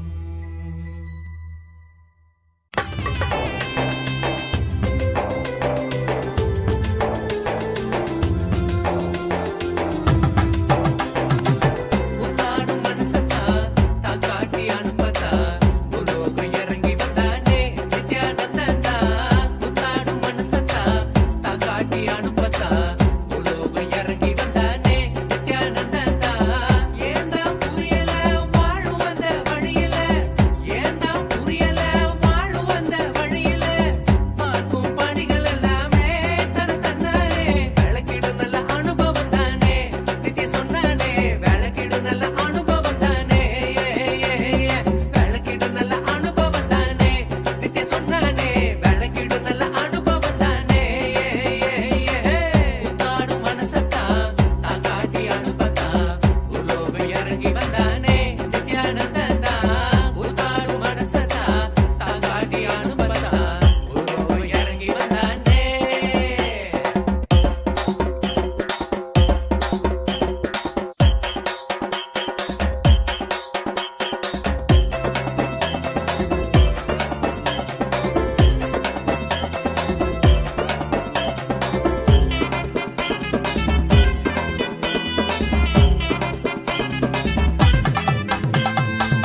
Nithyanandeshwara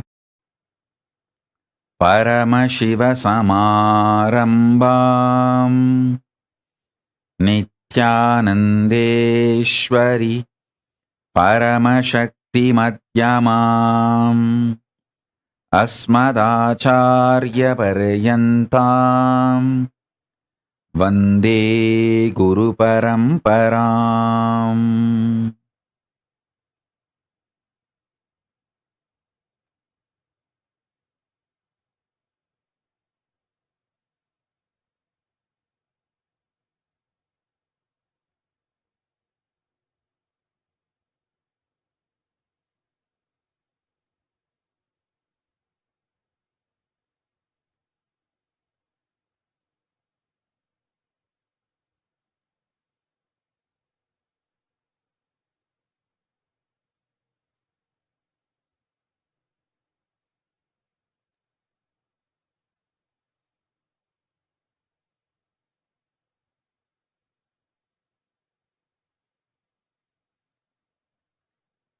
I welcome you all with my love and respect. I welcome all the devotees, disciples, Samajis, Satsangis, Shri Mahants, Mahants, Tanedar Kotari, visitors, viewers, Sarvanyapita Yajamans, Kartas, Sarvabharityagis, Tanedar Kotari, visitors, Mantreshwara, Vidyeshwara, Ganeshwara, Lokeshwara, Astreshwara, ambassadors, diplomats, e-diplomats, I welcome all of you with my love and blessings.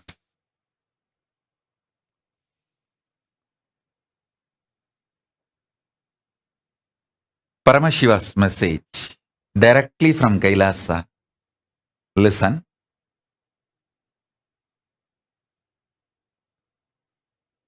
புலன்னமக்கு புலப்படாத பொழுதும்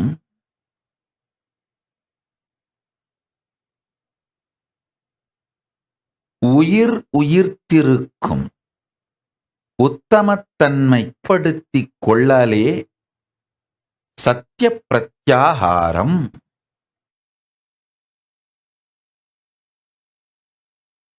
I'll repeat, listen. புலனெல்லாம் நமக்கு அடங்கி புலப்படாது போகுங்காலத்தும் உயிர்ப்பை உயிர்ப்பிக்கும் உற்சாக சத்தியத்தை உணர்த்தும் விதமாய் வாழ்க்கையை உயர்த்திக் கொள்ளல் சத்திய பிரத்யாகாரம். I'll translate. Listen.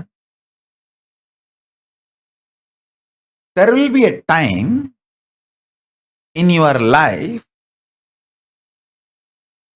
where your senses will not be active.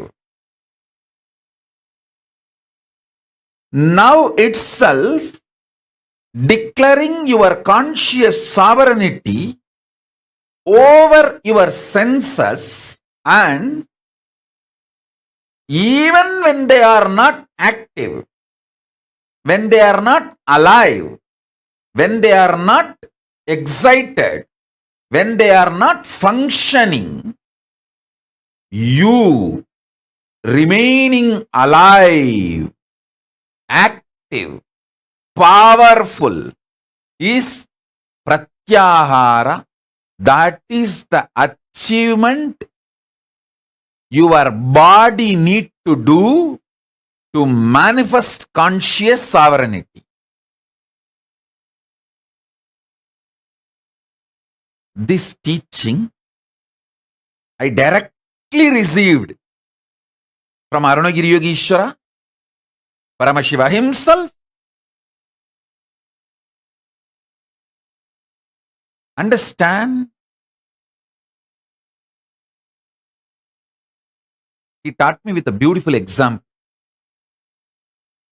He said, how people die in the old age.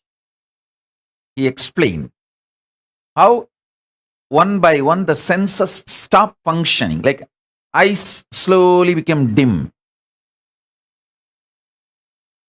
The skin loses its capacity to experience sex, then to experience even sensuality.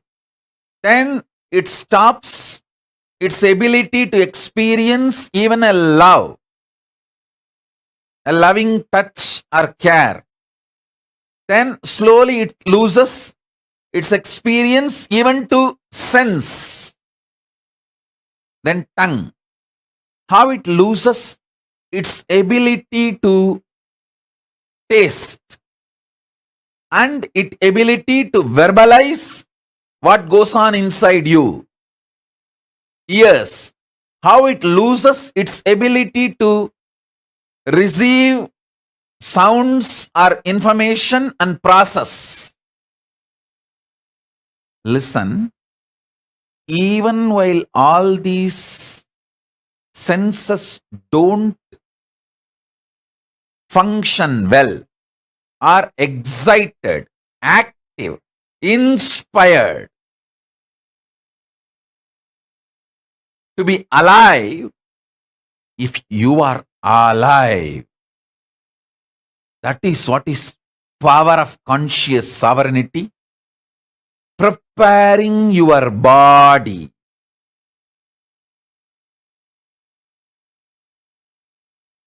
to live conscious sovereignty. See, when your senses are active, alive, declare your conscious sovereignty over them so that they will continue to be your obedient servants, the place they are supposed to be. And they will not fail you even when they are slowly settling down. This is the right science of pratyahara. I'll give you simple tips. Start with, see, all of you are addicted to some habits, some things. Some people will be addicted to coffee. At particular time, they have to take coffee, only then they will be active in the office. If you are addicted to coffee, just one day try the time you are supposed to take coffee, use Mahavagya inside you to create the energy, excitement, inspiration you need to carry on with your life, which you get only from coffee. One day, without coffee, just through Mahavagya, try to have. If you are choosing to be my disciple, it means if you are choosing to connect with the introduction I am giving about me, then the best Mahavagya for you is Om Nithyananda Paramashivoham, because it directly connects you with a living manifestation, like live spiritual umbilical cord. If you are not that connected to me and you are like a visitor or a viewer, suddenly my satsang appeared in the Facebook and you feel like, okay, let's see what is he doing, what is he trying to tell. He's wearing so much gold. Come on, let me see what he's trying to convey. For some reason, if you are watching the satsang but not disciple, then use Om or Aham Brahmasmi, Tattvamasi, Shivoham, any one Mahavagya which you feel connected. Try to replace Mahavagya instead of coffee. Same way, if you are addicted to your gadget, you can't be without your gadget, that nudge, nudge, nudge, nudge, nudge. then just one day keep it away and try to sit with Mahavagya. Just one day. I tell you,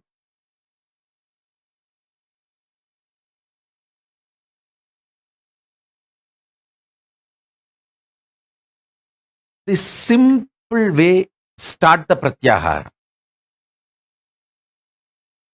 If you are absolutely addicted to this comfortable cushion bed, just one day try to sleep on the floor.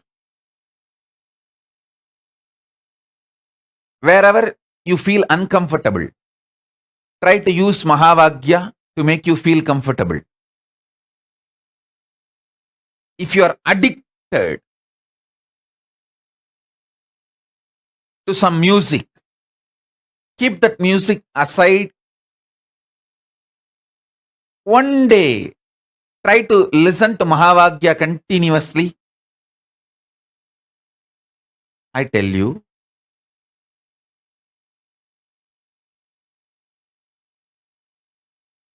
just replacing few of your addictions with Mahavagya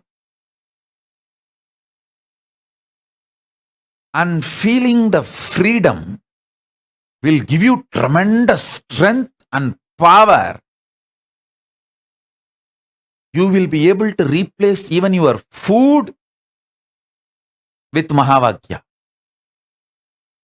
I did it. I did it. Practically last 3 years I am doing it. You can see how healthily I lost 30 kg. Very healthy way of losing 30 kg. When you replace your food with Mahavagya. Let me very clearly spell it out. Using Mahavagya in your stomach and not putting any external food into it, or reducing the quantity drastically, 90%. When that kind of pratyahara starts happening in you, dry fasting, just water fasting, all this becomes too easy. Not only that, listen, it is not just for weight loss. Please understand, I am not teaching you weight loss technique. No. You make your whole body deeply purify itself to the core biomemory level. I tell you, when you get out of the addictions like a coffee, tea, you get out of actually the addictions like continuous irritation. You see, continuous irritation is kind of a drug. You feel compelled only if you have the drug, you can work. No, not required. Not at all required. You don't need a continuous irritation as a drug for you to function. Understand very clearly. So when you break one addiction, you break multiple addictions.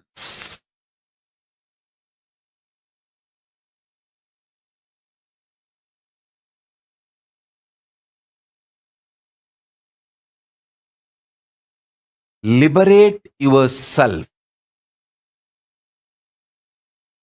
from all addictions by declaring your conscious sovereignty over your senses. I tell you, betel leaf and betel nut can be a powerful de-addicting herb. People try to tell, oh, betel leaf and betel nut is addictive. No. Cigarette is addictive. Alcohol is addictive because they destroy your health. Betel leaf and betel nut never destroys your health.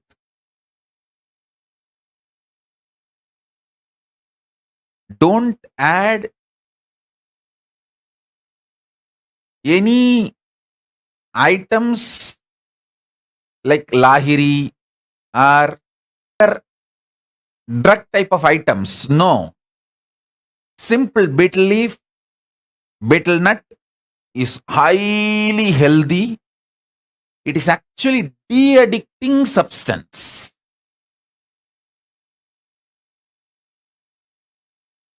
Listen.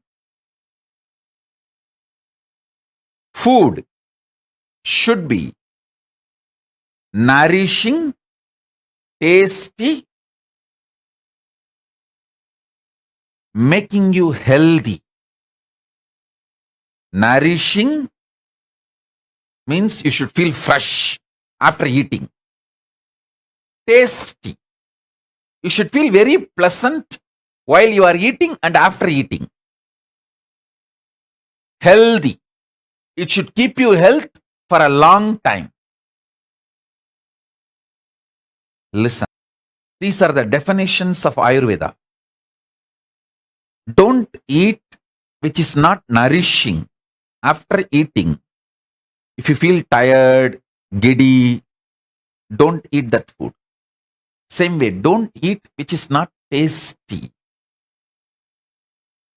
Because you will not continue the diet if it is not tasty.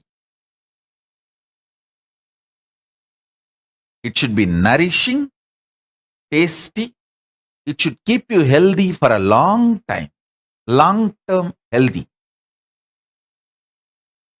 Betel leaf, betel nut and all will fall in this category. Nourishing, tasty, keeps you long time healthy. Listen.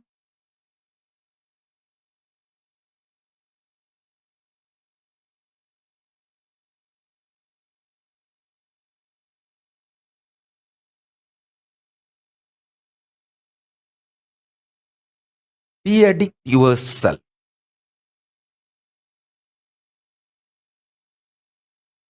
From all the sense-based addictions.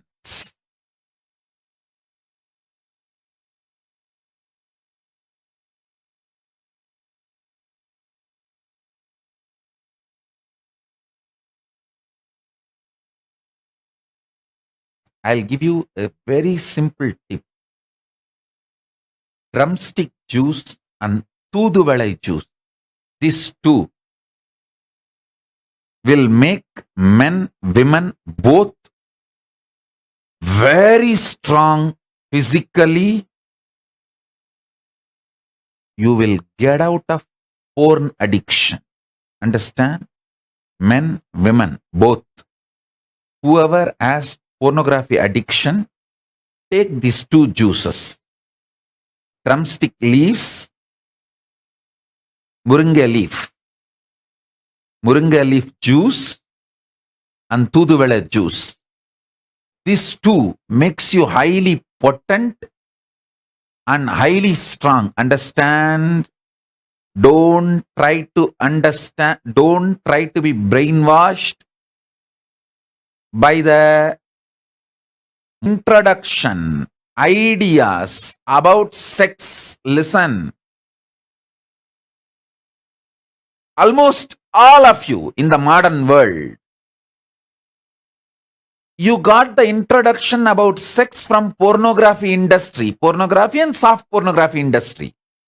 They introduce about sex to you only to make you as their customer, not for you to have a healthy sex life. Hinduism is interested in your healthy sex life.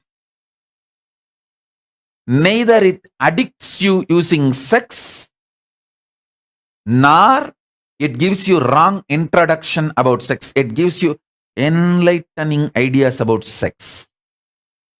A person with high potency and stamina will not be addicted to pornography.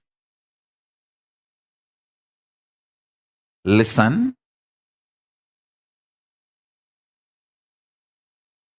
These two, Muringe leaf juice, Toothuvela juice, can absolutely de-addict you from all porn addictions.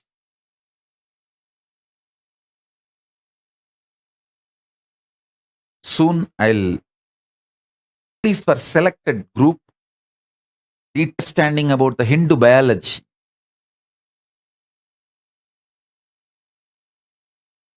Those revelations need to be told to the world because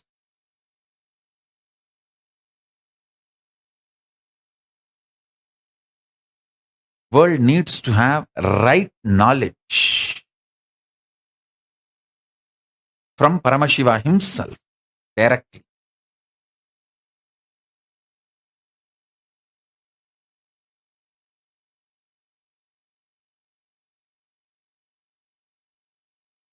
In every level,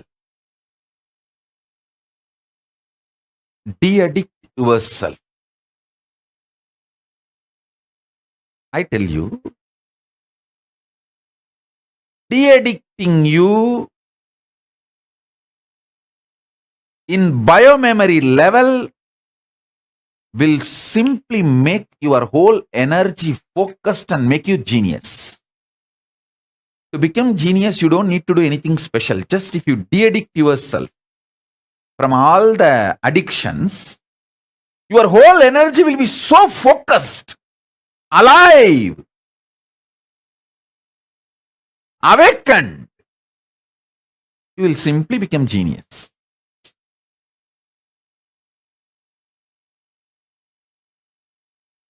You will simply become genius. Becoming genius will be just your lifestyle. Understand?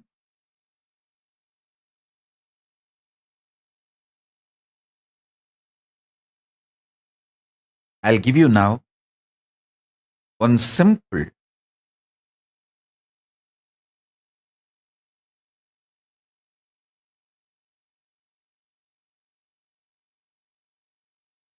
Shaktipada and Shaktinipada. Sit with the truth, Paramashiva, with his Purna, with his Purnatva, with all his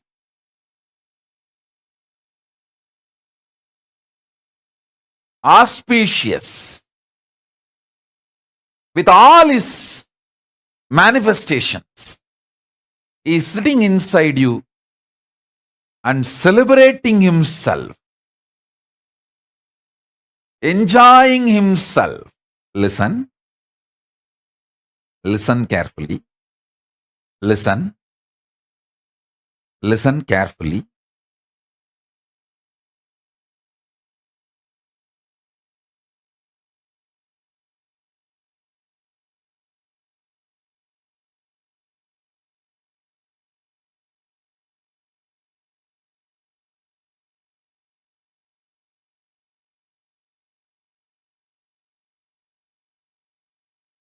End of the day,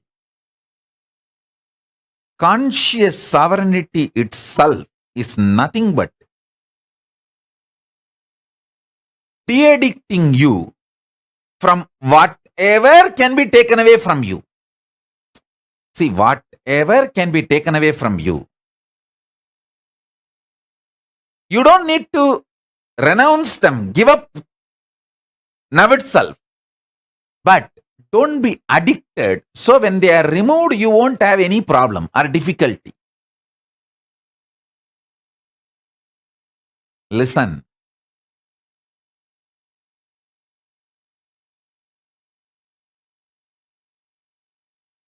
Whatever can be taken away from you, only remove the addiction.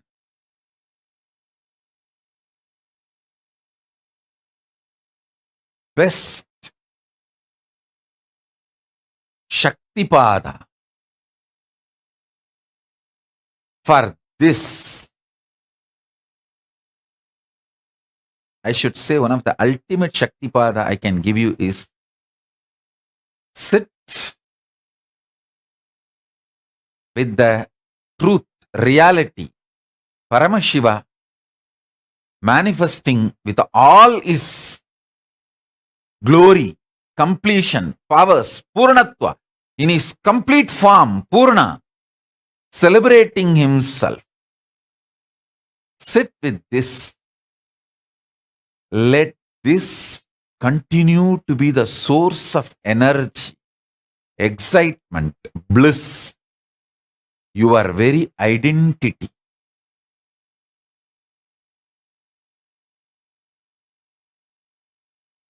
You will manifest conscious sovereignty.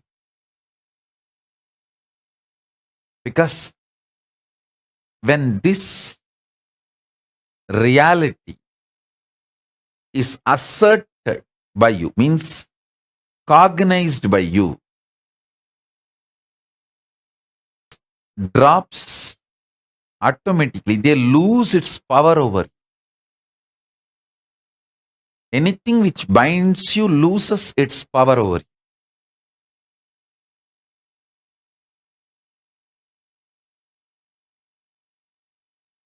And I have seen how people get addicted,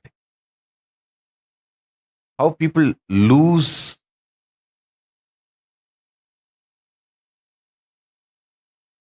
themselves,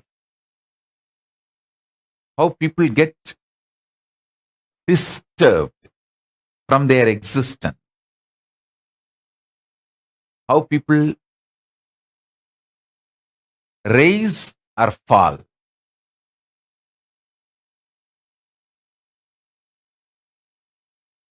Just remove addictions, you will become genius. That is why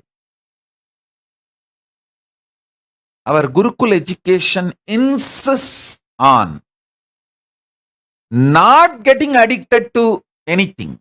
Actually, the real education you need to have is not getting addicted to anything, keeping your consciousness alive, vibrant. You just need only completion signs when you grow up, not any information or facts.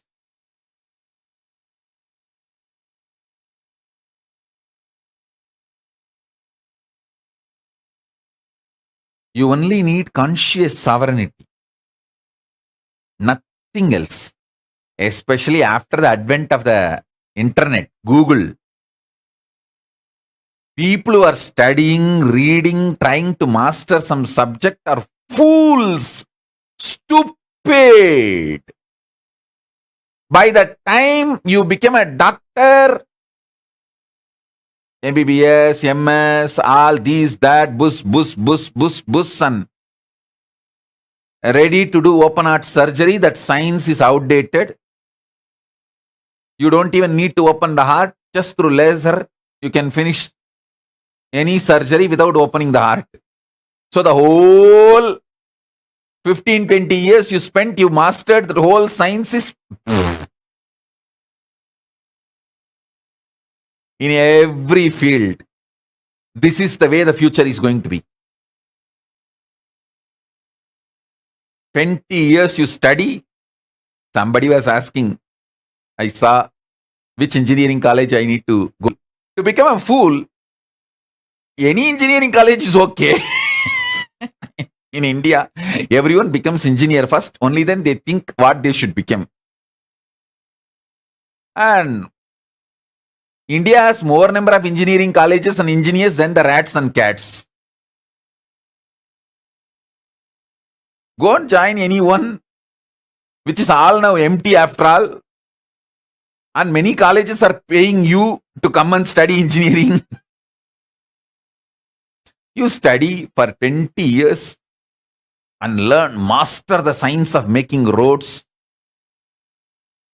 Suddenly the cars which can fly 20-30 feet high is invented. Over.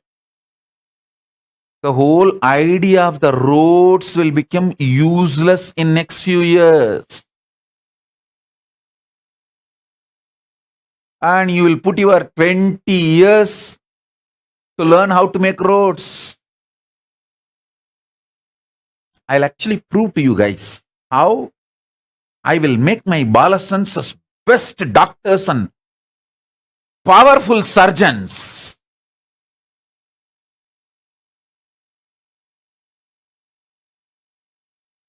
In Kailash, I'm going to do it.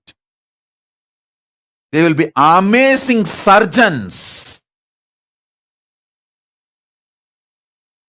Precisely. They will diagnose using the powers, and they will do the healing, the Hindu medicinal methods. In every level, I am telling you, the conscious sovereignty is the real education you need to have. Sarvanyatva is the real education you need to have. Become education you need to have. Not the numbers, details, all those things are going to be, all that system itself is going to be outdated. What?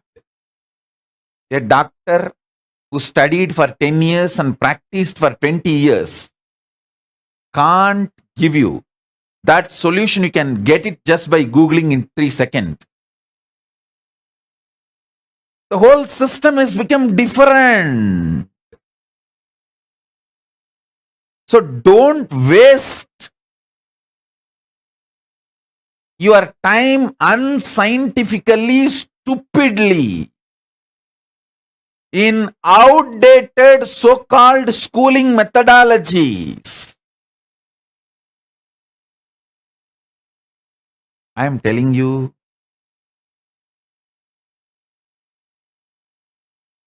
I'll give you one example.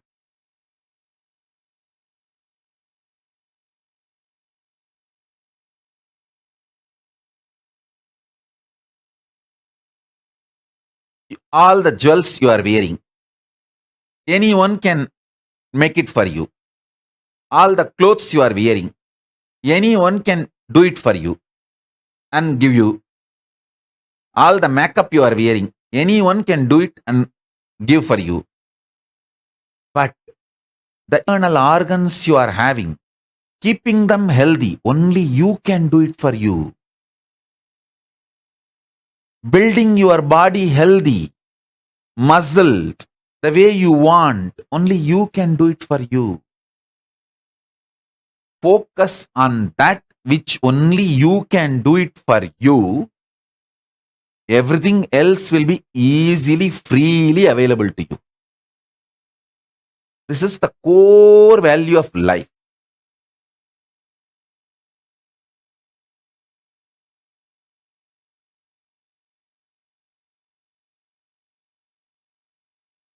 Listen, core value of life.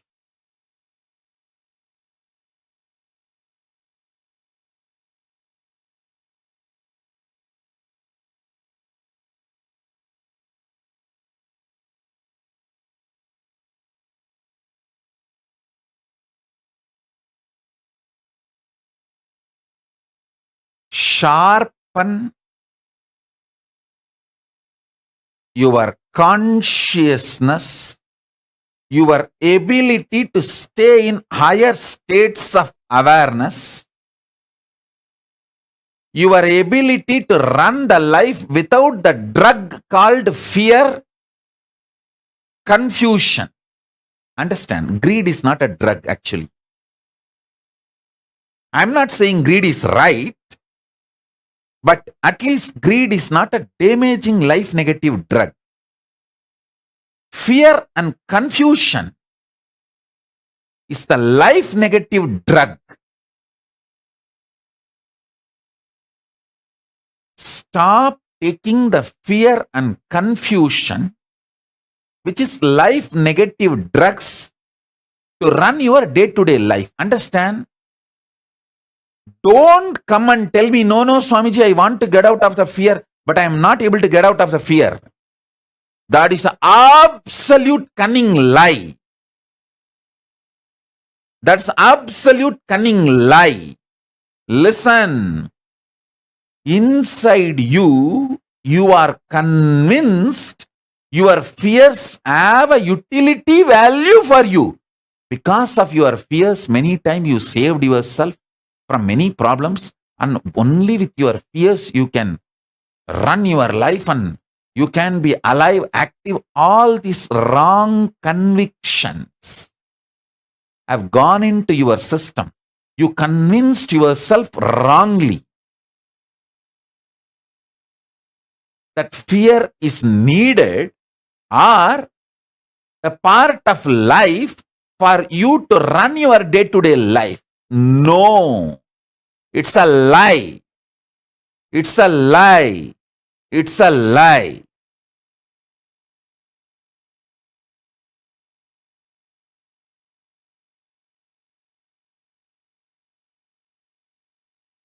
You saying you want to get out of the fear, but still you have fears, is cunningness. I won't even treat that as a ignorance or innocence. I will only treat that as a cunningness. So please understand, drop the cunningness now. Don't try to expect sympathy from others. Oh, you want to drop the fear. You want to drop the fear. You want to drop the fear, but you are not able to drop the fear.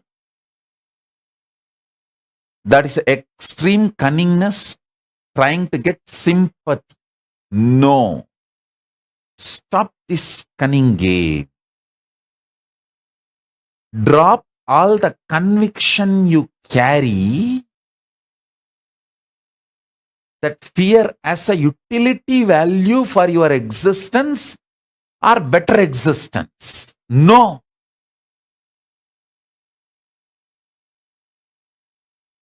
At least greed, I will approach with a little tolerating, okay. May not be accepting. I won't accept greed, but tolerate. But the fear and confusion has no right to exist in you. Both of them are life negative drugs. That is worst addiction.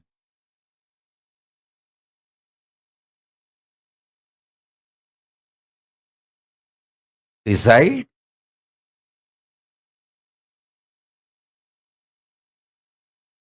to declare your conscious sovereignty. Allow the Guru to work on your mechanism. I don't work on your mind. I work on your mechanism. I don't work on your mind because I don't work on shit. I'm not scavenger.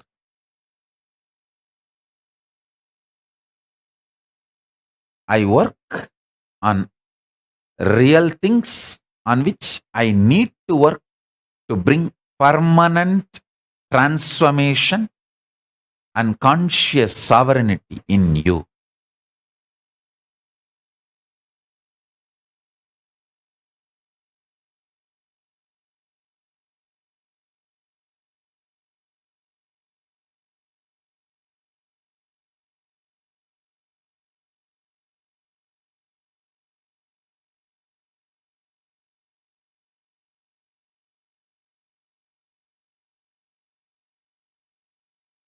This one Shaktipada of Paramashiva being in his Purnatva, in his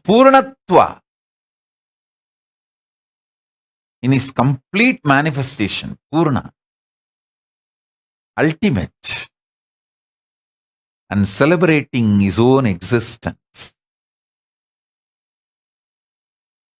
Use this Shaktipada and Shaktinipada in you. With Mahavagya, you can de-addict yourself from everything. This can de-addict you completely. महाराजाय प्रशक्यशालिने नमो वयं वै श्रवणाय कुर्महे क्षमे कामाय मह्यपुष्पामेश्वरो वै श्रवणो ददातु कुबेराय वैष्णवाय महाराजाय नमः தேசனடி போற்றி சிவன் சேவடி போற்றி நேயத்தே நின்றறிமலனடி போற்றி மாயப்பிறப்பருக்கும் மன்னனடி போற்றி சீரார் பெருந்துரையிடம் தேவனடி போற்றி ஆராத இன்பம் அருளும் மலை போற்றி ஈசனே சிந்தை கவலமந்த நேசனே நீ வருவாய் பூவோடு கனிகளை கொண்டு உன்னை பூஜித்தோ அருள் தருவாய் கலி என்னும் கடலினில் மூழ்கிட்டேயும் இனி கரம் வந்து காத்திட்டு கருணை பொய்கையில் அலர்ந்திட்ட அளவற்கும் போல உன் திருவடியில் வாழ்ந்திட வாராய் அருணாச்சலனே நீ வாராய் அகண்ட ஜோதியனே வாராய் அல்லல் நீக்கிடவே வாராய் அகிலம் தோற்றுகின்ற ஈசனே சிந்தை கவர்ந்த நேசனே நீ வருவாய் பூவோடு கனிகளை கொண்டு பூஜித்தோ அருள் தருவாய்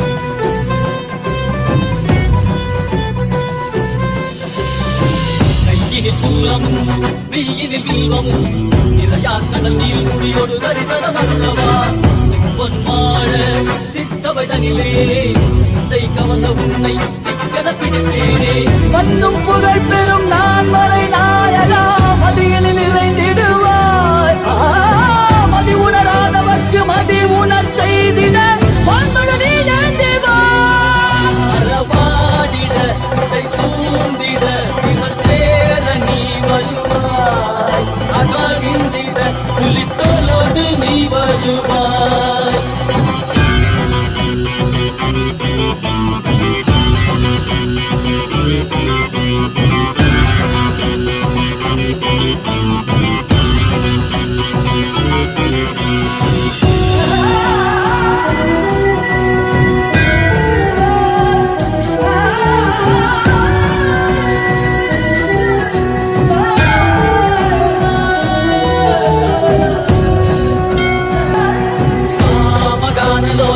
विमुक्ति कारणे नादिकेश दिव्य ब्रह्मरूपने मीनाक्षि शक्ति सहित सुंदरेशने अन्नामलै उदित नित्यानंदने चित्त अचित्तெல்லாம் முன்னாலே இயக்கும் முன்னாலே உந்தன் கண்டாலே சிகையில் அணிந்திட்ட மதியாலே மதியின் ஒளியாலே தெளிந்திடும் வழியாலே ஜீவன் முக்தி பெற விழைந்தோமே திருவடியை தொழுதோமே வெள்ளியாகினாய் கேள்வியாகினாய் கேள்வி காண மகிழ்வாகினாய் ஒளியாகினாய் உலகமாகினாய் அதுமாகி அறுபடை கல்வ விதைகள் தீர்க்கும் காசிநாதனே எங்கள் கல்வம் போக்கி எவ்வையாலும் நேசனே ஏகாந்தமாக ஏக பாதம் தூக்கியே மணியாரை காக்க வேண்டும் நித்யானந்தனே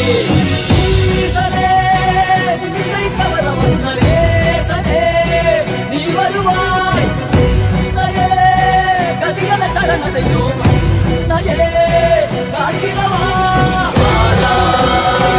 அருணாச்சலனே நீ வாராய் அகண்ட ஜோதியலே வாராய் அகிலம் போற்றிடவே வாராய் நித்யானந்தனே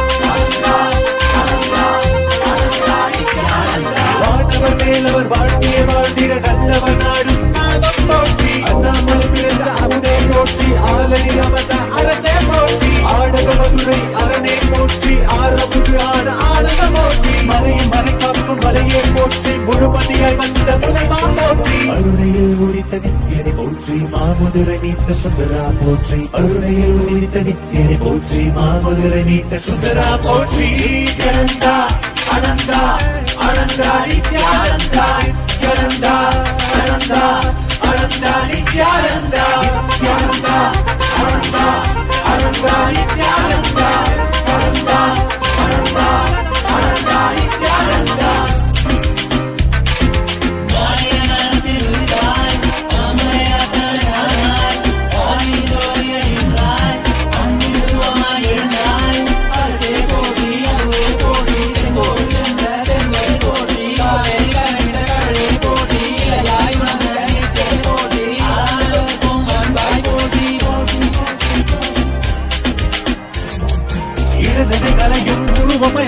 ஐயா போற்றி நாதமனாவிலே நின்றாய் போற்றி கீதமவானிலே போற்றி நித்யானந்தா அனந்தா நினைத்தால் நெஞ்சில் நிறைவாய் நித்யானந்தா அனந்தா நினைத்தால் நெஞ்சில் நிறைவாய் நஞ்சிய முதாய் நயந்தாய் போற்றி கனவிலும் அன்பற்கு ஆனாய் போற்றி கலியுகம் காத்த காலமே போற்றி உணர்வில் ஒன்றான உயிரே போற்றி உயிர் தாண்டி வந்த துணையே போற்றி அருமையில் எளிய அழகே போற்றி கோடியில் என கொண்ட நித்தியனை போற்றி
அழக காக்கா காக்கா கவின் மிக அழக நோக்கா நோக்கா நின்னரும் பிறக ஏதும் பிற இரண்டாம் கருணை நீ செய்யும் எந்தாயே ஏதும் பிறகு இரண்டாம் கருணை நீ செய்யும் எந்தாயே அப்பனே செய்யும் எந்தாயே அம்மை அப்பனே நீ என்னை அப்பனே அம்மை அப்பனே நீ என்னை அப்பனே அம்மை அப்பனே நீ என்னை அப்பனே அம்மை அப்பனே நீ என்னை அப்பனே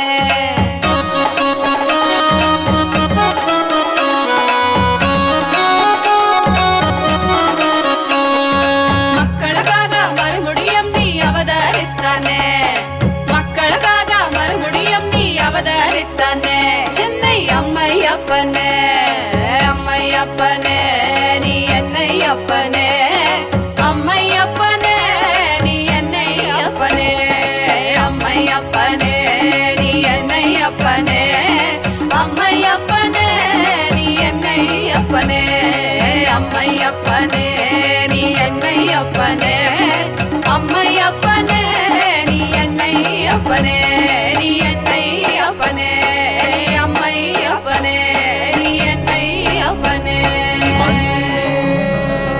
மாமலகே மணிகே மாணிக்கமே மரகதமே வைரமே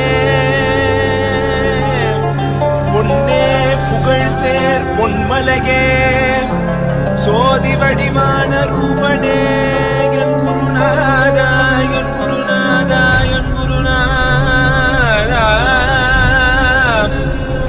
அஞ்ஞான கடல் நீங்கி கணக்கு ஆத்ம ஞானம் அளிப்பாய் குருநாதா நித்யானந்தா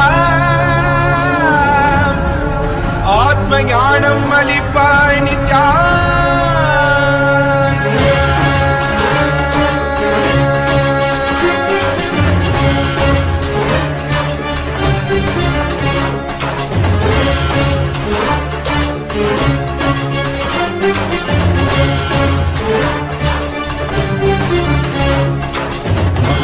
கொண்டு கங்கை முடி கொண்டு நர்த்தனம் புரியும் ஈசனே சுடலை புடுப்பூசி புடுக்கை தனையேந்தும் காலனே புடிதோலனே வீடு பிடியால் உள்ள முறைகின்ற மதுரை மாநகரின் ராசனே இன்னல்களை கலைந்து இன்பங்களை அளிக்கும் சுந்தர வடமணி நேசனே ஞாயிறு திங்கள் நித்த முறைகின்ற செவ்விழி கொண்ட செல்வனே சொற்களே எந்த சோமனே ஐயா சோதி வடிவான ரூபனே பரிமொழி காணா அண்ணாமலையே அகிலமும் போற்றிடும் ஐயனே நாதாவரணனே நால்வர் போற்றிட நயமுடனாடிடும் நாதனே ஆழகாலம் உண்டு ஆழம் காடுதனில் ஆனந்த நடமிடும் ஆதி செய்வனே மங்கையிடம் கொண்டு கங்கை முடி கொண்டு நர்த்தனம் புரியும் ஈசனே சுடலை முடி பூசி உடுகை அணையேந்தும் காலனே புலிதோலனே மீனின் பிடிகால் உள்ள முறைகின்ற மதுரை மாநகரின் ராசனே இன்னல்களை கலைந்து இன்பங்களை அளிக்கும் சுந்தர வடமணி நேசனே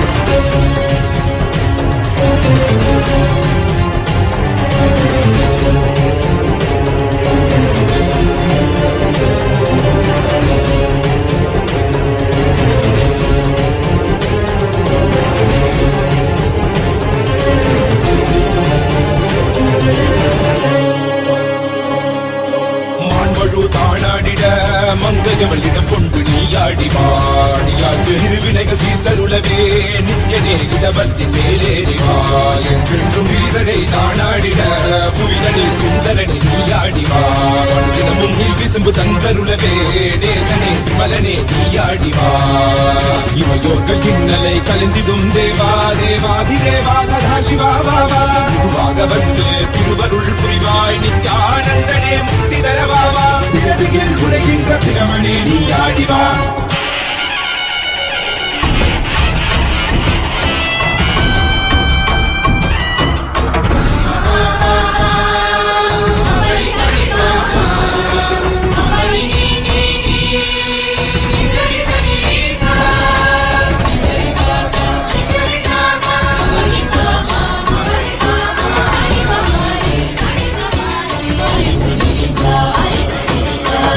வணங்கிடவே காஞ்சியில் மண்ணாய் உரைபவனே அப்பாய் காட்சி தரும் எங்கள் ஆணை காவரசே ஆதியந்தமிழாத ஜோதியாய் அருணகிரி உரைநாதனே உலகை இயக்கிடும் வாயு வடிவே காலசக்தி ஈசனே தொழுதிட பிள்ளை நகர்தனி வானில் ஆடுற பூதமும் நித்தம் பணியும் பரமனே பரமேசனே நித்யரசித நித்ய வைபவ குப்த கைலை வாசனே ஈசனே சர்வேசனே பரமேசனே ஜெகதீசனே நித்யனே ஆனந்தனே என் ஜீவனே குரு சேவனே நித்யனே ஆனந்தனே என் ஜீவனே குரு சேவனே நித்யனே ஆனந்தனே என் ஜீவனே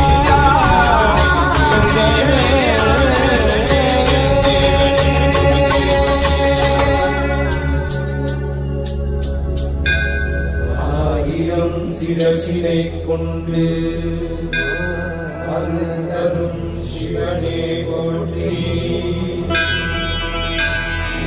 ஆயிரம் கைகள் கொண்டு அழைக்கின்ற தூயா போற்றி உன்னத சத்தியத்தை உரைக்கின்ற தேவனே போற்றி என் நாட்டு ஜீவனுக்கும் இறைவா போற்றி ஔஷதம் தந்தருக்கும் சதாசிவா போற்றி பர்வதம் இருக்கின்ற பரமேஸ்வரனே